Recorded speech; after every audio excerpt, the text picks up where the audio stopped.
You unlock this door with the key of imagination. Beyond it is another dimension, a dimension of sound, a dimension of sight, a dimension of mind. You're moving into a land of both shadow and substance, of things and ideas. You've just crossed over into the Twilight Zone.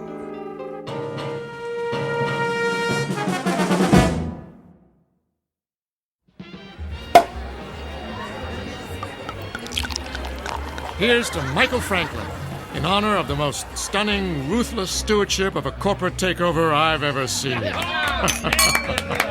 Thank you. Thank you, Alan. Thank you, everyone. And may I just say, I absolutely deserve it.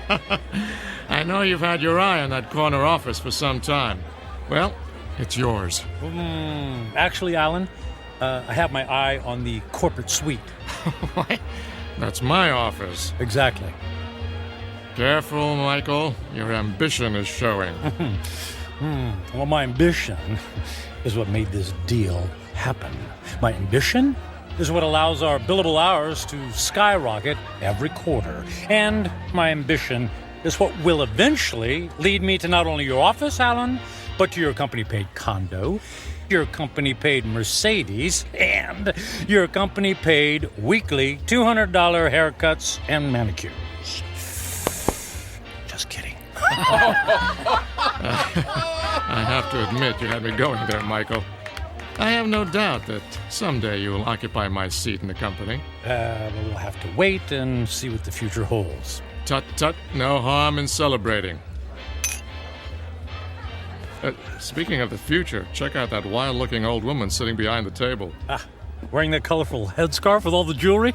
She looks like a contestant for Best Halloween Costume. No, I think she's telling fortunes. See how she's looking at that guy's hand? Let's go see what she has to say. Alan, you don't believe in this stuff, do you? Of course not. It's just for fun. On the other hand, maybe she can give us a hot tip for our next takeover target.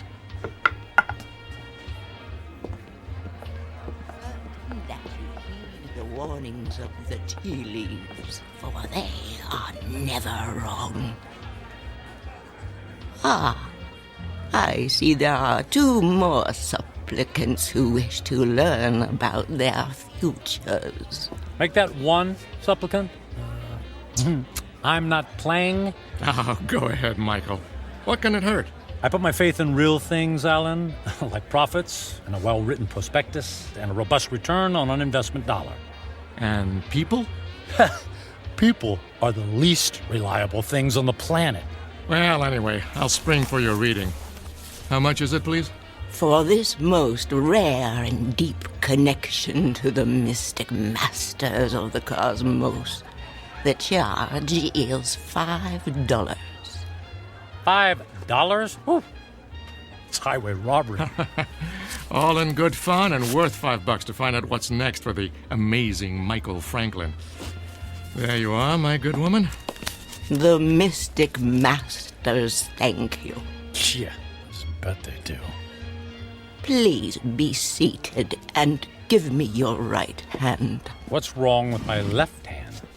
The right hand crosses the body's meridian, connecting directly to the humors of the heart through the intercession of the soul. Oh, I'll say this for you. You've got the sales pitch down pat.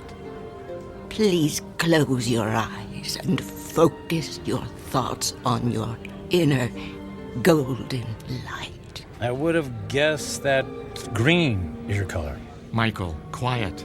All right, I'm quiet. I'm focused. Watch as the golden light moves toward you.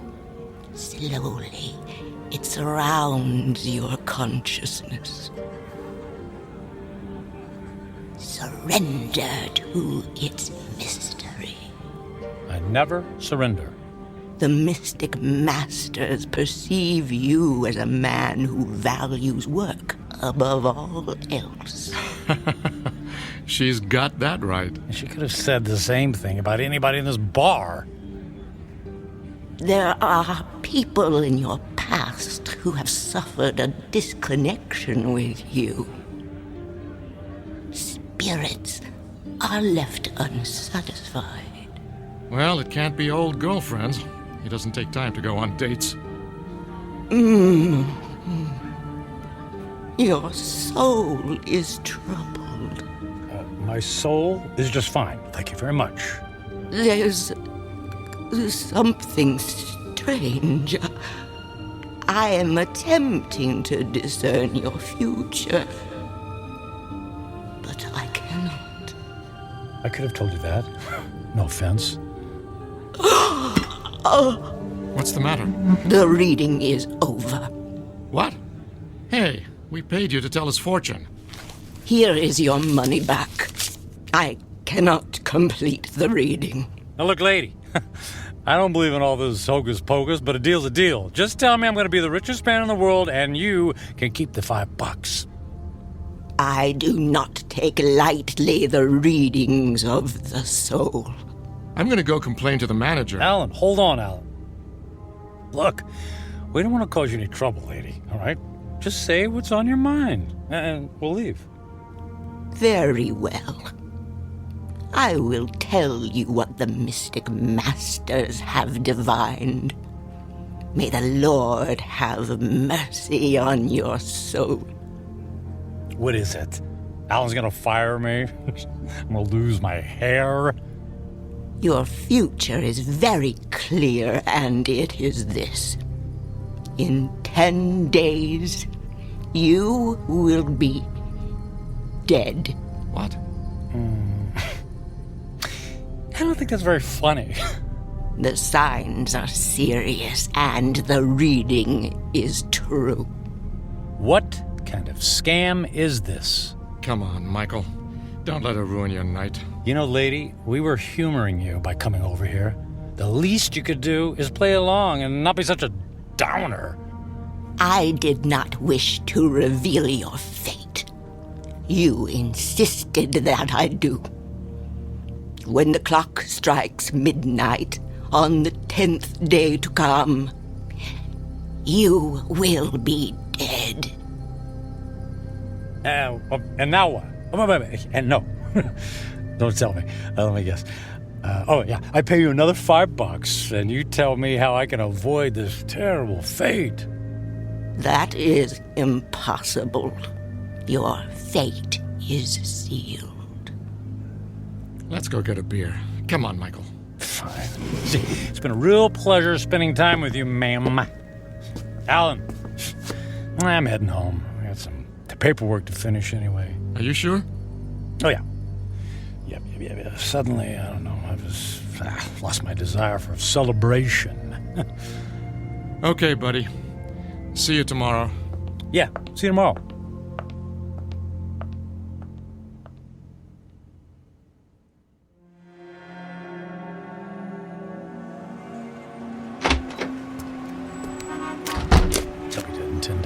I'll be dead in 10 days. Jeez. God. Con artist. Hey, come on. Where's a taxi when you need one? Oh. Hey, taxi! Taxi over here!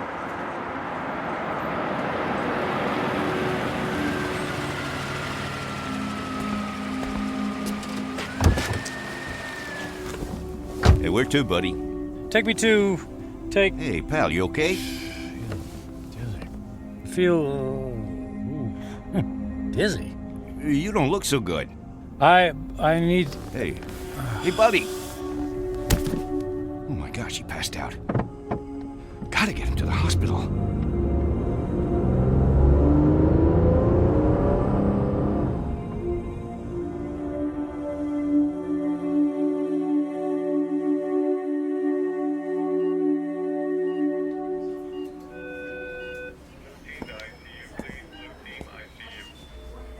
Mr. Franklin, can you hear me?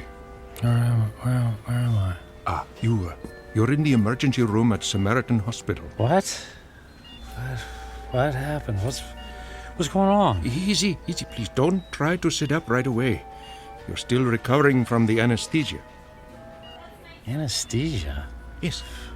For what?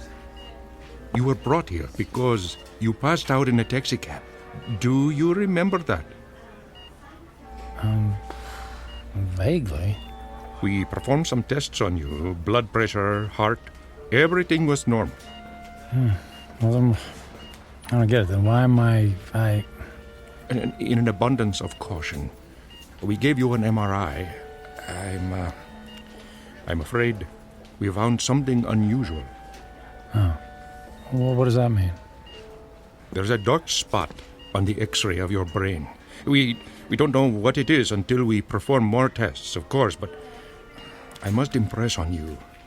This is a very serious situation. Well, what happens next?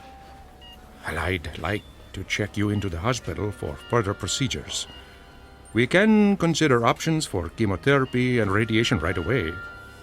But I feel fine. I'm in great shape. Cancer has no respect for those issues, I'm afraid. How long do I have? A few years? Given the size of your anomaly, I suspect that your prognosis is dire. And how long? 6 months? It could be a matter of days. I'm very sorry, Mr. Franklin. I will send the nurse in to take your information, all right? Days, wait. The old woman in the bar, she was right. I'll be dead in 10 days.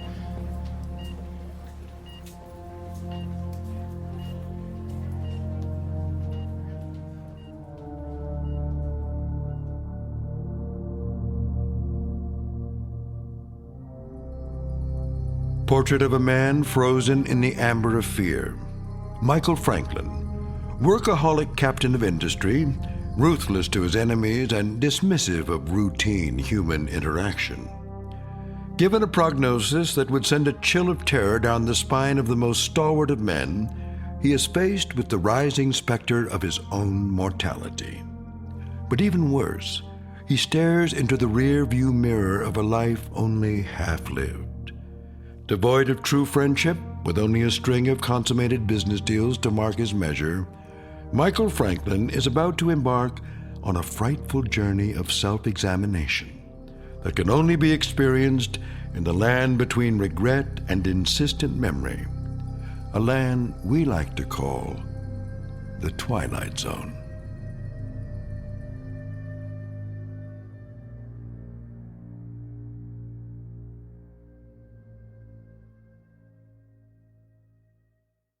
And now, The Twilight Zone and our story, 10 Days, starring Ned Bellamy with Stacy Keach as your narrator.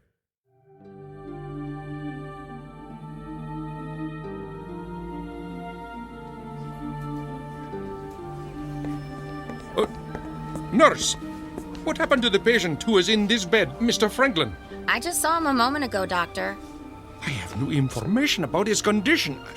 I certainly hope he isn't about to do something foolish.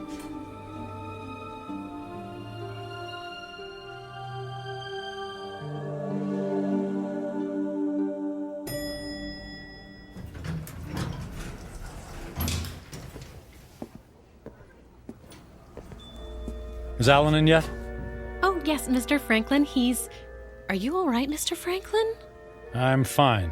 I don't believe I've ever seen you in the office without shaving or changing your clothes from yesterday. I was in a hurry this morning. Is he in a meeting? He just finished a call. Fine. I'll only need a minute. Oh, but he's got another appointment at... I'll only be a minute.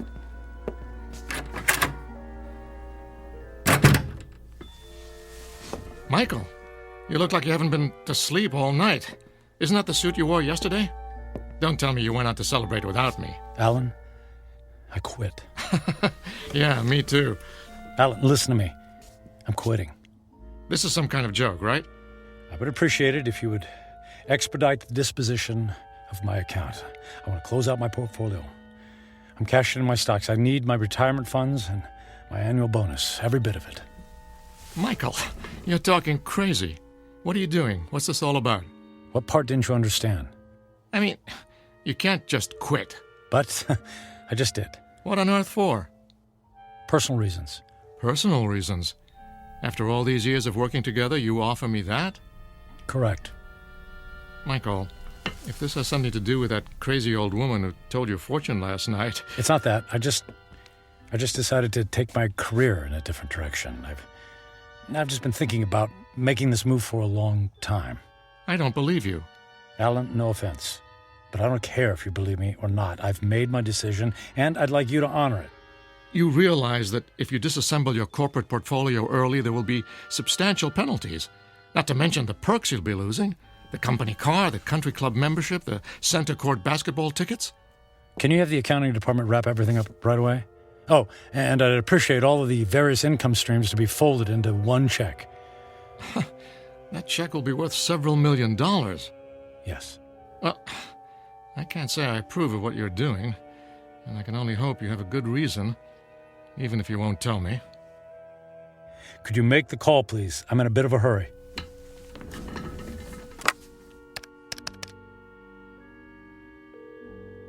After 12 years, I don't see why there's such a...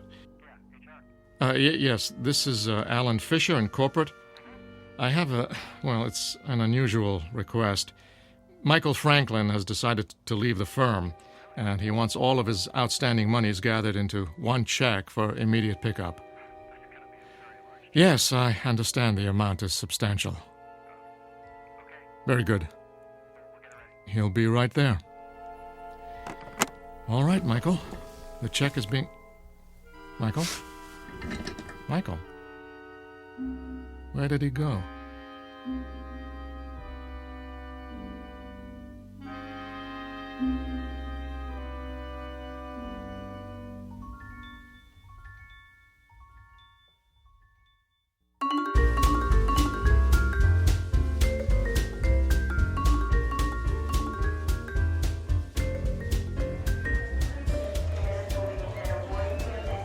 May I help you, sir?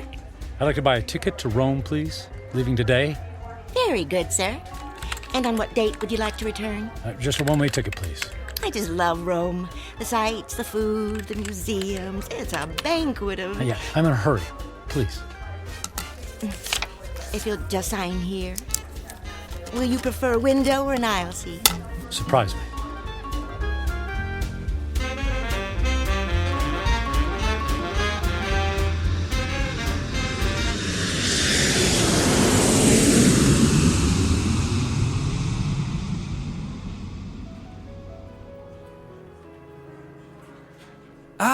Mr. Franklin, welcome to the Grand Hotel, Rome's premier destination. Our presidential suite has been prepared. All 3 fireplaces are ablaze, the champagne is on ice, and your veranda opens onto the courtyard where Rome's finest string quartet is waiting to play for you. And of course, an entire staff of valets are at your disposal. And the concert tickets for this evening? The limousine will gather you at 6 o'clock. You will be driven directly to the private entrance where a personal elevator will whisk you to the ambassador's box. Only the finest for you, Mr. Franklin. Bravo! Wonderful!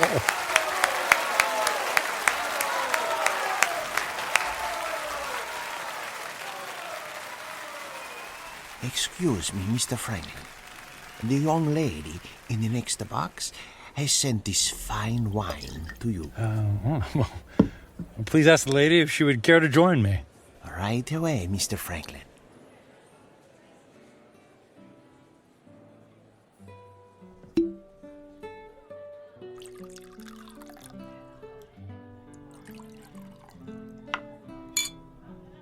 I haven't seen you at the theater before.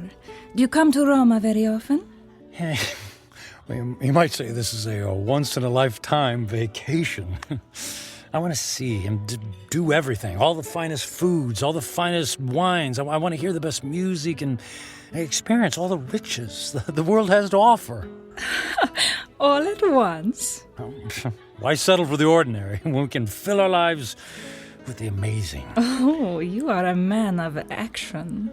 Speaking of action, would you care to dance? I would love to dance, but not here. There's a fabulous nightclub in the center of the city, very exclusive. The limousine awaits.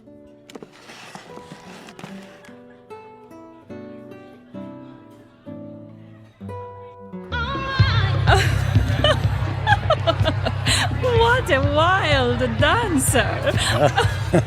It's not me. It's a champagne. You're so funny. I believe I'm slightly tipsy, too. Oh, tipsy. What does it mean? It means I've had too much to drink, which means I'll probably have a ferocious hangover tomorrow. Oh, that is too bad. But no worries. The way to prevent a hangover is to keep drinking. More champagne! More champagne! More champagne! And more dancing! And more dancing!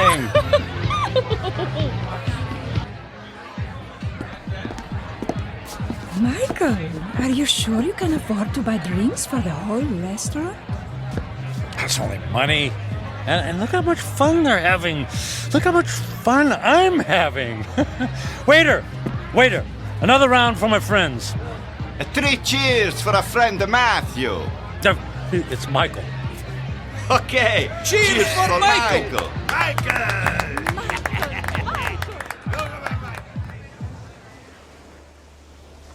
Michael, are you able to walk? It's not me. It's the streets that keep moving. You danced the night away. And we'll do it again tonight. The sun rises over the ocean. If I see a million mornings, I never grow tired to seeing that sight. Imagine if you only had a few more to see. I'm sorry, what did you say? I said, would you care for some breakfast? I'm starving. Then let's go to the best restaurant in the city and order everything on the menu. I've never met a man like you, Michael. If you want something, you just take it. Of course. What's that old saying? Eat, drink, and be merry, for tomorrow we die. Michael, what's wrong? You look sad. Did I say something wrong? Maria, I wanted to ask you something. What is it, Michael? Would you care to join me on a small trip? Where to? Oh, I know a charming village near here. We could have a picnic. Actually, what I had in mind was Paris. Paris, France. And then London. And then Monte Carlo, or Moscow, or Hong Kong. I mean, we could go anywhere in the world. But what will we do when we get there? Whatever we want. I'll buy you diamonds, or a new car. Would you like a new car? Michael, you're making my head swim. I don't need a new car or diamonds. What then? A yacht? My life is here, in Roma. I can't just pick up and leave to go hopping from one country to the next. Why not? You just said you admired me for that very thing. I admire your freedom, but I have responsibilities. My parents are here, my friends. Well, they'll be one phone call away. I can't just leave. You can do anything you want to, just like me. Don't you have anyone you feel responsible to? We were discussing breakfast. Breakfast, that's what we need. Michael, I asked you a question. Come, we'll order the most expensive breakfast in town in the most expensive restaurant. We'll have them serve us eggs on plates made of gold. I'm not really hungry. Where are you going? Where are you going? I have things to do. But what about Paris, London? You're willing to give all that up? If I left with you, then I would be giving up something. Like what? My life here. It's who I am. The people I love, the friends I have. So window dressing. None of that is important. And what do you think is important? I am. And what I want. I see. Goodbye, Michael. Fine. I'm going to Paris by myself. There's lots of beautiful women there, too.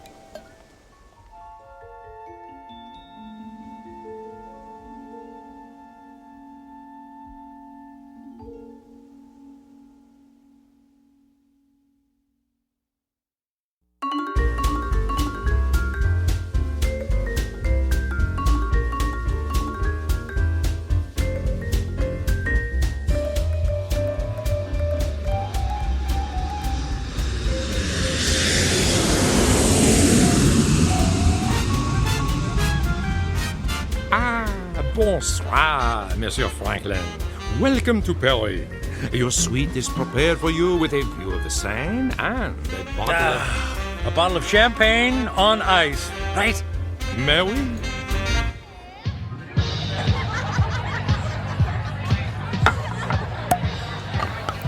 What did you say your name was? My name is Angelique. I'll call you Angel, my beautiful French angel.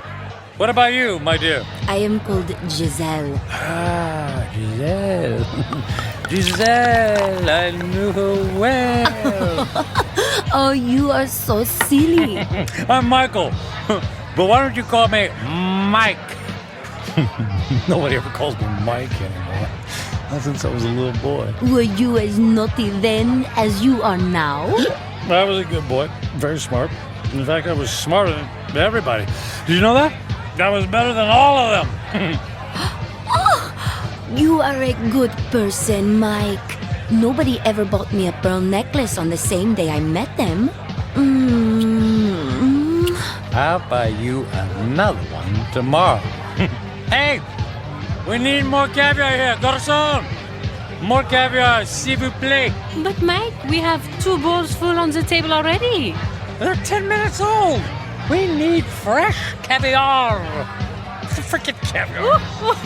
Let's dance. Oh, Mike.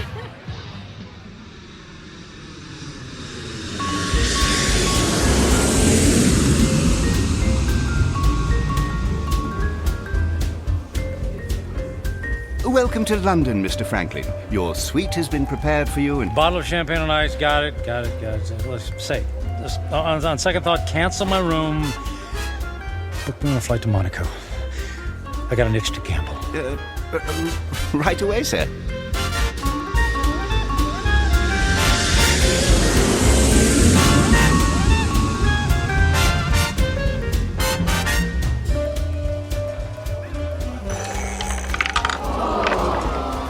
And the number is 29, red. Don't worry about it. It's only money, and there's plenty where that came from. Another 10,000 in chips, please. Is the gentleman sure he has already lost several $100,000? If the gentleman wanted to hire a babysitter, the gentleman would have done so. You understand? As the gentleman wishes.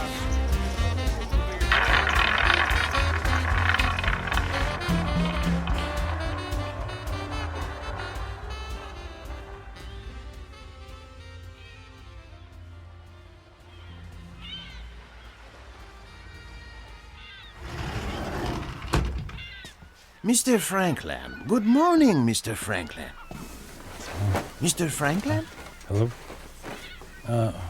Mr. Franklin, your brunch is here, sir. Shall I place the champagne bottle next to the bed?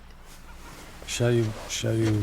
Who are you? Where am I? I am Captain Philippe Duchette. This is the Fandango Dancer, the luxury yacht you rented last evening. I rented? Was I alone? The gentleman was escorted by several very attractive ladies, and there was a request for the boat to take you to Australia. But, as you may know, that trip is beyond the range of this vessel.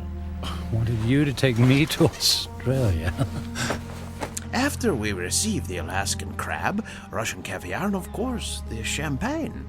I hope I never see another glass of champagne.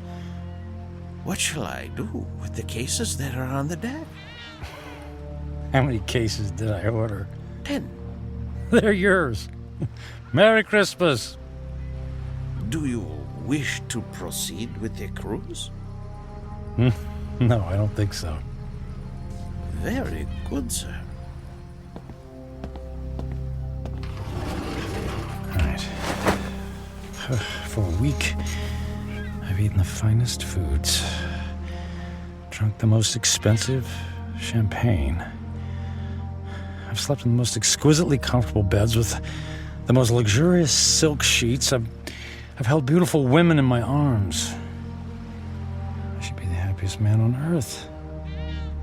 I should have a permanent grin tattooed on my face. Why am I so miserable?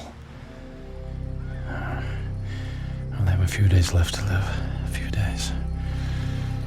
I need to be somewhere where someone knows me, where I don't have to pay for the company of people. I need to go home. I need to go home.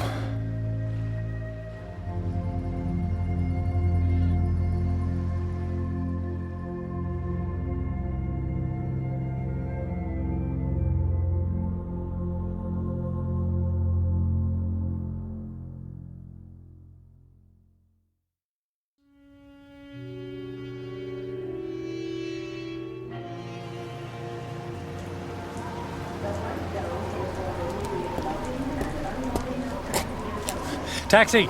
Taxi, over here!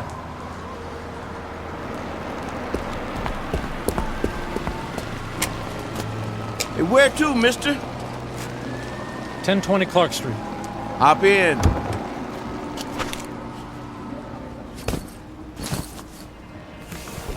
Looked like that wind was gonna take you away, mister.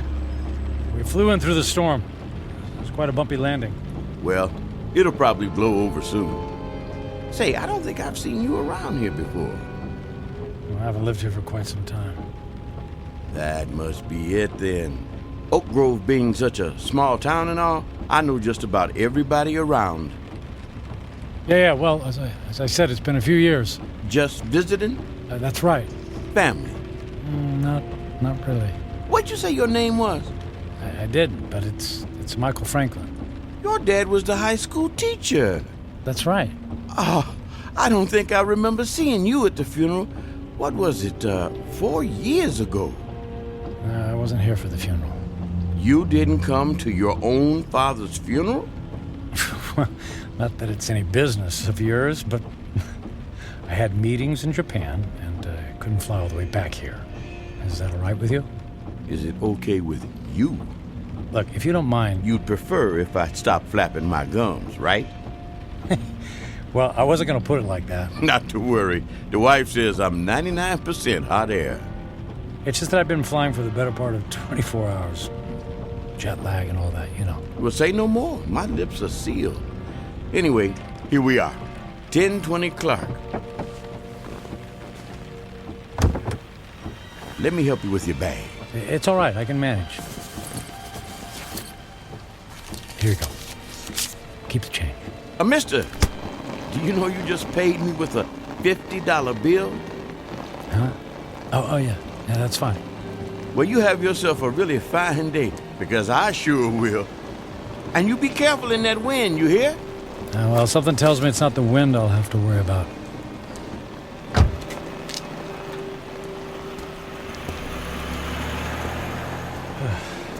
Here goes.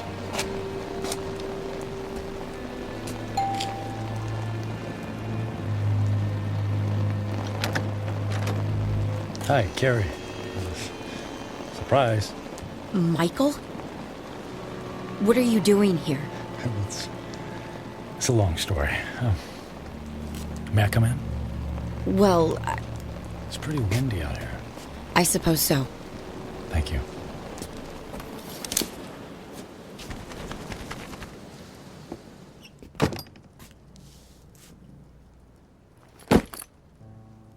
Michael, what's going on?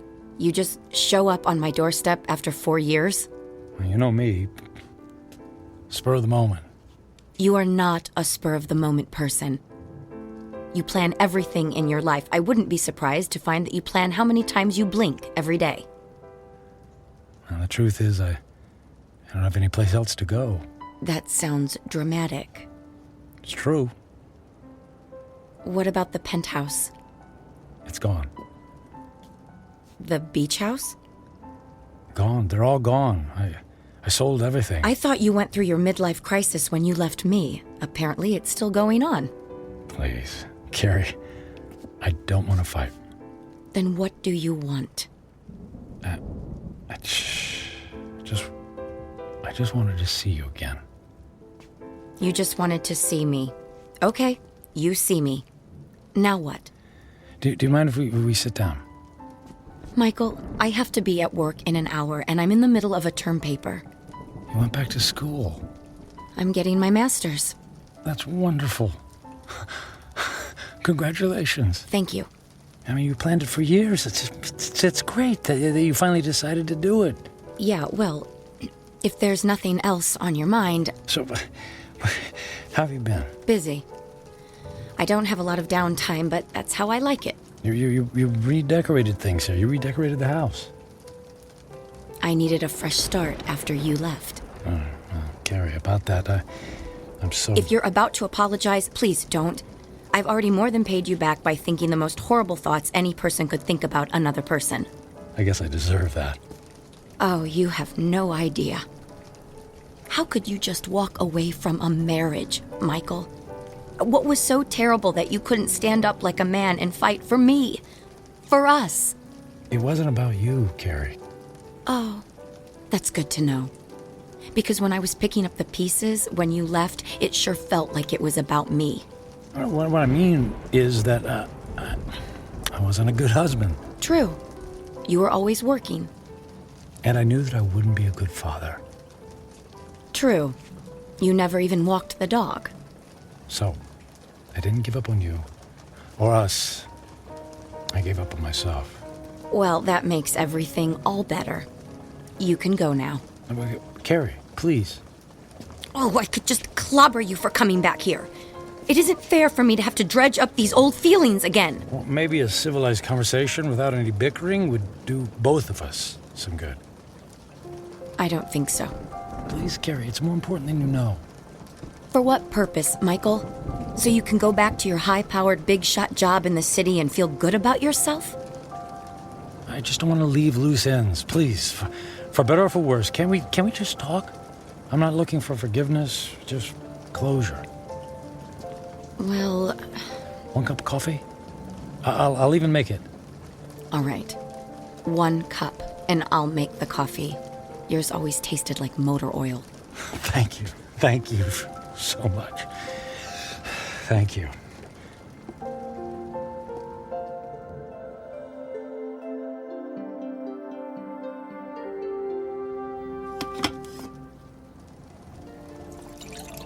So you quit your job, sold your homes, and now you're here.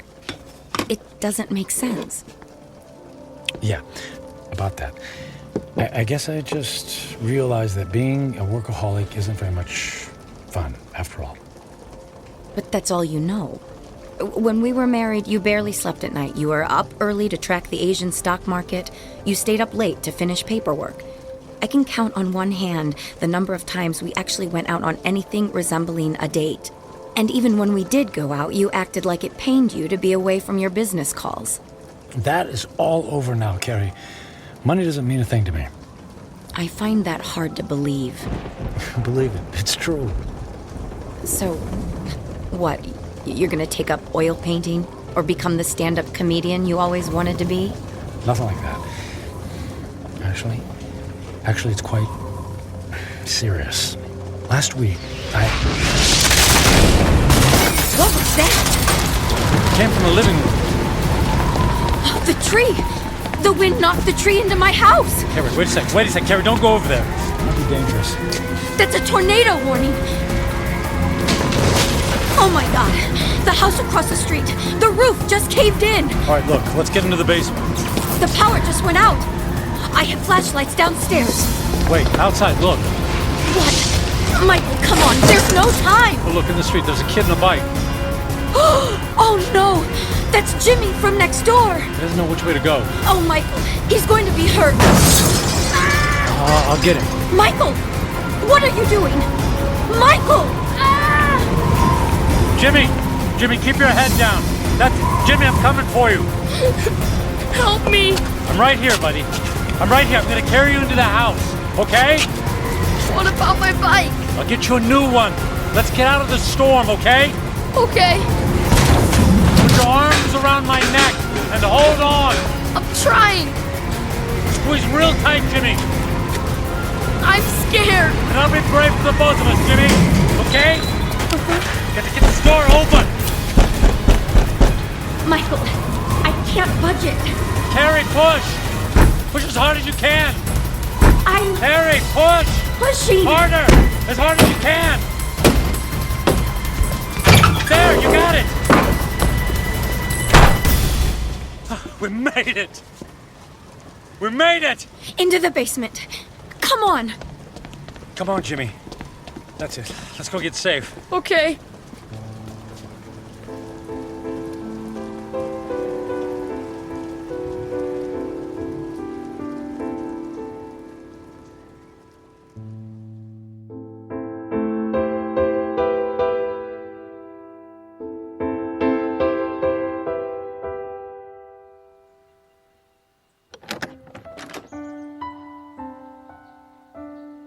Storm's cleared. It's over. Is the wind gonna get me? No, honey. You're safe. Look. That car. It's been overturned. At least there's no more damage to the house. Mom! Jimmy! Jimmy! Oh, Jimmy, we didn't know where you were. We had him in the basement with us. I was so scared. And then the wind came, and then this man came and saved me. You saved my Jimmy. Well, not really. Yes, you did, Michael. You ran right into the path of the tornado and brought him inside. Oh, come here and let me give you a hug. You don't have to. Okay. How can I ever thank you? You don't have to. It was my pleasure. Is our house okay, Mom? Yes, sweetie, we were very lucky. Jimmy, you're a very lucky little boy. Yes, and thank you again for my son's life. Yeah, thanks. You're welcome. Michael, you saved Jimmy's life. You're a hero. I didn't even have time to think. I just saw him and ran. It was still amazing. When the chips were down, you really came through. I'm proud of you.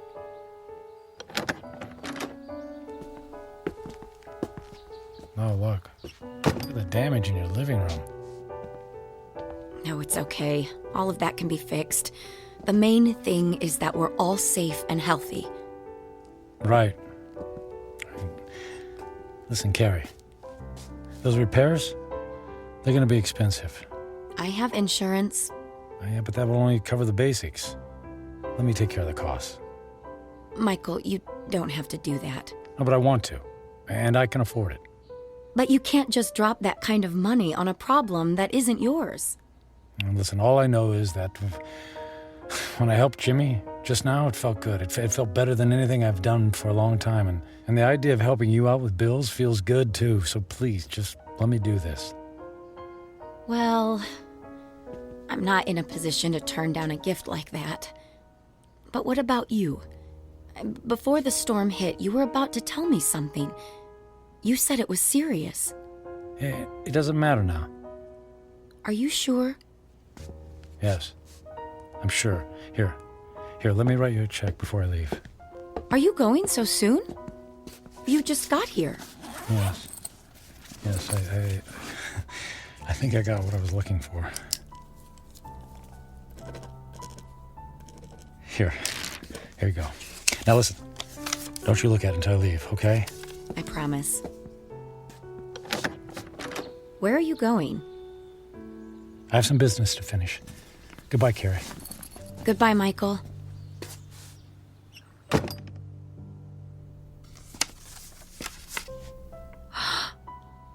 $1 million? Michael! Michael!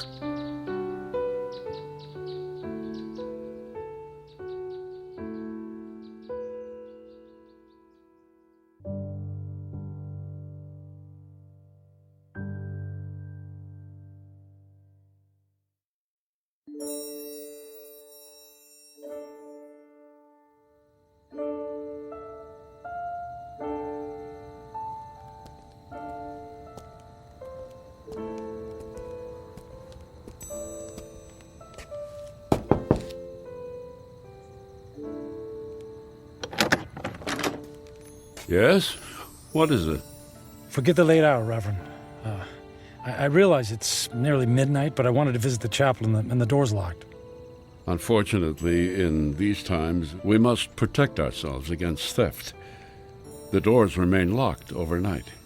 Is there any way I could just go inside for a few moments? No, I'm sorry. If you can come back in the morning, yeah. But you see, tomorrow morning will be too late. I only have tonight. Mm-hmm. It always seems that way, my son. But have a little faith. Please. Go home. Get some sleep. I don't have a home anymore. I've just come in from the airport. I came straight here. Please, it's more important than you know. All right. You seem to be in great need. Thank you. Thank you, Father.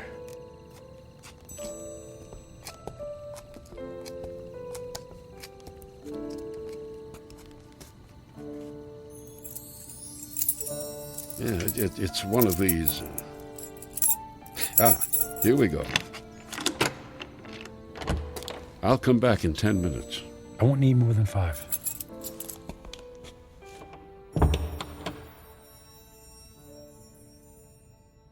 And now that I'm here, I don't know what to say. It's been a long time since I've set foot in a place like this. In fact, I can't remember the last time. I suppose it's true. People come back when they're in trouble, but I'm not exactly in trouble. In fact, all of my troubles will be over in just a few minutes. Then why am I here? Maybe I just wanted to see if I could find a moment of peace before everything ends. Just a single solitary moment when I don't have to feel so alone. The truth is, I'm alone because of my own actions, by the selfishness of the man I've become. I was given love, but I turned away from it in favor of my career. I gave up friendship in favor of business colleagues who couldn't care less if I lived or died. So what did it all mean? What is the sum total of my life? I have no job, no home. I'm gonna die without a single friendly voice in my ears. I did have some good times with Carrie. Thank goodness for Carrie. I don't blame her for being angry. And despite her anger, she took me into her home. She forgave me. And Jimmy, I saved his life. He'll have a chance to grow up, to have a family and a little boy of his own. I gave that to him. I did make a difference after all. Maybe I had to go through it all so that I could be there to save his life. If that's true, then it's worth it. I'm glad things turned out the way they did. I did something worthwhile. My life mattered after all.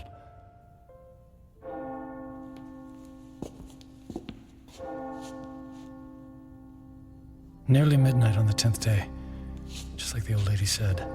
When the clock strikes midnight on the 10th day to come, you will be dead. I'm not afraid. I thought this moment would be terrifying, but I actually feel ready. No regrets. I'm prepared to say goodbye to everything.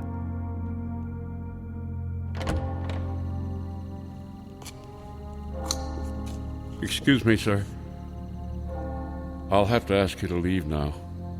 Yes, I'll go. And thank you. From the bottom of my heart, thank you. No, may I ask one favor? What is it? If anyone asks, can you tell them I was ready and that I was grateful? Grateful? For what? For everything. It was all a gift.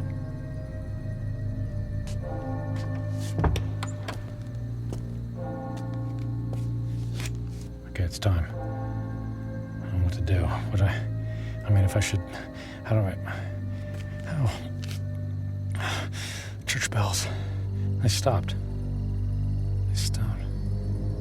Okay. It's midnight on the 10th day. I'm still alive.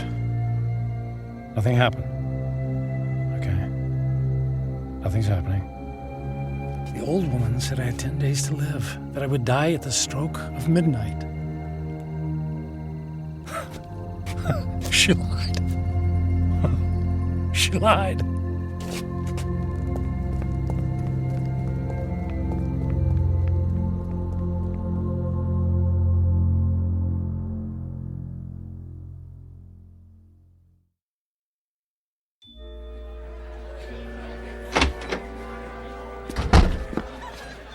Excuse me. The old lady, the one who reads fortunes, is she here? She just left a few minutes ago.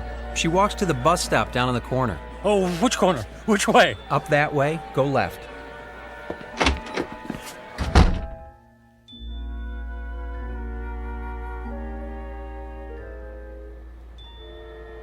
Where is she? Don't let her be. Ah, there she's. Hey, don't get on that bus. Wait. What is it? Who's calling? You lied to me. Who is it? Who are you? What do you want? Look, I'll stand in the light so you can see my face. Now, do you remember me? Ah, yes. The angry man. And I'm still angry. You told me in 10 days, at the stroke of midnight, I'd be dead. 10 days are now over. I sold my home. I shut my life down because I believed in you. Yes. I told you that in 10 days you would be dead. So? And I was correct. The man I spoke to 10 days ago is dead. What do you mean? That man was selfish and cruel. That man was friendless and meaningless. Can you say the same things about yourself today? I guess not. He's gone. Bury him. Give yourself the rarest of all gifts in life. A second chance. A second chance? Huh. Sounds too good to be true. And yet, here it is, yours for the taking. You're right, things are different now. I don't know how to thank you. Live for someone other than yourself. That's the best thing any of us can do. Actually, there might be someone willing to let me try. And her name is Carrie. Thank you. Thanks for the second chance. Thank you.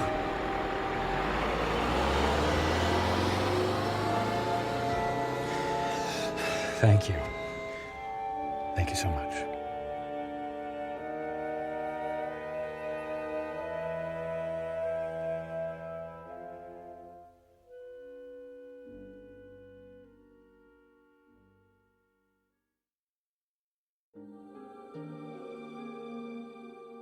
Michael Franklin, a man on a mission to burn every bridge even before he made his way across. Stung by the terrible knowledge of his impending demise, his journey toward redemption faced a detour of intoxication and self-indulgence. As he now knows, such things are not the stuff of satisfaction, only empty calories and heartache. Ironic, then, that a man who placed such a premium on personal wealth could only feel full upon losing everything. A stark, lonely truth, but an eternal one. Upon such truths are built second chances, here in the Twilight Zone.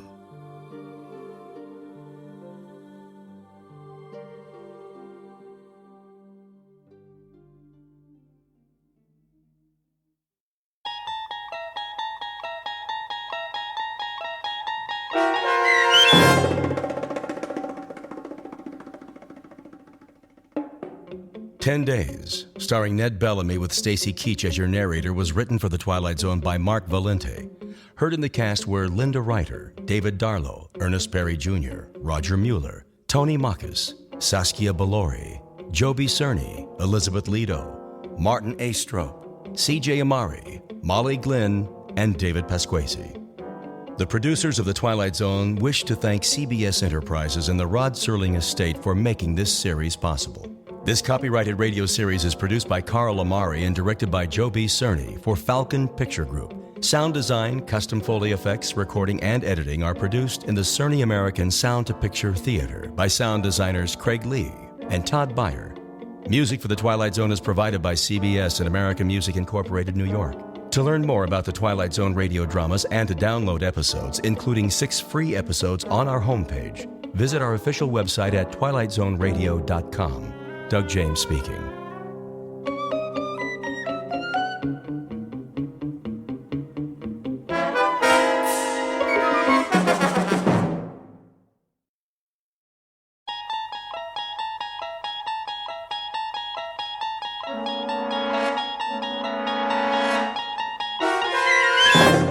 You unlock this door with the key of imagination.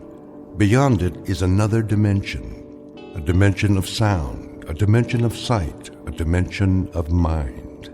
You're moving into a land of both shadow and substance, of things and ideas. You've just crossed over into the Twilight Zone.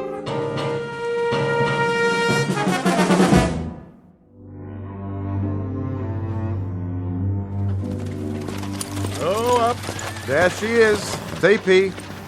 Right where the general said it'd be. Oh, we're too late. Well, I can see that. Campfire's smoking. We better check it out. Still warm. How long do you figure? 3, 4 hours at the most. Any idea how many? A lot of footprints all around. My guess is that if your general's looking for Sue, he's gonna have his breeches full of them before the sun goes down. That all you can tell us? Thought you were a scout. Well, they don't leave much behind. That's the Sioux way. Nothing their enemies can use. And a little ways downriver, that'd be the junction? Not a ways. Right here. Bighorn, Little Bighorn. This is where they converge. Right here? Well, that'd put the Menoconjou fort about 4 miles up. That's where he's thinking about crossing. Wonder where they are now. Them Sioux? I wouldn't be impatient, Mr. Two Stripes. We can go back and tell General Custer that his Indian trail's just as fresh as ever. A little too fresh for my pay. Give me some of that water. Go fill your own canteen, Corporal. I don't mind. Have a drink if you want. Take cover! Dang Indians! I knew they was around! Hold your fire! I said hold it!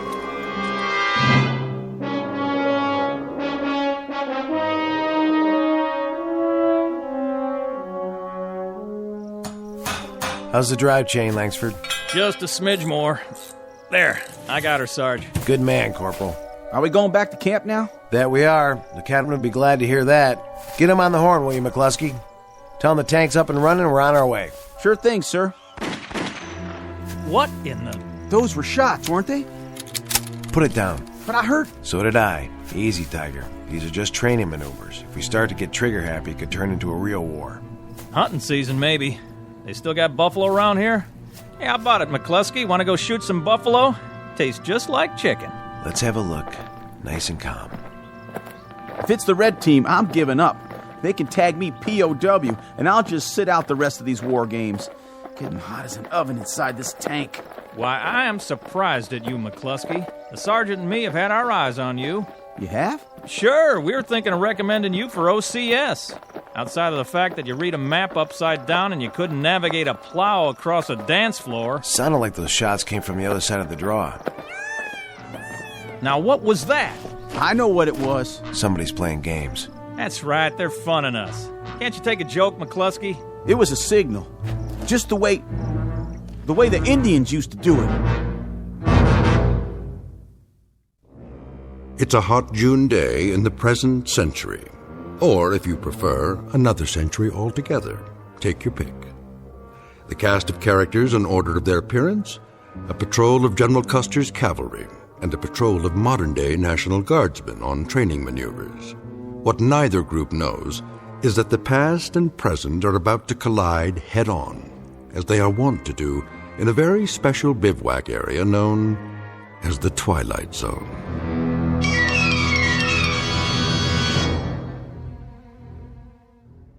And now, The Twilight Zone, and our story, The Seventh, is made up of phantoms, starring Richard Grieco, with Stacy Keach as your narrator.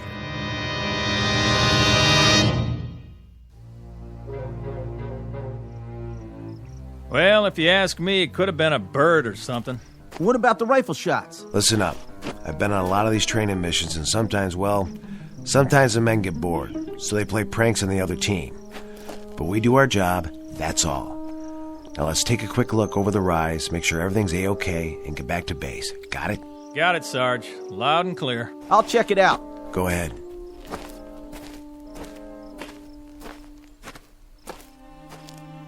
Well, how about that? What do you see, McCluskey? It's a wigwam. An honest-to-Pete wigwam. 1 million men in the National Guard, and it's just my luck to go riding around in a tank with the last of the red-hot Eagle Scouts. So it's a wigwam, McCluskey. What are you so happy about? Well, it's real interesting, don't you think? Authentic and everything. Well, why don't you take a look inside? Maybe there's a pretty little squaw in there waiting to be your fiancée. Nope. Whatever was here cleaned it out. Don't you think that's kind of strange? Leaving a wigwam made out of real hides, sitting in the middle of nowhere? Must have been some kind of youth camp or something. Either that or somebody's making a movie. Out here, Sergeant? On Army training grounds? That's a point. They never get a permit. Too dangerous. Besides, we'd have been informed. Sure is interesting, though. Right there's a junction of the Bighorn and the Little Bighorn Rivers. Just a little ways from here is where Custer fought. Custer who? General Custer. Didn't you learn about it in school? This is where the 7th Cavalry fought the Sioux Indians. What do you got there? Looks like a canteen. Let me see that. Not one of ours. Yeah, maybe there's booze inside. Hey, where'd you get this? Right here on the ground. Says 7th Cavalry. Printed right on it. How do you figure, Sarge? Well, I figure it's in pretty good shape, considering it's been lying around here for 100 and some odd years. Must be a lot of ghosts running around a place like this. Ghosts? Either that or somebody planted it here. McCluskey's got one thing right, though. Somewhere along this river they fought quite a battle. George Custer and 200-odd men against a couple thousand Sioux. Custer's last stand. Didn't you ever hear of it, Langsford? I heard of it. Maybe next year a museum will send you guys out on an expedition and you can spend all your time picking up antiques. But right now I thought we were supposed to be a motorized patrol on war games. Me, I'd like to be reconnoitering in some small dark bar right about now. Or maybe the YWCA. Or in a pinch, I'd settle for a... What was that? The wind. That's what it was. The wind. But the canteen and all. Don't you reckon we ought to go back and tell the command post? Don't you want to wait for the Union cavalry, McCluskey? Now, what were you saying, Sarge? This is where they fought, huh? Around here? Someplace around here. When I was a kid, I read everything that was ever written about it. Custer and the 7th were the advance guard for a general named Terry. The last thing anybody ever heard from him was that he was dividing his regiment into 3 parties. He was going to surround what he figured was a small group of Indians. There was a captain named Benteen with 3 troops. Went off to the south. Major Reno went to the other side of the creek to follow an Indian trail. Custer was the center column. He rode right into them and got slaughtered. 1876. That was the year. Right, 1876.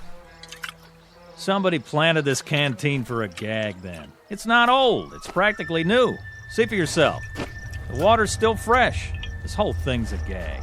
Either that or... Come on, let's get out of here. I'm serious, you guys. Let's go back to the tank. Yeah, let's go.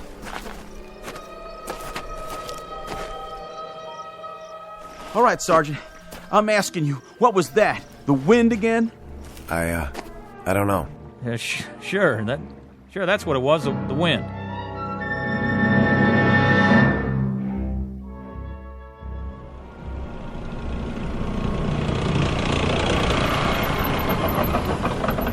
There they are.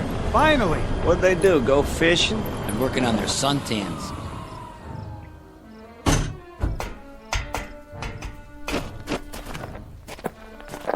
Well, boys, never thought I'd be glad to see you again. Hey, the captain's PO'd. You better get in a 10 on the double. How come? I called in a position report. Yeah, but that was a while ago. Lieutenant, if you had seen what we saw... Can it, McCluskey? I'll give my report directly to the captain. Say, any of you good old boys got a cold one stashed around here?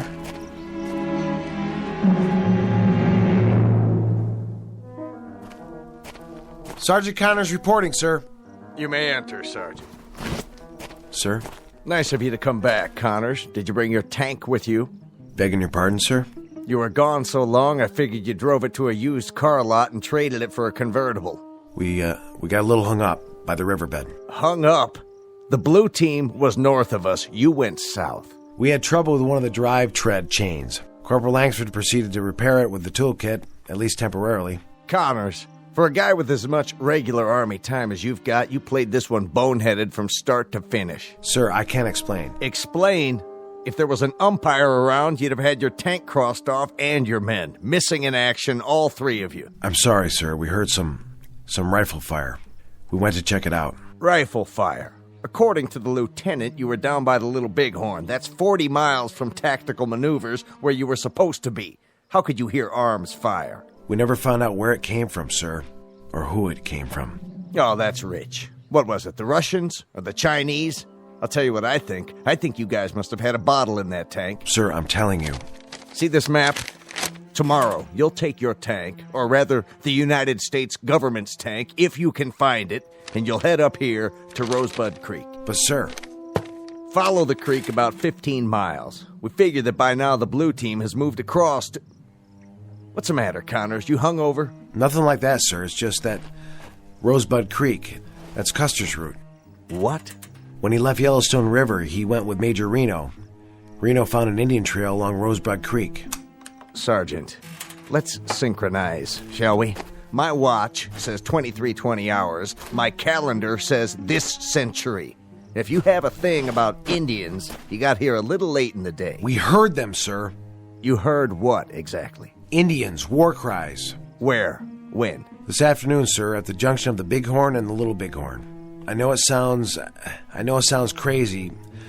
We found a canteen with 7th Cavalry stenciled on it, and a wigwam close to the river. A wigwam? Teepee, whatever you want to call it, but it was there. Are you bucking for a Section 8, Sergeant? It was the same teepee that Reno's scouts found the night before the battle. Mm-hmm. Reno's scouts, I see. Reno being... Major Reno. When Custer split the force into 3 columns, he sent Reno's to the north. All right, Connors, that'll do. Line up your patrol and move out at 0600 tomorrow morning. And if you meet any Indians at all, take a deep breath and count to 10. They're probably all college graduates out running tests on the soil.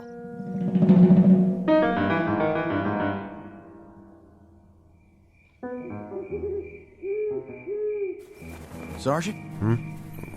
What? You awake, sir? Yeah, I'm awake. What's the matter?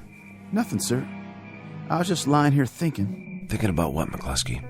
Well, sir, wouldn't you say it's strange? The only thing that's strange around here is you. Now, will you knock it off so a fella can get himself a little shut-eye? Langsford's right. We've got an early detail in the morning. I know, Sergeant, but the teepee and that canteen and all... Listen, kid, I'm asking you politely. Sorry, guys. I don't mean to be a drag or nothing, but that sound we heard today, it could have been a signal, don't you think? Indians do that. I mean, they used to. They can imitate anything. Birds, animals... You could never even hear them creeping up on you. They could even shape change, according to some folks. And then there's the Little Bighorn, General Custer. I read one time that there's no such thing as a coincidence. That's it. I'm moving my bedroll. Someplace where a man can get a night's sleep. Will you guys pipe down over there? Simmer down, Colonel. And you, Private, do me a favor. Put a cork in it. All right, Sergeant Connors. I'll try. I just want to be responsible is all. It's like they said in training. If you see anything and don't report it... Shh. Hear that? Yes, sir. Night, sir. Good night.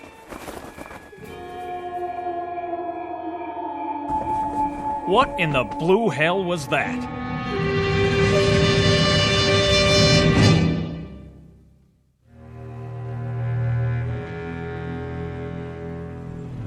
Where to now, sir? We follow this trail. How far? Till we get to Frontierland? About 2-3 more miles. In other words, Reno's route. Exactly. We're making good time. We should get there at roughly the same hours. For Pete's sake, you still on that? Reno this and Benteen that, Custer something else. Haven't you guys had it? You talked about it all night long. Now me, I was dreaming about a cute little private in a miniskirt. See, I was the drill instructor and she had to give me 50 jumping jacks. Only she couldn't get it right. So I put my arms around her from behind, real official-like, just to show her how. Up, down, and I'm whispering in her ear the whole time, and she says to me, "Why, Sergeant," I was a sergeant in the dream, "why, I think I got it." So I start to say, "You've got what?" But before I can get it out, McCluskey here wakes me up because he thinks he hears another hootie owl. I swear, if this kid wrecks my training sleep one more time... Sergeant, look! Where? Over there, the top of the hill. I don't... The tall one, see? Smoke rising up in the sky, one puff at a time. Oh, no. I don't like the looks of that. I don't like it one bit.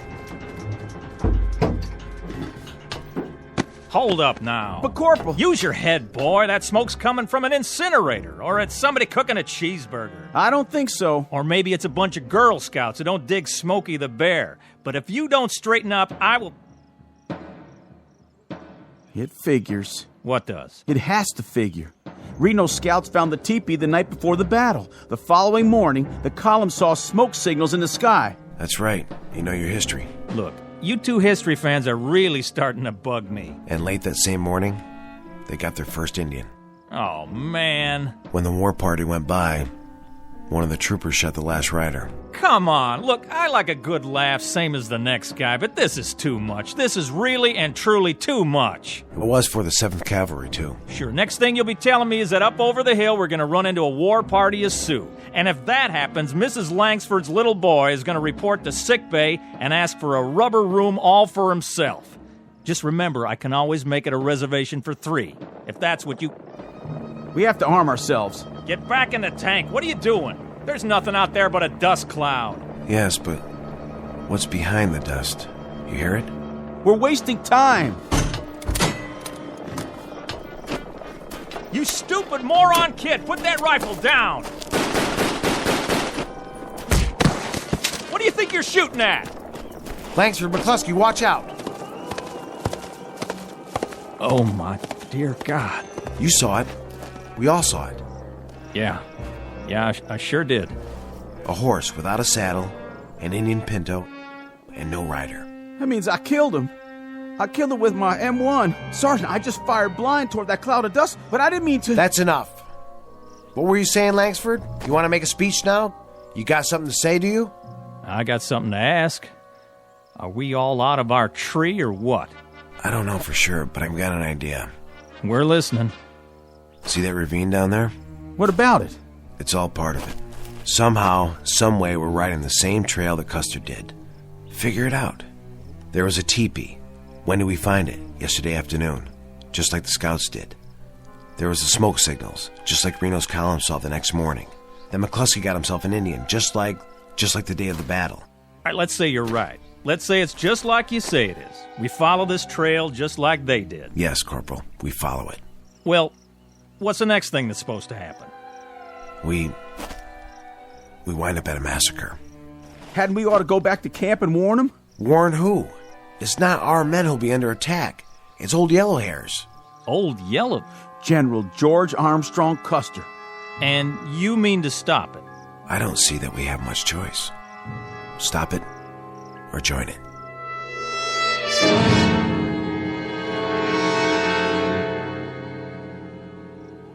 Sure is hot. Hotter out there. What do you think happened to him? Probably kicking back with a fishing pole. I hear there's trout up here.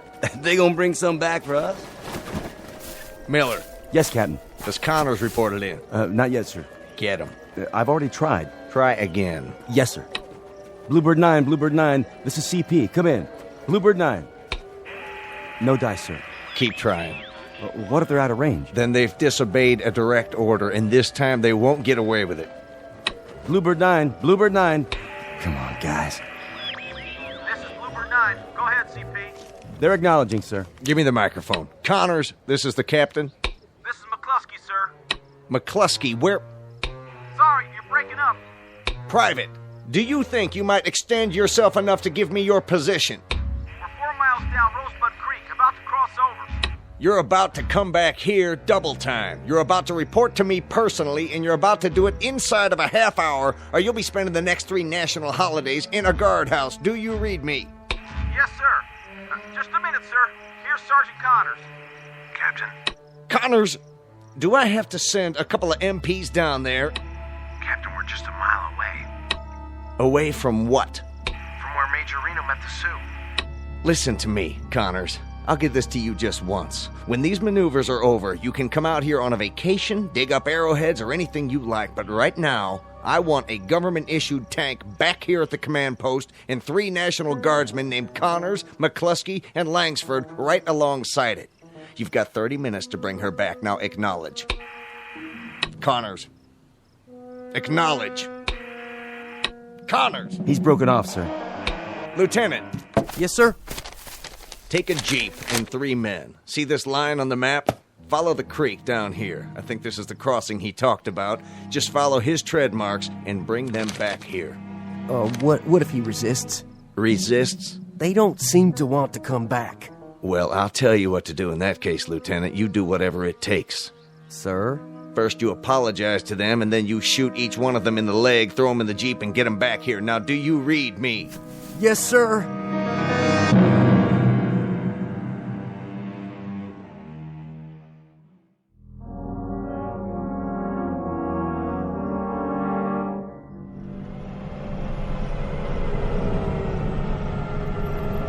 Hold it!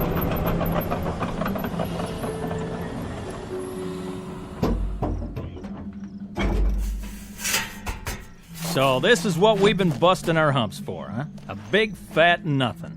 Nothing, all right. Nothing and no one. But right down there is the spot. Don't tell me. Where Reno had his fight. Well, all I can tell you guys is you better get a couple of cigar store Indians out here, and you better do it in a hurry. That is, if you want to make a good impression. Because I know a National Guard captain who's probably on his way over here right now with a great big net. Where are they, Sergeant? How come we missed out? Missed out? You want to know why we missed out? Let me explain it to you. We missed out because we're looking for dead cavalry, buried Indians in a battle that was over and done with before my great-grandpa was born. Now that's where we missed out. I got it all pegged, you know. I really do. The whole thing is strictly an illusion. One of them heat mirages. That's the straight goods. Out here with the sun beating down, we went and talked ourselves into it. That's not it. That's not it at all, McCluskey. What are you thinking, sir? Do you remember what it was that Reno found before the battle? I'm not sure. He even sent a message back to Custer about it. Sure, the village. Village? What village? What do I have to do to level you guys off? Tie you to a tank or something? Reno scouts found an Indian village. An hour after that, the whole troop went into action. Oh, my aching back. I give up. I swear, I give up. This is where the men separate from the nutcases. Where you going? Back to the CP if I can find it. You guys keep playing your games, and I'll see if I can send back a padded ambulance. Arrivederci, y'all. Should I stop him, Sarge? We can't. He's the only one who's following orders. From now on, we're on our own. What is it? You tell me. That's it. That's what? Would you mind telling me? The village. That's the village. 6 more of your funny little teepees. That's a mirage, isn't it, Langsford? Not really there? Man, don't ask me anything. Now you got me seeing it. Don't ask me nothing. Looks abandoned. I'll go down to scout it. An hour ago, if you'd said that, I'd have died laughing. And now? You got your rifle? Sure thing. Then be careful. Of course I will. Well, what happens now? You read all the books. What's the next thing? Beyond the village. That's where Benteen engages. What about Custer? He loses his right arm. As of the moment, Reno got cut off here. Custer's column was doomed. This is wild. I swear, this is off the scale. Now, how in the... Well, how in... I mean, it's like chasing somebody that ain't even there and trying to catch up. Well? Connors. Langsford. What'd you find? I'm not sure. But if it's a mirage, this one goes all the way. What's the matter with you? You all right? I just saw the granddaddy of all mirages. I mean the mother of all... Hey, fellas? You're white as a sheet. That's 'cause this one's sticking in my back. McCluskey! Get the medical kit. I'll try to cut the arrow out. Bluebird 9, this is CP. Come in. No good, Captain. Then they're refusing to answer. Either that or they've vanished off the face of the earth. Captain? You'd better have something to tell me. Yes, sir. For starters, that they're just a few hundred yards behind you, right?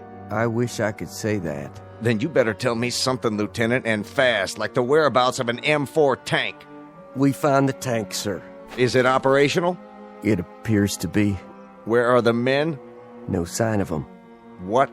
Only this note. Let me see that. Crossing Rosebud Creek, trying to reach the cavalry. Pray we're not too late. What's the meaning of this? I don't know, sir. We drove up and down the creek bank. Is that true? This is all you found? No sign of them? That's right, sir. What about you? There were tracks leading to the tank, but after that, it's hard to say. All I know is they weren't in it. And you, Private, I want you to consider your words very carefully. Yes, sir. The tank was empty, except for some of their gear. Well, what are the rest of you grunts standing around for? Anybody need a work detail this morning? How about a recon march with full packs? Just finishing up, sir. Come on, guys. What about their gear? Most of it was still there, except for the rifles and the sidearms. Great. That's just great. Now I've got 3 trigger-happy soldiers on the loose with live ammo. Captain, I know Connors. He is strictly by the book. Yes, but what book? Langsford's regular army, and McCluskey, well, he's a good kid, just wants to put in his time and get back home. If they've gone off on their own, there must be a reason. I don't get it. I swear I don't get it. What are they drinking out there? Or have they seen too many Western movies? Sir, about the note, what does he mean when he says cavalry? The 7th Cavalry. But what's the 7th Cavalry? A very hot outfit, headed up by a tiger named George Custer. Custer? Wasn't he? Don't ask me any more questions. I don't have the answers. But I'll tell you this. Those 3 guardsmen are going to go on active duty so fast it'll make their heads spin. If they ever get out of the stockade.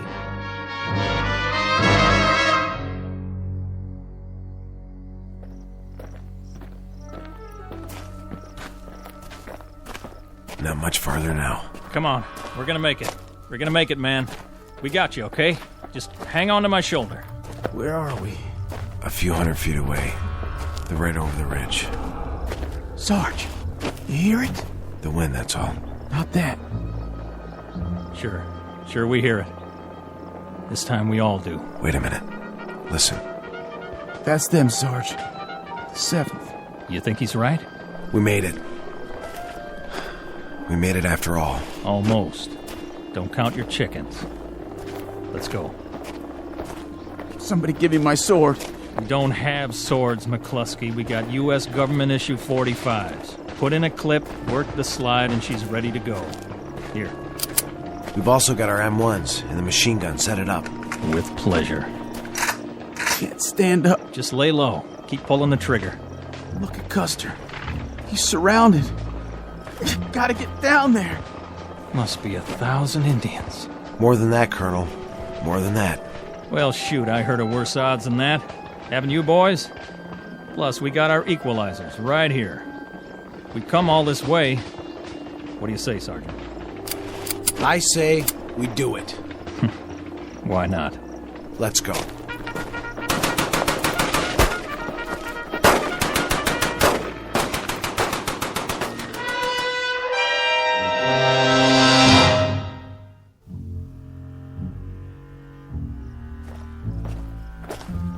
This is it, Captain. The last known location. What's that plaque for? Read it, Lieutenant. Custer Battlefield National Cemetery, honoring the memory of 261 men of the 7th Cavalry who lost their lives in battle. So this is the cavalry they were talking about. It was. It's a national shrine now. They made it. What's that, Captain? Nothing. No sign of them on either side of the creek, Captain. What about the tank? Up near the ridge where they left it. But no sign of the men, no sign at all. Keep looking. Yes, sir. Put them on report, Captain? Put them on report. Captain! What is it? A list of the men who died here, all the names engraved on the plaque. It looks like it's been here a long time, so then how? How what? I think you better take a look at this. Right here, in the middle of the list. William Connors, Michael McCluskey, Richard Langsford. Kind of a coincidence, don't you think? Quite a coincidence. But how? Pity they couldn't have brought up the tank. That would have helped the odds. Wonder if the drive chain failed again. Beg your pardon, sir? Nothing, Lieutenant. I didn't say a thing. Not a blessed thing.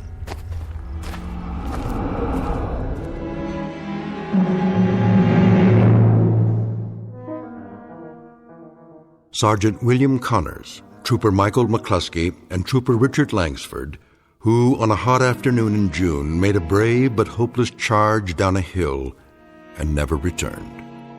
Look for this one under P for Phantom in the pages of a historical ledger filed in a reading room known as the Twilight Zone.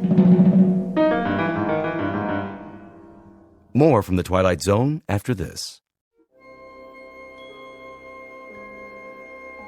Hi, this is Carl Amari, producer of the Twilight Zone radio dramas. I'd like to take a moment to tell you about our official website at twilightzoneradio.com, where you'll get the latest news and information on these Twilight Zone radio dramas. Plus, at twilightzoneradio.com, you can digitally download 3 free episodes or any of our episodes for only $1.95 each. In this age of ever-changing technology, we've decided to make these episodes instantly available to you by making the Twilight Zone radio dramas a digital download-only series. This means that this series will no longer be offered on CD. The CD collections at our website are now being offered while supplies last at buy one, get one free. So be sure to get your favorites before they're sold out. Be sure to visit us often, and I'll see you in the zone.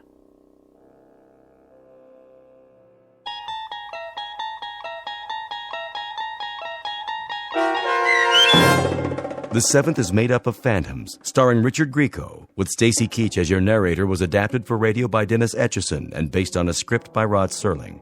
Heard in the cast were Craig Brawley, Jeff Lupetin, Christian Stolte, Kurt Nabig, Doug James, Roderick Peoples, Lynn Foley, Richard Shavsden, Carl Amari, Roger Wolski, and Vince Amari. To learn more about the Twilight Zone radio dramas and to obtain audio cassettes and CDs of these programs, visit our website at twilightzoneradio.com. The producers of The Twilight Zone wish to thank CBS Enterprises, Carol Serling, Dennis Etchison, Dick Brescia Associates, Claire Simon Casting, Paul Patch, Terry Jennings, the American Forces Radio and Television Service, our sponsors, and our radio affiliates for helping make this series possible. This copyrighted radio series is produced and directed by Carl Amari and Roger Wolski for Falcon Picture Group. Doug James speaking.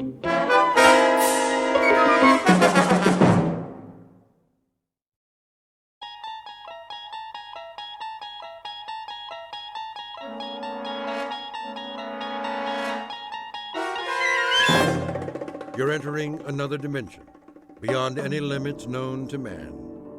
This is the universe of imagination, a wondrous land of brave new stories from the far reaches of space and time. So fasten your seatbelt. There's the signpost up ahead. Your next stop, the Twilight Zone.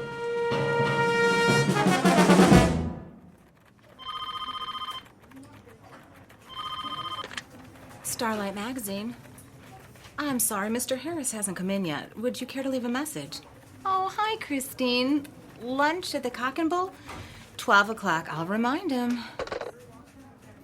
Paula? Yes? Did you proof the feature story yet? Give me 20 minutes. Make it 10. I need to double-check the whole issue before pickup. Where's the center spread art? Nate's got it.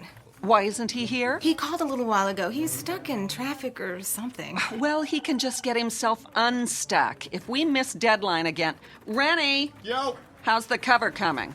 Printing it out right now. Good. Don, did you finish the insert? What insert? The new line from Lady Lynbrook? I never saw it. They sent camera-ready copy yesterday. I'll have to repaginate everything. Then do it. They're a huge account. Okay, boss. And Rennie, add a teaser on the cover. Free inside a sample of Tempest Fugit. That's the name of the perfume. Will it fit? I guess it'll have to. That should be everything, except for the color separations. I'm sure Nate's on his way. I'm sure he better find another job. We need him, Cheryl. He's our graphics coordinator. Oh, I can hire interns who will do it for nothing. Well, how well would they do it? You have to admit his work is good, and It makes us money. It's the camera-ready ads that make us money. All the rest is filler. Call the messenger service and reschedule. When's the last pickup? 1 o'clock. Tell them we're running late. Maybe they can stretch it. I'll try. Sorry. I got hung up. Hi, Nate. Do you realize how long you've kept this staff waiting? What time is it? My watch isn't working. Your watch is not alone. You won't believe what happened. I stayed up all night to redo the art. Then the car wouldn't start, so I called the repair shop. You could have called a cab. It took 45 minutes for a jump start. Then, when I finally got here, the elevator quit and I was stuck between floors. I know I said I'd be here an hour ago. Make that 2. But it's not my fault, I swear. You can't beat the clock. The harder you try... Did you bring the disc? It's right here. Load it and print it. You can have your nervous breakdown after we go to press. Here, use my computer. What's the matter with her this morning? Another day in the cackle factory. Look at this first so I can sign off on it. What page? Center spread, the feature story. At night, our fair city glitters like the proverbial Christmas tree.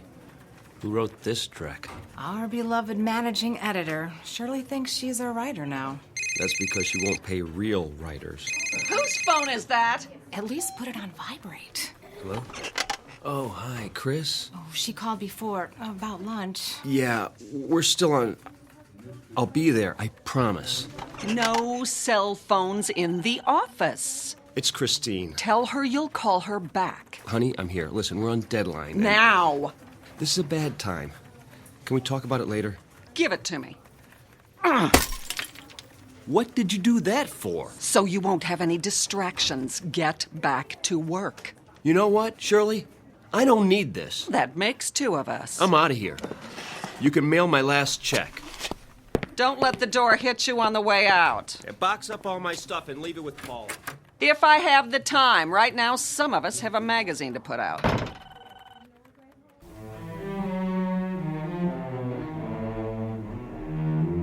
Introducing Mr. Nathaniel Harris, former fine arts major, engaged to Miss Christine Crosley, and lately employed at a small publishing company. Very lately. Because this is a man whose hourglass has finally run out. He just learned one very important lesson, that he can't be in 2 places at once. But consider, how different might his life be were there but world enough and time. Every question deserves a response, and this one is about to be answered in the Twilight Zone. And now, The Twilight Zone, and our story, The 25th Hour, starring Mike Nussbaum with Stacy Keach as your narrator. Any dessert today? Just coffee and a check. Very good. What time is it? Mr. Harris, nice to see you. I have a reservation for noon. That clock, it can't be right. 1 p.m. exactly. Oh, no. Is she... Table 4. Chris, you're still here. Where else would I be? Lunch takes an hour, plus or minus a few minutes. I've done my duty. I am so sorry. Did you order yet? If I wanted lunch for 1, I'd have stayed home. Honey, it was a deadline day. Not only that... It's always something, isn't it? You shouldn't make dates you can't keep. It won't happen again. You're right. It won't. 2 glasses of rosé, compliments of the house. Thanks, Frederick. Chris, the editor's been impossible to deal with. Today, she actually smashed my cell phone. Can you believe it? So I told her... Care to see a menu? Sure. I stood up, and I said... Need a few more minutes? Please. Very good. Anyway, I told her what she could do with her job. Ask Paula. She was there. We should drink a toast. Great idea. To... Old acquaintance. What? It's about time, Nate. You never have any left over for me. What are you talking about? Don't worry, I'm not bitter. Chris. We need a break. From each other. Who knows? Maybe it's true what they say on greeting cards. If you love something, let it go. If it comes back, it's yours to keep. Chris, listen. Goodbye, Nate. I'm trying to tell you... It's all right. Think of how much more time you'll have now. To tell you that I won't ever have to go back to that miserable job again. For you, sir. I didn't order it. From the gentleman. He thought you might like something stronger. Which gentleman? The corner booth. The old guy in the brown suit? Yes, sir. He's one of our regulars. Yeah, why not? Very good. Thanks. My pleasure.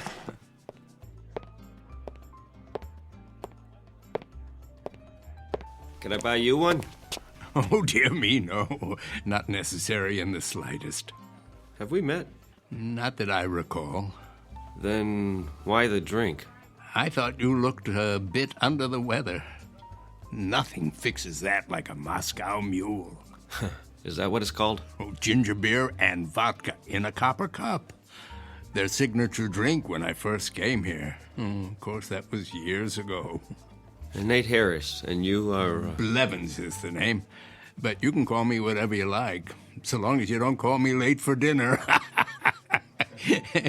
Please, sit down. I think I've seen you here before. Oh, most unlikely. I'm the type who blends in with the woodwork. Well, I wouldn't say that. When a man is my age, he becomes invisible, practically speaking. Perhaps because he's no longer in such a hurry. Then I envy you. Oh, you mustn't. I have nowhere to go and nothing to do, unlike yourself. Actually, I don't know what I'm supposed to do now. Something will present itself. It always does. I saw the way you came in. Your features a blur of energy like hummingbird wings. It's nerves. I haven't had a free minute all day. I was like that once. But now I have so much time. Well, I don't know what to do with it. You're lucky. Don't be so sure. You have a schedule to keep, a job. Not anymore. Oh, is that right? I was 2 hours late to work this morning. One time too many. And to top it off, my girl just walked out on me. So I guess I'm flat out of time. Pity. But now you've hit the nail on the head, haven't you? Time. There's an old saying that it's wasted on the young. In fact, it's wasted on people like me. I have all the time in the world, more than I can possibly use. Excess, you might say. Well, if you figure a way to bottle it, let me know. Do you mean that? Are you kidding? I'd pay anything to have a little extra. Anything. Oh, no need for such a sacrifice. That's easy for you to say. If I could have what you have, I'd hock everything I own. I assure you that won't be necessary. No? Let me tell you about myself. As I say, I've reached the point where I have too much time on my hands. That means the opportunity to read, to study, to speculate, and to tinker. What's unimportant falls away, and all that remains is what truly matters. What are you getting at? Simply this, Mr. Harris. I'm about to share something that may sound incredible, but it's really quite straightforward, at least in principle. You see, nothing is created or destroyed in the universe. It merely changes form, moves to where it's needed, so to speak. Sometimes that requires a little nudge, of course. I'm not sure I follow. Consider a rain falling on arid land, air flowing into a vacuum. The process is the same. Surplus redistributed to maintain a certain equilibrium. The truth is that nature abhors waste. You've lost me. Consider what happens in a typical day. As soon as you have a free hour, new tasks flow in to fill the gap. The result is that a busy man never quite manages to stay ahead of the game. You got that right. But what if you could add another hour, or another, and another, until the pressure is drained off, equalized? Tell me, what would you do with that extra time? Travel? Write the great American novel? Use it to get caught up, probably. I studied to be an artist. Now I'm a consulting graphics coordinator. You know what that means? I push ads around on a computer screen. Don't ask me how it happened. No real mystery. You needed to earn a living, and time got in the way. What you need is time that's off the clock, so to say, before what matters is only a memory. Don't tell me. You're selling a magic potion. What's it called? Time in a bottle? Nothing so fanciful. The product of my tinkering is purely scientific. I happen to have a prototype with me. Spare me, old-timer. Thanks anyway, but I'm afraid I can't afford whatever you're selling. Oh, it's not for sale. It's still in the experimental stage. Oh, come on. I know what that is. I took music lessons. It's a variable rate device to mark the passage of time. Allow me to demonstrate. Congratulations. You've reinvented the metronome. Try to lift it. That's heavier than it looks. What did you do? Put lead in it? It's quite empty as far as the eye can see. Open the panel in the base. Oh, you have to lift the latch. Well, there's nothing inside. Are you sure? A pivot for the arm attached to some kind of bearing, that's all. But it feels like it weighs 10 pounds. That's because the little door leads to... Well, I wouldn't want to confuse the issue. Call it a storage chamber. Oh, it smells like stale air to me. Oh, it hasn't been tested in a while. The contents are flowing out now that the mechanism is activated. Well, what contents? That which is beyond price and invisible to the eye. Go ahead, examine it. There must be a layer of iron under that veneer. Only the thinnest of plywood. Oh, where'd you get it? From a magic supply company? It took me years of trial and error. This is the 81st and final model. Or is it the 82nd? If my calculations are correct, it possesses certain unique properties. Listed on eBay. You'll find a buyer. As I said, it's not for sale. But it is available on loan. What would I do with a thing like that? Put it on my coffee table? I need someone to field test it. Test it? How? To be sure that it's ready. Think of it as a kind of temporal storage battery, operating on the principle of equalization. I've infused it with some of my time, the excess I told you about. Say you're running late and you need a few extra minutes. Take it out and start it ticking. When you've had enough, one touch stops the arm. Wouldn't that be something? You almost had me going there for a minute. If it were real, you could name your terms. Oh, it's quite real. I suppose you can prove that? If I do, will you agree to a test? Here comes the con. Put it back in the case and take it home. Use it at your discretion. All I ask is that you return 1 week from today and report your experience in detail. And what sort of experience might that be? Why, the natural principle of equalization. It's already begun to work. You asked for proof, What does the clock on the wall say? Oh, I can't see from here. Then feel free to stand up. Check it carefully. I don't have to. It was 1 on the dot when I got here, so it'll be around a quarter past now, maybe 1:20. My, how time flies. What's the matter? Don't you have a watch? Oh, that might be part of the trick. Go on, walk over to the clock. Take a good look. And what will I see? The principle of equalization at work. Temporal redistribution on demand. Proof positive that my time is now your time. You're on.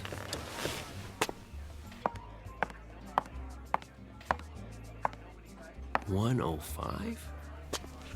Hold on. Frederick? Yes. Did somebody move the hands back? Sir? The wall clock. Did you see anyone go near it? Why, no. Then it's broken. No, sir. It keeps perfect time. Well, let me ask you. How long have I been here? How long? Answer the question. You met Miss Crosley very briefly, then the gentleman sent you a drink. And how long ago was that? A minute or two? Come off it. Did he put you up to this? Who? The little man in the booth, whatever his name is. Blevins? He bought you a drink and departed. Oh, he did he? Then why is he...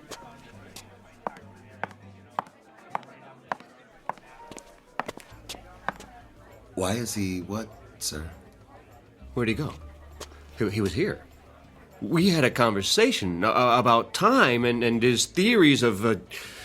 Did he leave that for you, Mr. Harris? Leave what?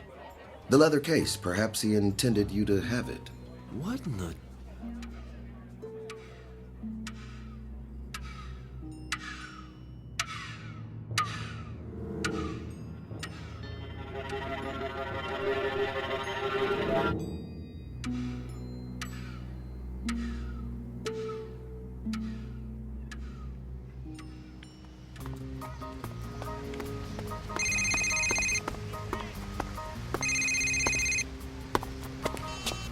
Hello?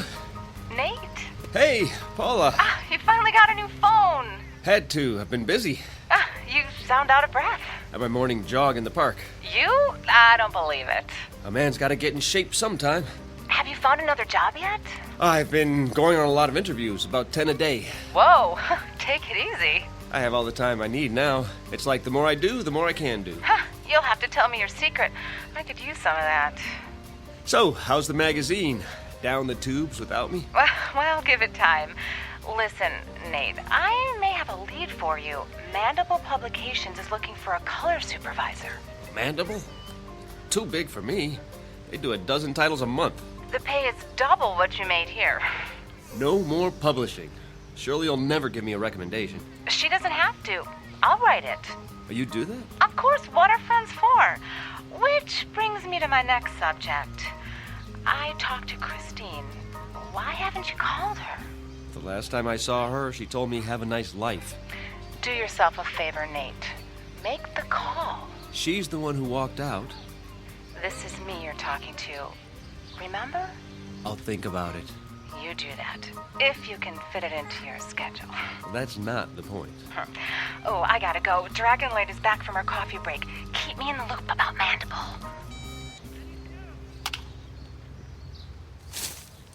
Hey! Hey, mister! Can we have our ball back? Oh, where is it? It's over there in the dirt. Sure. Here you go. Thanks. Oh, wait. Yeah? Can I see that bat for a minute? Okay. A nice one. A Louisville Slugger. My dad got it for me. Did he show you how to use it? Nah, he's too busy. Now look, when you hold it, be sure the trademark is pointing up. See the circle where it says Louisville? Otherwise, when you hit the ball, the wood might break. Gee, mister, you know a lot of stuff. And my dad taught me when I was your age. I wish you could show us. You kids play here every day? You don't have time. You're always running. Well, let me tell you something. Time is, well, it's, Yeah? I don't know what time is exactly, but I've learned one thing. We can all do a lot more with it than we do. It's a question of priorities. Okay, I guess. Only, Yes? what are priorities?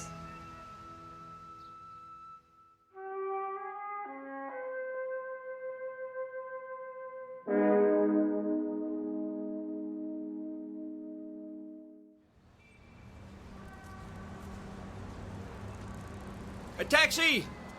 Over here! Where you headed? Uptown, the Mandible Building, and step on it. Sure thing.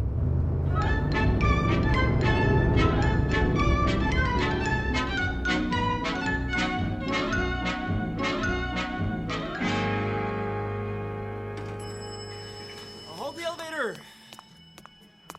What floor? The editorial offices. Lucky 7 coming up.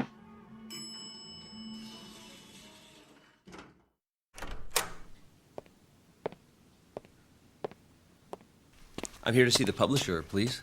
Do you have an appointment? Nathaniel Harris, 11:30. I'll tell him you're here.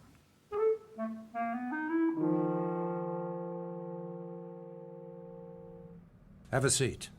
Mr. Harris, is it? Thank you. I appreciate your seeing me. I'm on a tight schedule, so let's cut through the fat. You'll have experience with prepress. 3 years with Starlight over at Maxilla. Before that, I was production coordinator for Carcosa Press. Impressive. Paula told you about the position? Color supervisor. What exactly would that entail? Crunch. Pardon? That's what it's all about. I want our colors to pop off the page. Good enough to eat. The question is, how hungry are you, boy?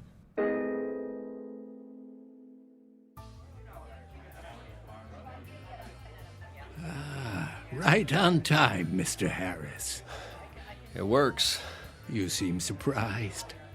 Mind if I have a look? Oh. It's undamaged. And the little door above the base? Ah. Oh, how intoxicating. What is? The scent of movement to and fro, the entire mad rush of life, lived to the fullest. Vitality, passion, and even, the great outdoors, if I'm not mistaken. Oh, you can tell all that? The aura of youth is unmistakable. Oh, you've used it a great deal, haven't you? The storage chamber is almost full. Why, I only did what you said. Started it ticking when I needed more time. And the result? Well, I got everything done, and then some. Over the last 7 days, I've been across town more times. I've gone on more interviews. Oh, have a drink of water. I could use one of those Moscow mules. Not a good idea. It might provide too much of a kick in your present condition. The device is extremely potent. You appear to have overdone it. Several times over. Oh, I'm a little run down is all. With a young man, desire knows no bounds.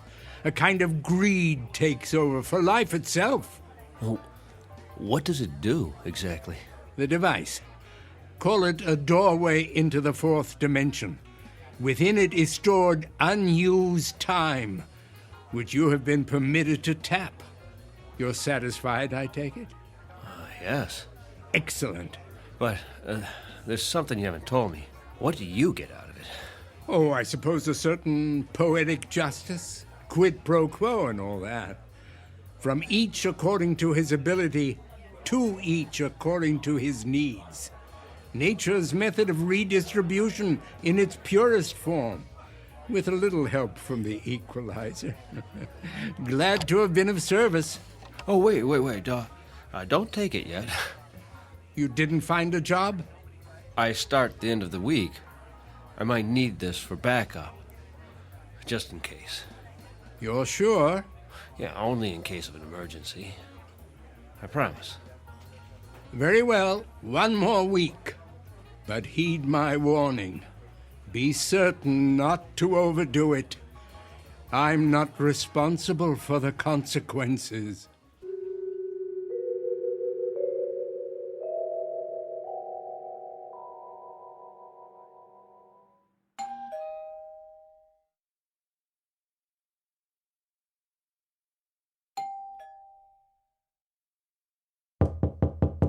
Nate, are you in there?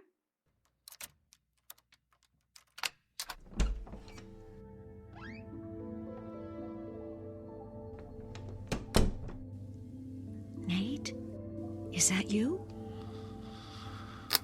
Oh.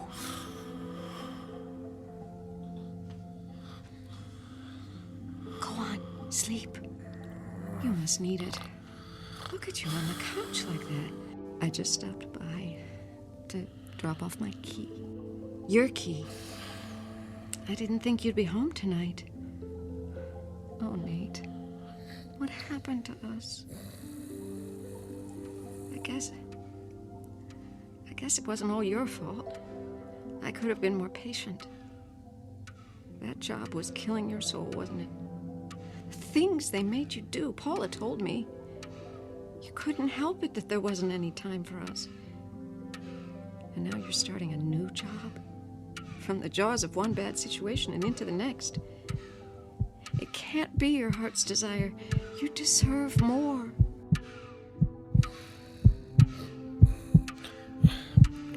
Shh, now.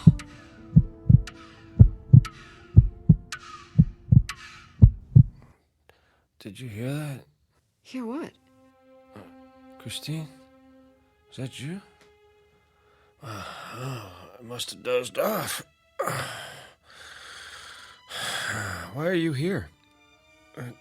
I thought you might want the key. You don't have to do that. I'll leave it on the table. Go back to sleep.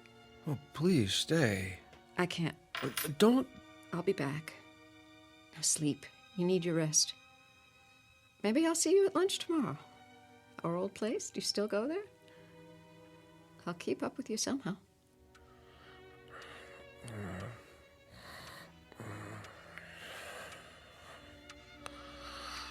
Until then, good night, my love.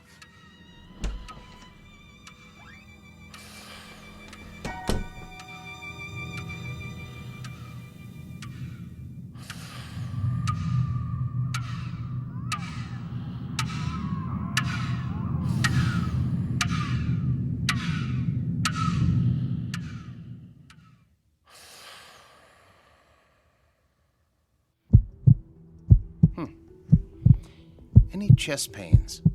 No. Your pulse is a little fast. How about headaches?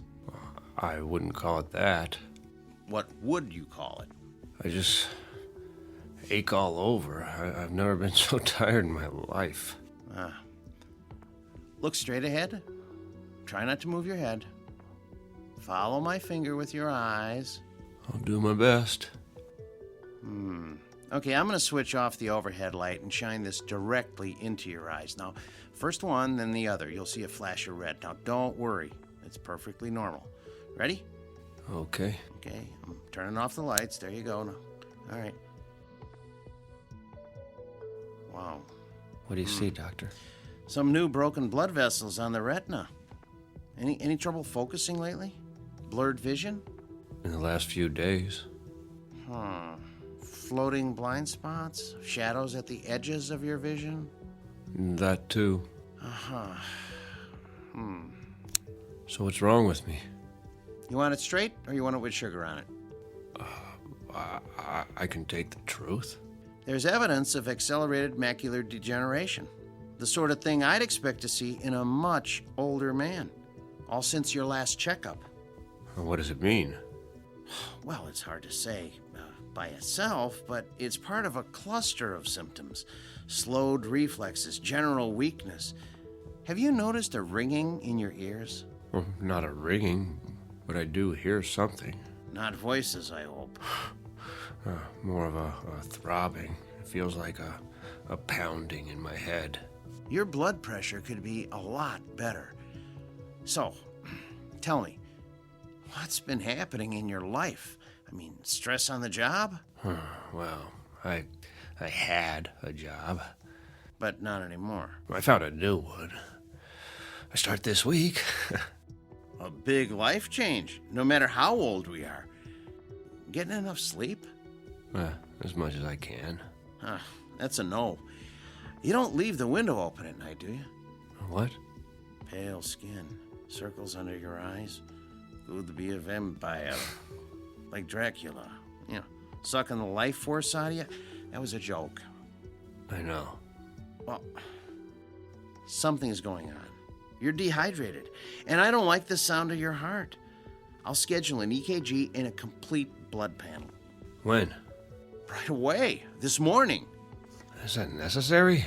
I'd say so. I thought you could give me a B12 shot or something. I could, but it won't address the problem. That was all the running around. There was so much I could do with the extra time, but that's going to change from now on. Extra time? Where do you get that? In a vending machine? Don't ask. You wouldn't believe me anyway. Ready for my speech? Go ahead. You've been making the most of every day, and that's admirable, but you've stretched it too far. Burn the candle at both ends and you burn yourself out. You know the old saying, live fast, die young. Is that what you want? I'll try to slow down. Try? Not good enough. You're exhausted, Nathaniel. After the tests, I want you to go home, take your vitamins, and pull the covers over your head. 8 glasses of water minimum in the next few hours. Now, I'm going to call you when I get the results. Is there someone who can come by and cook you a healthy meal? I'm not sure. Well, let me know if you feel any worse. And cancel your appointments. Don't even think of going anywhere for the rest of the week. Well, that's not possible. You don't have a choice. The new job. You'll end up in the emergency ward. I told you. I'll take it slow. Famous last words. That'll have to do. Then I'm gonna check you into a hospital room right now. No. I have something to do first. You're not listening. Do you want a myocardial infarction? How about a stroke? Not common at your age, but it can happen. Life or death, Nathaniel. It's up to you.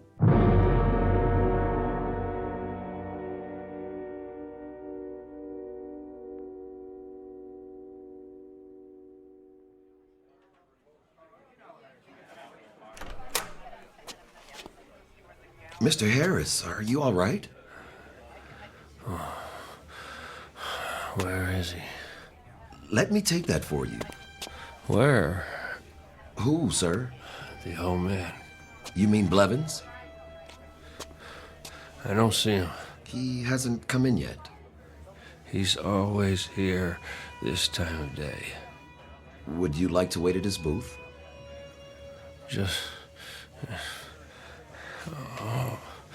Just give him this. The briefcase? Tell him I couldn't wait. Let me call a cab for you. I have to get rid of it. Now.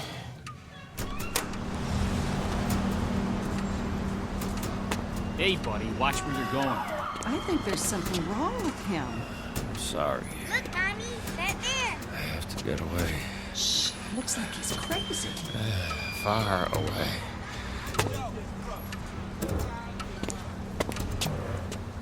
Now, what have we got here?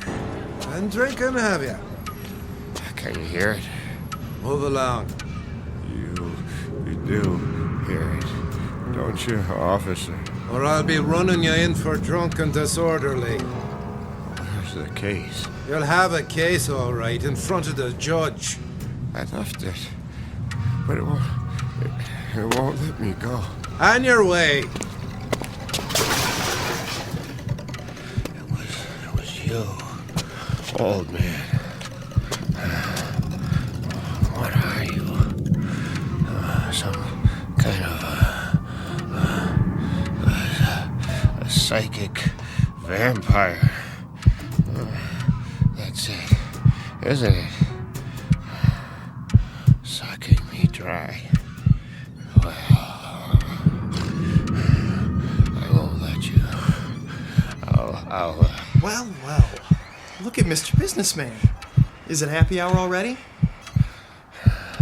Where is he? I'll tell you what, old man. Just give me your wallet, and I'll tell you.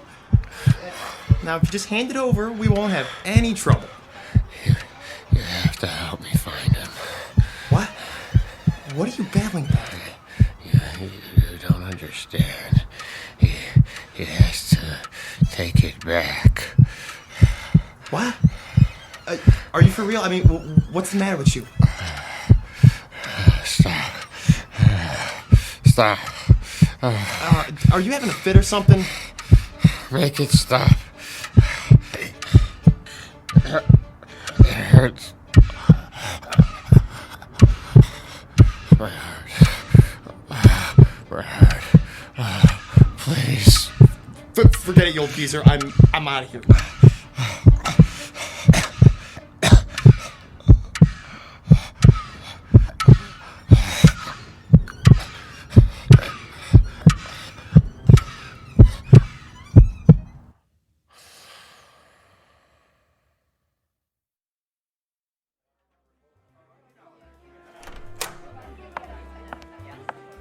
Why, hello, Miss Crossley. Hi, Frederick.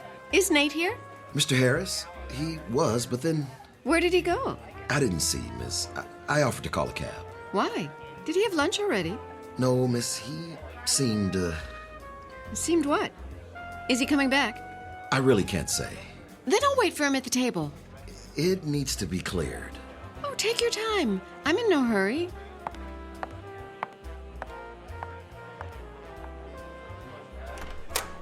Oh, hiya, Blevins. Freddie, my boy. Didn't mean to be late. So much to do. Oh, do you like my new sport coat? It's the latest style. They call it hot plaid. I held your booth. Oh, and this is for you. He didn't wait. No, sir.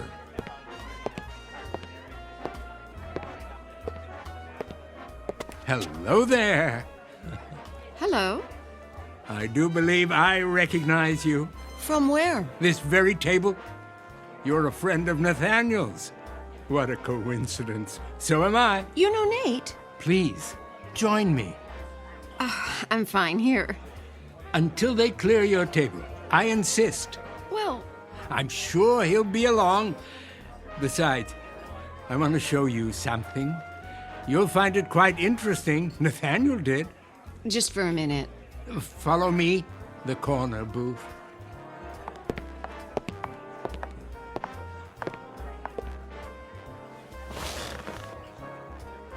What's in the case?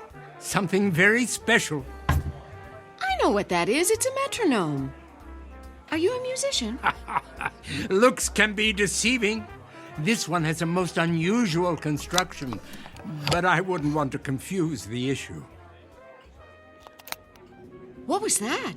For now, call it a collection chamber. It smells of youth, strength, vitality, the most precious commodities in the world. Oh, but you know all about that, don't you? You're young, full of energy. Would you believe I was once so tired of life that I didn't know what to do with my time? Until I invented the equalizer. I've been hoping to find someone to test it. Allow me to demonstrate.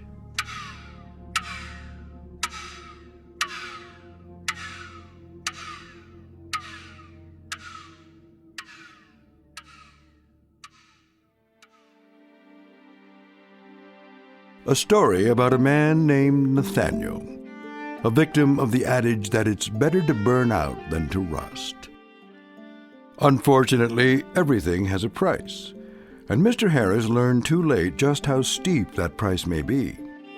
A man whose hourglass ran out to the last grain of sand. But consider, how different might his life have been had he lived it somewhere other than the Twilight Zone.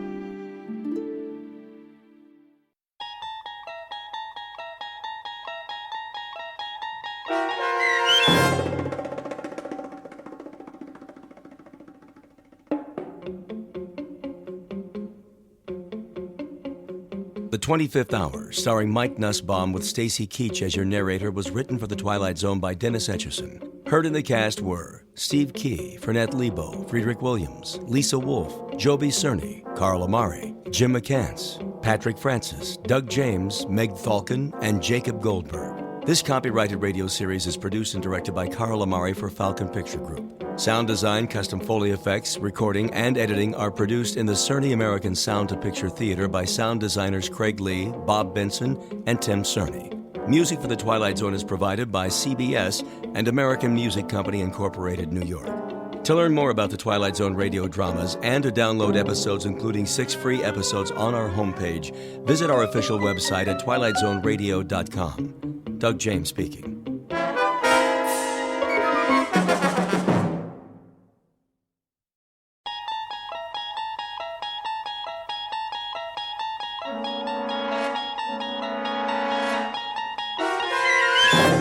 You unlock this door with the key of imagination. Beyond it is another dimension, a dimension of sound, a dimension of sight, a dimension of mind. You're moving into a land of both shadow and substance, of things and ideas.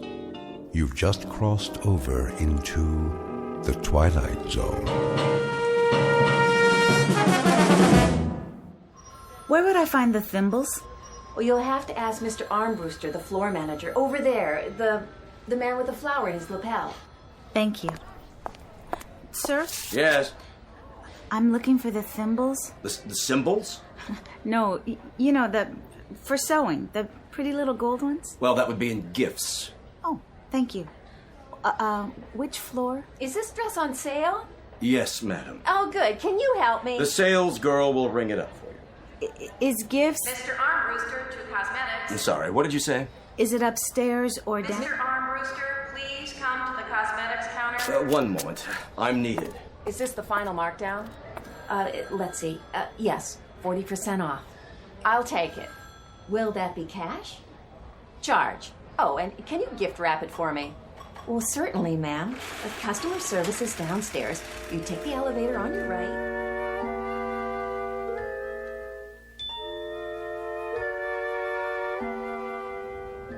Would you push the button for me? What? The button. My arms are full. Oh, I'm sorry. I'll get it for you. Is this elevator going down? I'm really not sure. Such crowds. I know. It is hard to tell whether you're coming or going. Oh, it's always like that this time of year. I should have stayed home. It's exciting, though, don't you think? All the colors, the displays. It makes you feel so alive. I suppose. Going up? Actually, no. I'm looking for customer service. Next elevator, ma'am. Going up. Wait. Yes? Is the gift department upstairs? That would be the mezzanine, miss. Then I'd better get on. Your good luck. I hope you find what you're looking for. So do I. What about all those people? Beg pardon? I'm the only person on this elevator. Miss? Why didn't you let them on too? This is the express. The others are local this time of day. Oh. I guess I'm not accustomed to such personalized service. My own private elevator. A pleasure. I hope it's in gifts. What in particular were you looking for? Thimbles. Thimbles? Gold thimbles. Really? You had them advertised. And they would most likely be in specialties. They would? 9th floor. Oh. Somebody told me to look in gifts. 9th floor. Thank you so much.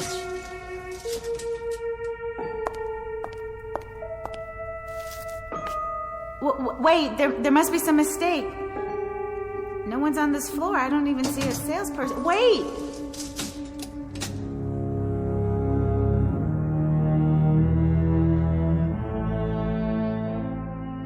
Express elevator to the 9th floor carrying Miss Marcia White on a most prosaic, ordinary, run-of-the-mill errand to the specialties department looking for a gold thimble. The odds are that she'll find it, but there are even better odds that she'll find something else, too.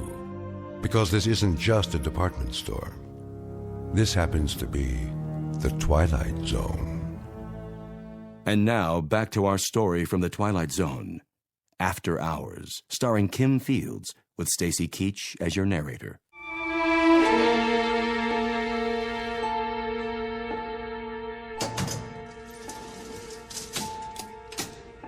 Wait, you can't leave me here. There's nothing on this floor, only empty counters, almost no lights at all. Why won't this button work? Now I have to wait till he comes back. Rude, that's what I call it. Hello? Is anyone here? Anyone at all? May I help you? Oh. Is there anything the matter? Where did you come from? Come? From? I didn't see you behind the counter. Was someone helping you? No, how could they? I don't think I'm on the right floor.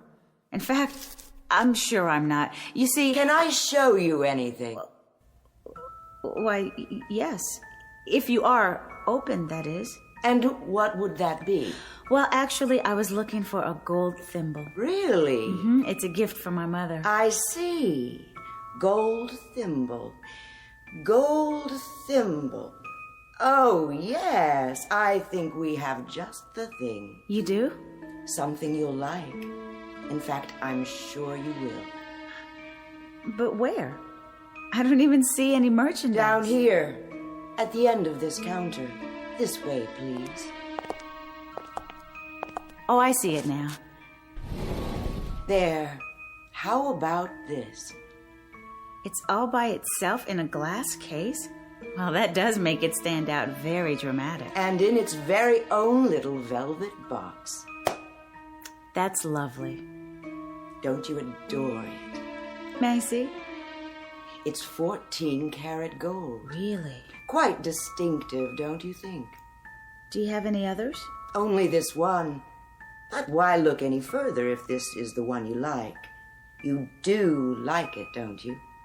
Yes, it's perfect. How did you know? Let me write it up for you. Charge? What? Will this be a charge? Oh, no, I'll be paying for it in cash. As you wish. It's easier that way, at least for me. Applying for credit, waiting to be approved. I never have enough time to go through all that. Do you know what I mean? I know exactly what you mean. Do you want it gift wrapped? Yes, please. If you have the time. On second thought, I'd better wrap it myself. Of course. It seems that there's never enough time, is there? Oh, I forgot to ask. How much is it? $22.80 plus tax. Is that all? Quite reasonable. It's our annual markdown sale for preferred customers. How nice. $25 even. Here you are. Perfect. You know, this is so... What? So odd. In what way, Marcia? Well, you don't have any merchandise here in any of the displays except for this thimble. Except for the very thing I needed. Is that so odd? We pride ourselves on catering to the discriminating shopper. I'm not sure. The whole floor looks so empty. And all the cases... You called me Marcia. Did I? I'm sorry. That was forward of me. I should apologize. How did you know my name?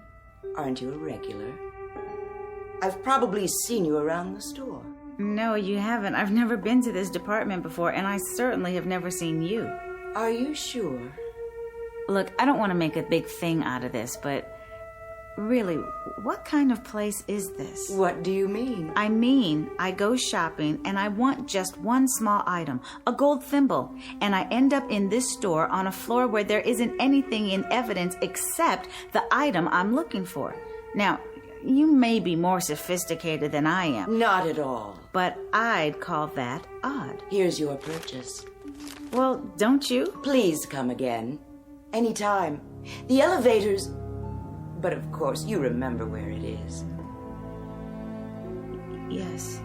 Yes, I do. Thank you.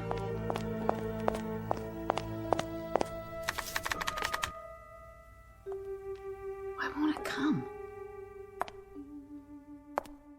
Oh, Miss White. What did you say? I was wondering. What? Are you happy? Am I happy? You'll have to forgive me, but it's really none of your business. Is that so? Why are you smirking? Was I? You are. You're laughing at me. I didn't intend to. Is this all a practical joke, one that no one's bothered to let me in on? Not at all. Then explain why you know my first and last name. I didn't give you a credit card or show you my ID. As I say, we must have met before, somewhere. And where would that be? I'm sure I don't remember. And why the personal questions? Am I happy? What does that mean? I was making conversation. But what business is it of yours? What possible interest could my life hold for you? Very well, Miss White. Suit yourself. It's none of my business then, as you say. I believe your elevator's here. Going down. What did she think was so funny? Pardon? Nothing. Did you find what you were looking for? As a matter of fact, I did. Excellent. Also, as a matter of fact, it was the only thing for sale on that floor. You don't say. Somebody ought to hire an efficiency expert or something. Oh, dear. One entire floor devoted to the sale of a single gold thimble. And an extremely odd sales lady. Somebody ought to look into her while they're at it. Odd, you say? You don't believe me? See for yourself. A very nice choice. Wait, this is scratched. I didn't notice. I can't send this to my mother. It's scratched terribly and dented too. You see here? Main floor. Just look at this thing. It's scratched and it looks like somebody stepped on it. Main floor.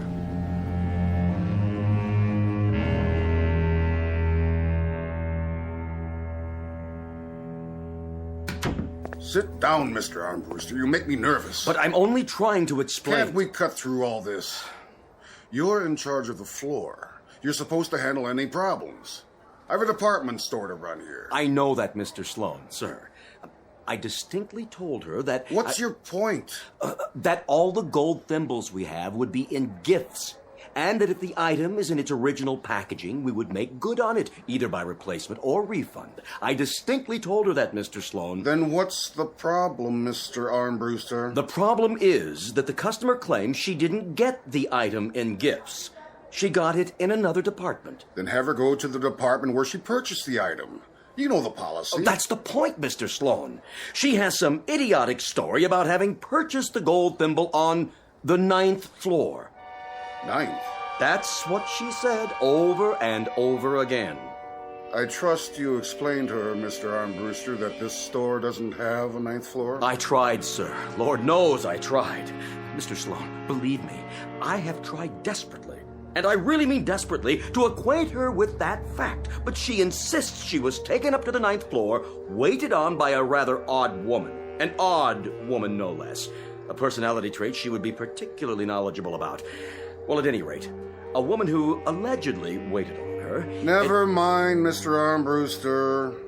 I'll talk to her. Thank you, sir. She's right outside.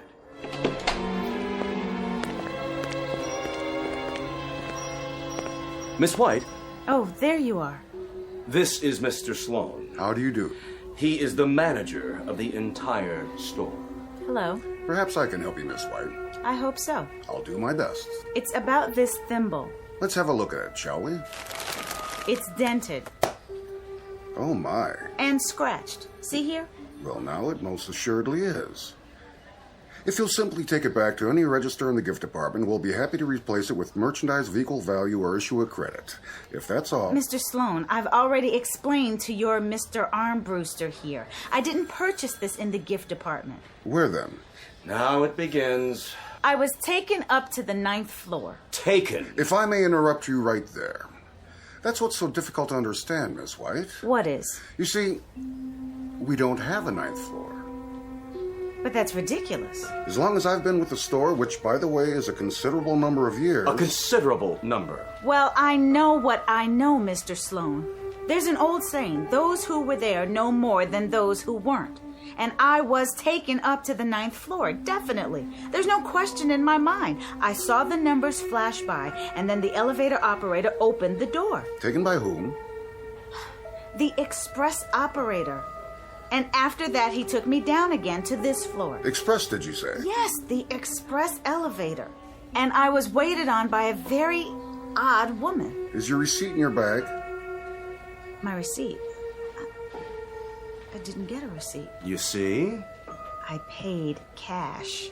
I gave the woman a $20 bill and a $5 bill. Then I was given the thimble in this little velvet box here. It doesn't look like one of ours. Then I took the bag and... From the odd woman.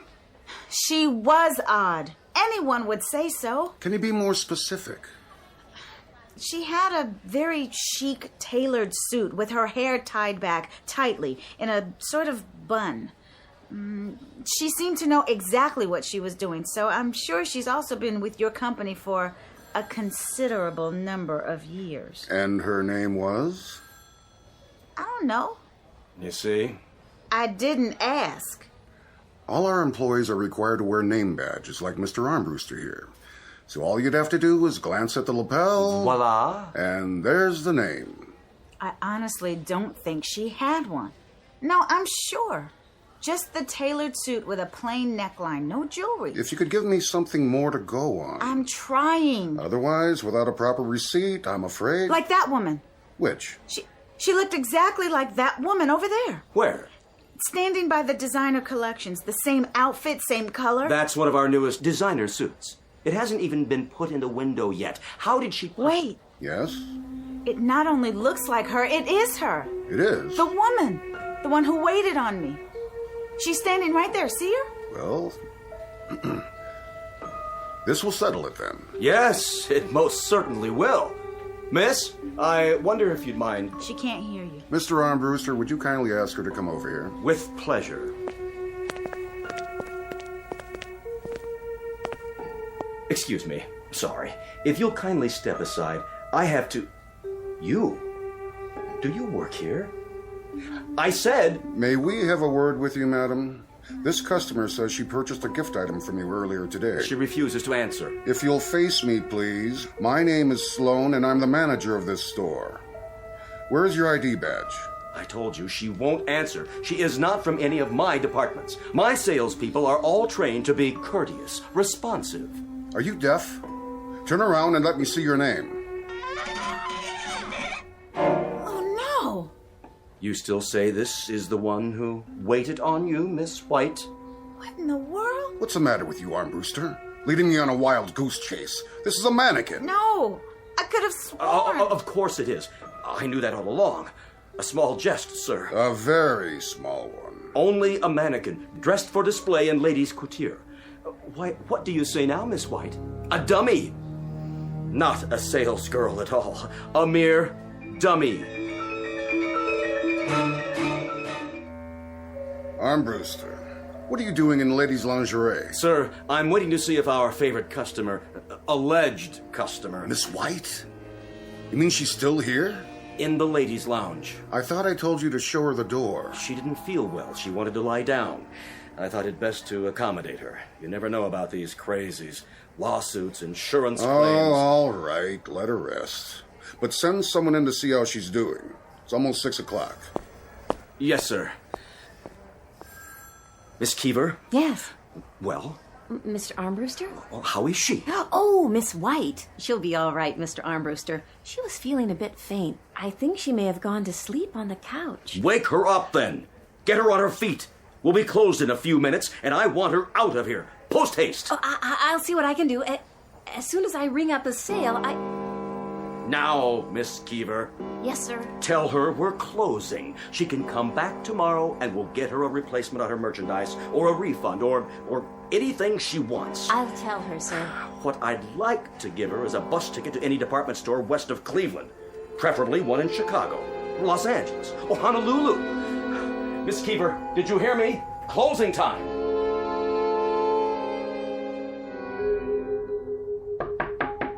Yes.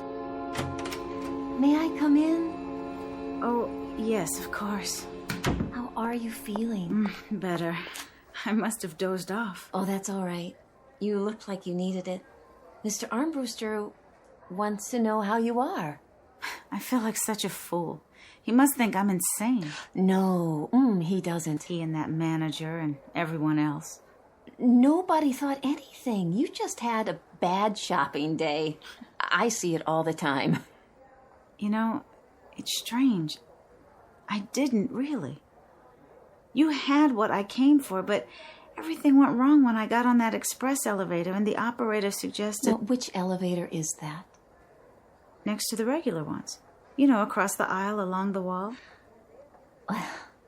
I have to tell you, I worked here all year, and we don't have an express elevator.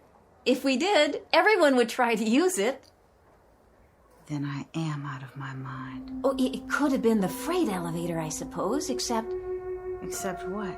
Well, there's no operator on the freight elevator. And you're going to tell me there's no specialty department? Where's that? You've never heard of the 9th floor either. I am sorry. They do have a floor just for storage, but I've never been there. Look, why don't you just go home and forget all about this? Have you ever had one of those dreams where you just can't wake up? Every day. Mr. Armbruster. Oh, no, I shouldn't have said anything. Go ahead. You've listened to all my troubles. Well, it's just that... Well, I don't mind the job. Decent hours, great benefits, paid vacation. But what? Is there something about the store? No, not exactly. There's something odd about it, isn't there? Oh, it's the way Mr. Armbruster treats us. Have you ever worked retail? Isn't that odd? Really odd. Well, what is? Do you know right here, right now, at this moment, I'm not sure. I have this feeling that there are things I can't remember, but I don't know what they are.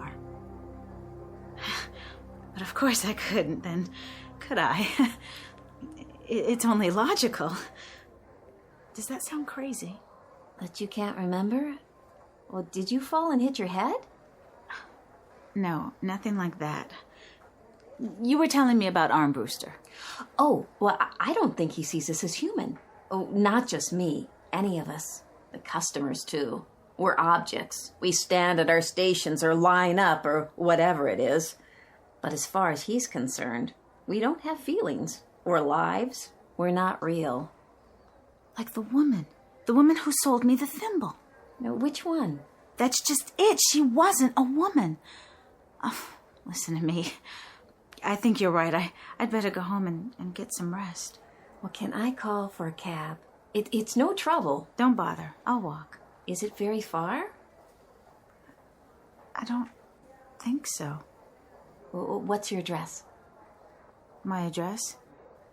Okay, I am off in a few minutes, and I have got my car. Oh, that's not necessary, really. Just let me stay here for a minute more. I'll put on my shoes. Peggy? Yes? You've got a customer waiting. Oh, okay, I'll be right there. Miss White, don't worry about Armbruster. Look at it this way. You're one of the lucky ones. I don't feel very lucky. Well, think about it. You can walk out of here anytime you want to. But why can't I remember my own address? Oh, why am I so tired?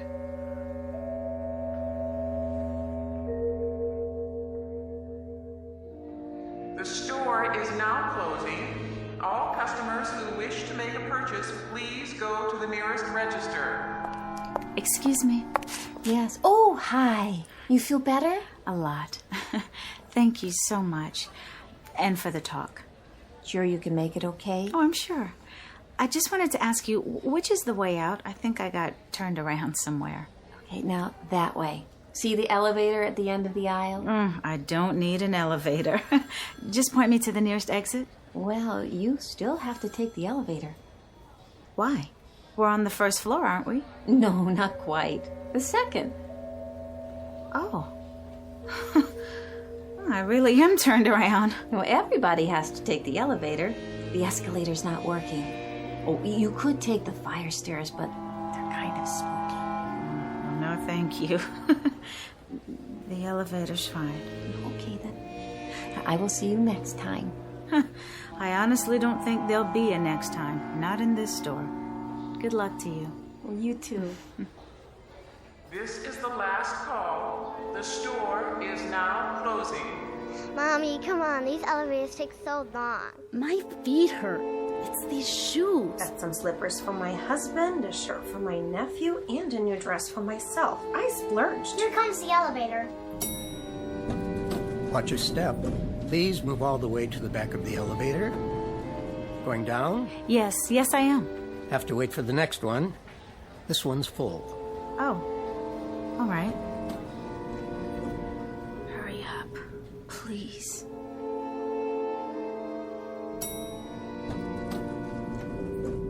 Going down. Yes, please. Step into the elevator. But why is it so dark? Did your light fixture burn out? Step in. Wait, aren't you the operator from the other elevator? All the way to the back. You are.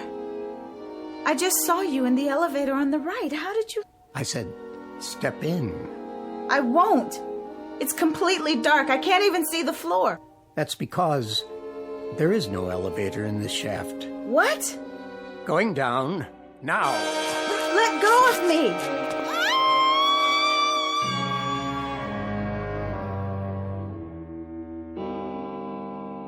What? What happened to the lights? I'm still in the lounge. Oh my God, I must have fallen asleep again. Oh, what an awful, awful dream.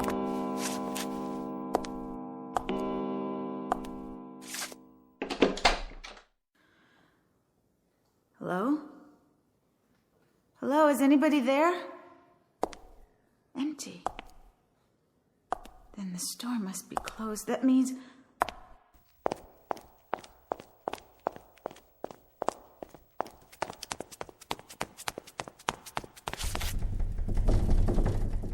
I'm locked in. Please, someone, anyone. There. You. Yes, you, Mr. Security Guard. Oh, please, over here. Look over here. Yes, here.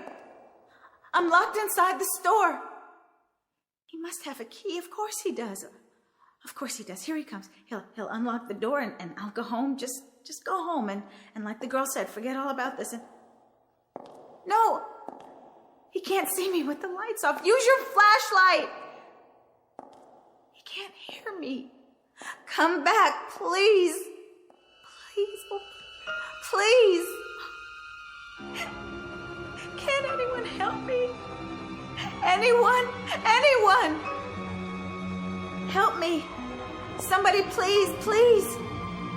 Help me.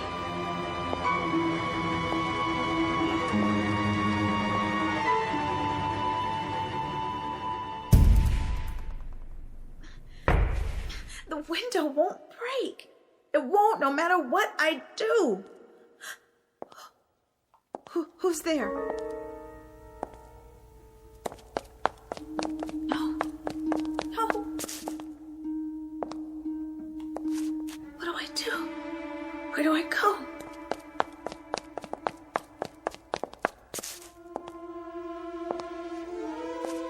I'll hide.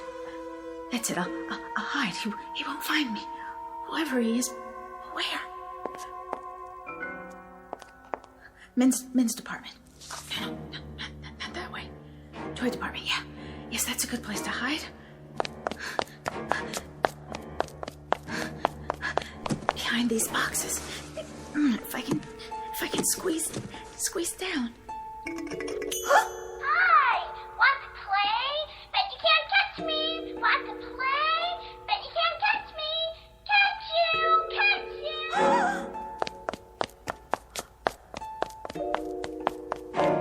Oh, thank God. Hi. Oh, you don't know how glad I am to see you. You're the express operator, aren't you? Sure you are. Remember me? You took me up to the 9th floor today just a few hours ago. And now I'm locked in. I guess we both are.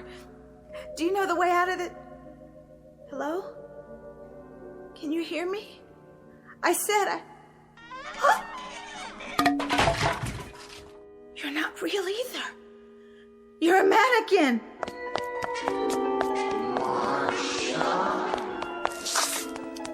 Who do you think you're fooling, Marcia? Come on, dear. Climb off it. You remember, Marcia? You know who you are. We do. We do. We do. A payphone. Yes. Where's my purse? I don't have any change. Help! Someone, please!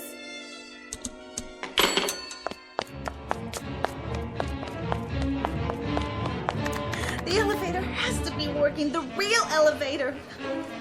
Please. Please come. Hurry.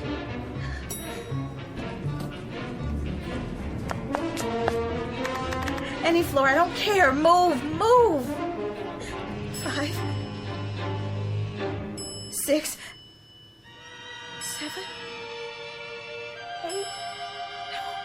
No, not this one.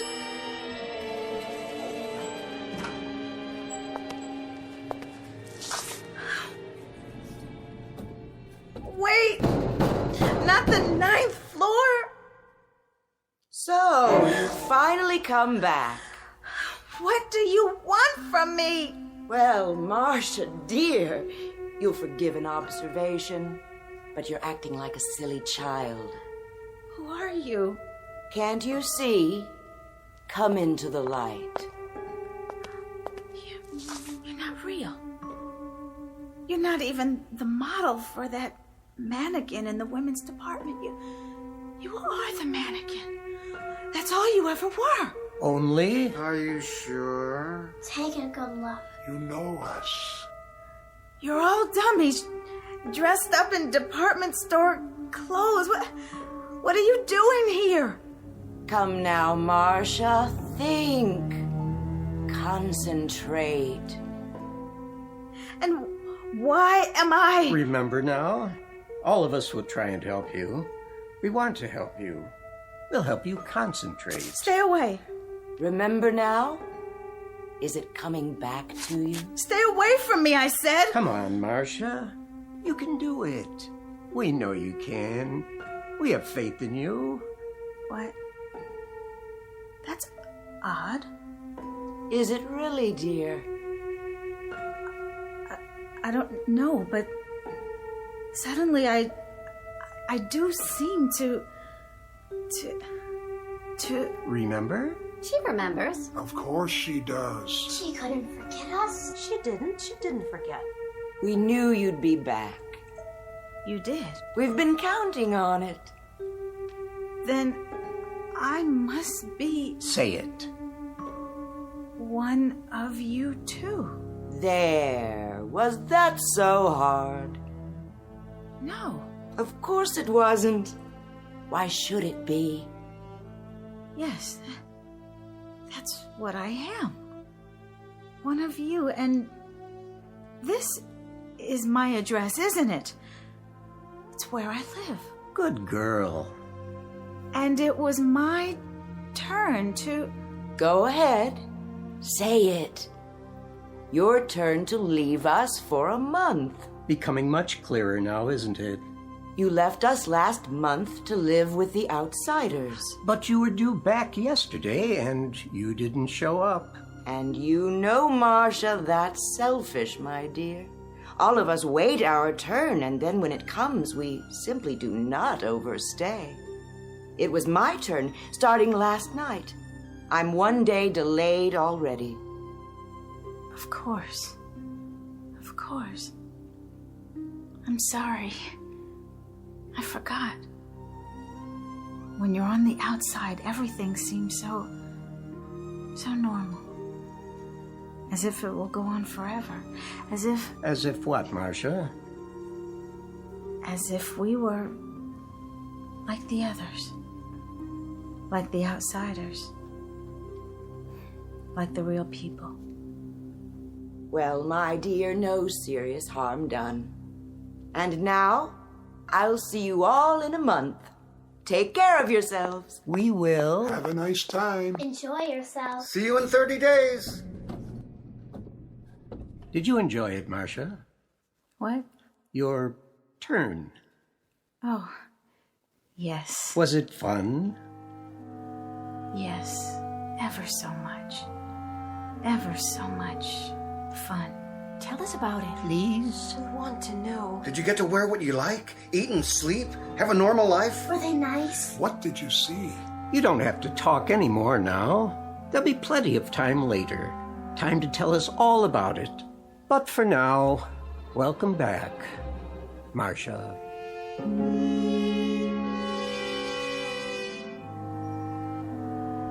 Good morning, Miss Keever. Morning, sir. Ready to set a new sales record? Oh, yes, sir. Splendid. I see the very irritating Miss White finally made it out of the store. Well, I guess so, sir. I didn't see her go. Well, good riddance to her and her little golden thimbles. Excuse me. Yes? Where can I find, well, Speak up. ladies' undergarments? Right here. Miss Keever will help you. You Armbruster? Mr. Armbruster. And you are? Maintenance department. I got another dummy for you. Where do you want it? On the pedestal in the window. As soon as it's properly dressed, of course. Right. Hold on. Yeah? Is that a new model? Don't ask me. For a moment there, that is, reminded me of someone. That right? Someone I believe I've seen in the store. I can almost place her. Oh, well, I'm sure it doesn't matter. I have much more important things on my mind. All right, setting her up over here, Mr. Armbruster.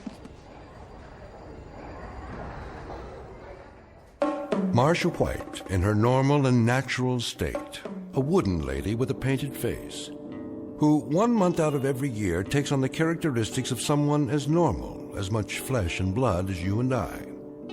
But it makes you wonder, doesn't it? Just how normal are we? And who are the people we nod our heads to as we pass on the street? A rather provocative question to ask, particularly in the Twilight Zone.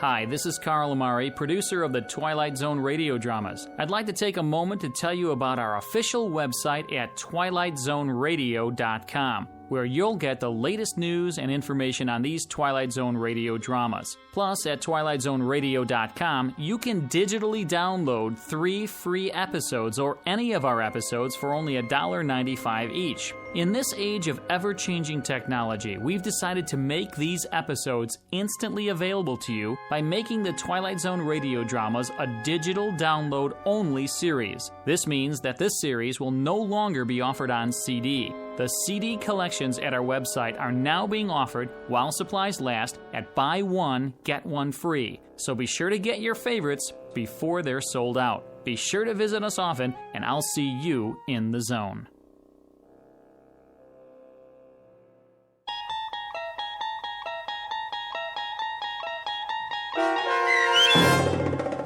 The After Hours, starring Kim Fields with Stacy Keach as your narrator, was written for The Twilight Zone by Rod Serling and adapted for radio by Dennis Etchison. Heard in the cast were Taylor Miller, Doug James, Rich Komanek, Turk Muller, Linda Ryder, Guy Burrell, Lynn Foley, Natalia Reed, Lauren Patton, and Irene Olson. To learn more about the Twilight Zone radio dramas and to obtain audio cassettes and CDs of these programs, visit our website at twilightzoneradio.com. This copyrighted radio series is produced and directed by Carl Amari and Roger Wolski for Falcon Picture Group. Doug James speaking.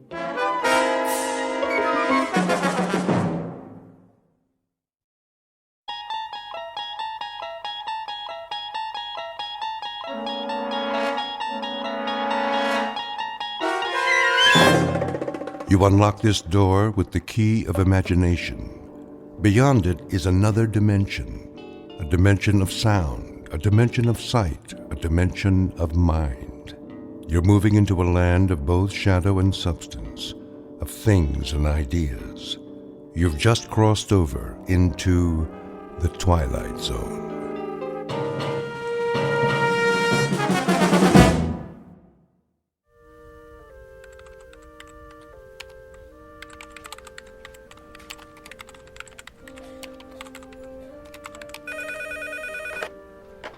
Northwest Medical Clinic, how can I help you? I'm sorry, Dr. Matheson is unavailable. He's taken a temporary assignment out of town. Can I make an appointment for you with one of our other physicians? Fine. Okay, let's see. How about next Tuesday at 2:45? Great. You'll be seeing Dr. Kyle Powers. You're welcome. Goodbye. Psst, Dorothy. What is it, Millie? Kyle gets another victim, eh? I know, right? How many of Dr. Matheson's patients is he seeing? Quite a few, which makes sense. He's got the lightest patient load at the clinic. Gee, I wonder why. Shh, Millie, someone will hear you. Well, maybe they should know what they're getting into before they see Dr. Doomagloom. Excuse me. May I help you?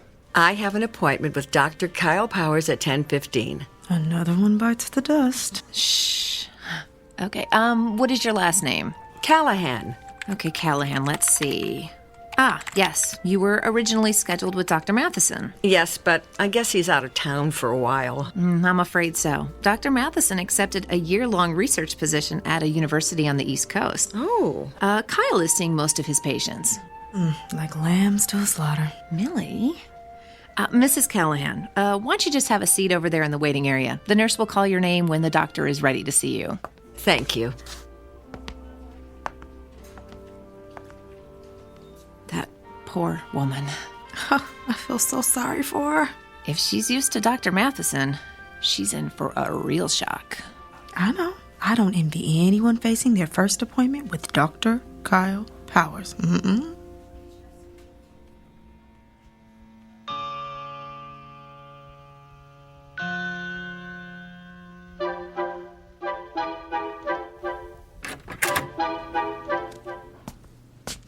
Mrs. Callahan? Yes? I'm Dr. Kyle Powers. It's nice to meet you.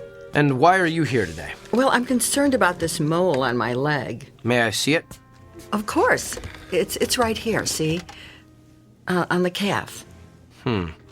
Dr. Matheson said I should keep an eye on it in case it changes. I think it looks a little bigger. What do you think it could be? A mole that changes like that is usually melanoma.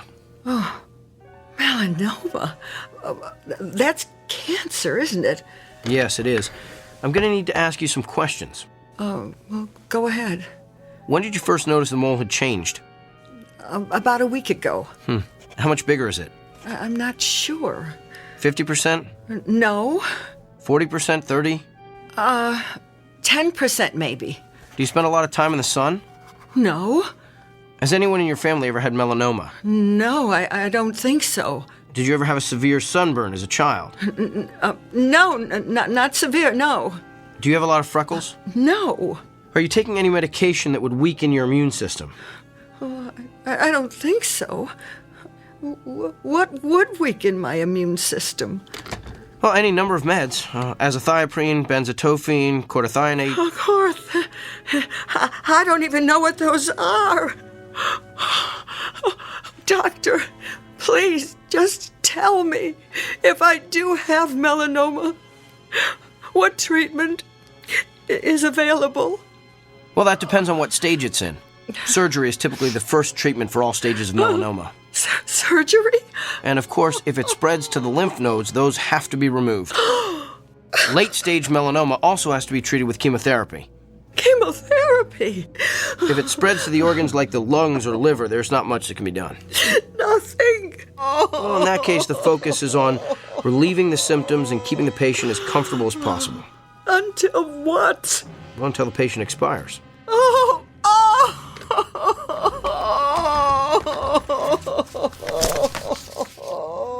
I'm going to refer you to a dermatologist. He'll perform a biopsy and then send a sample of the growth to the lab. If it is melanoma, the dermatologist will refer you to a surgeon for the sentinel lymph node biopsy. It's all standard procedure. Here's your referral. And Mrs. Callahan? Yes? I know there's something most patients worry about at this point, so let me assure you. Even if the cancer gets to the point where you can't function, your insurance should cover most of the medical bills. Keep in touch.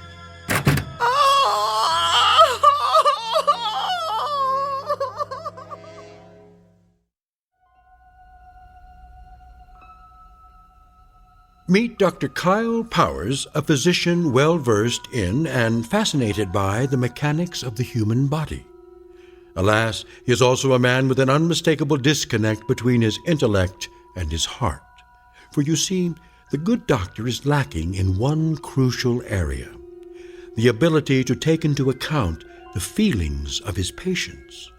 But his next appointment is no ordinary customer with a stuffy nose or gouty foot. Awaiting him in exam room number 6 is a messenger who is prepared to give Dr. Kyle Powers a dose of his own medicine, a prescription that can only be filled in the Twilight Zone.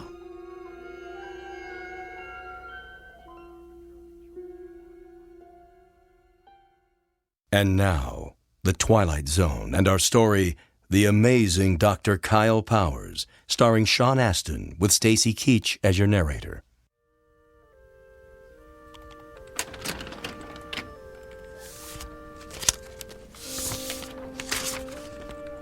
Kyle? Kyle.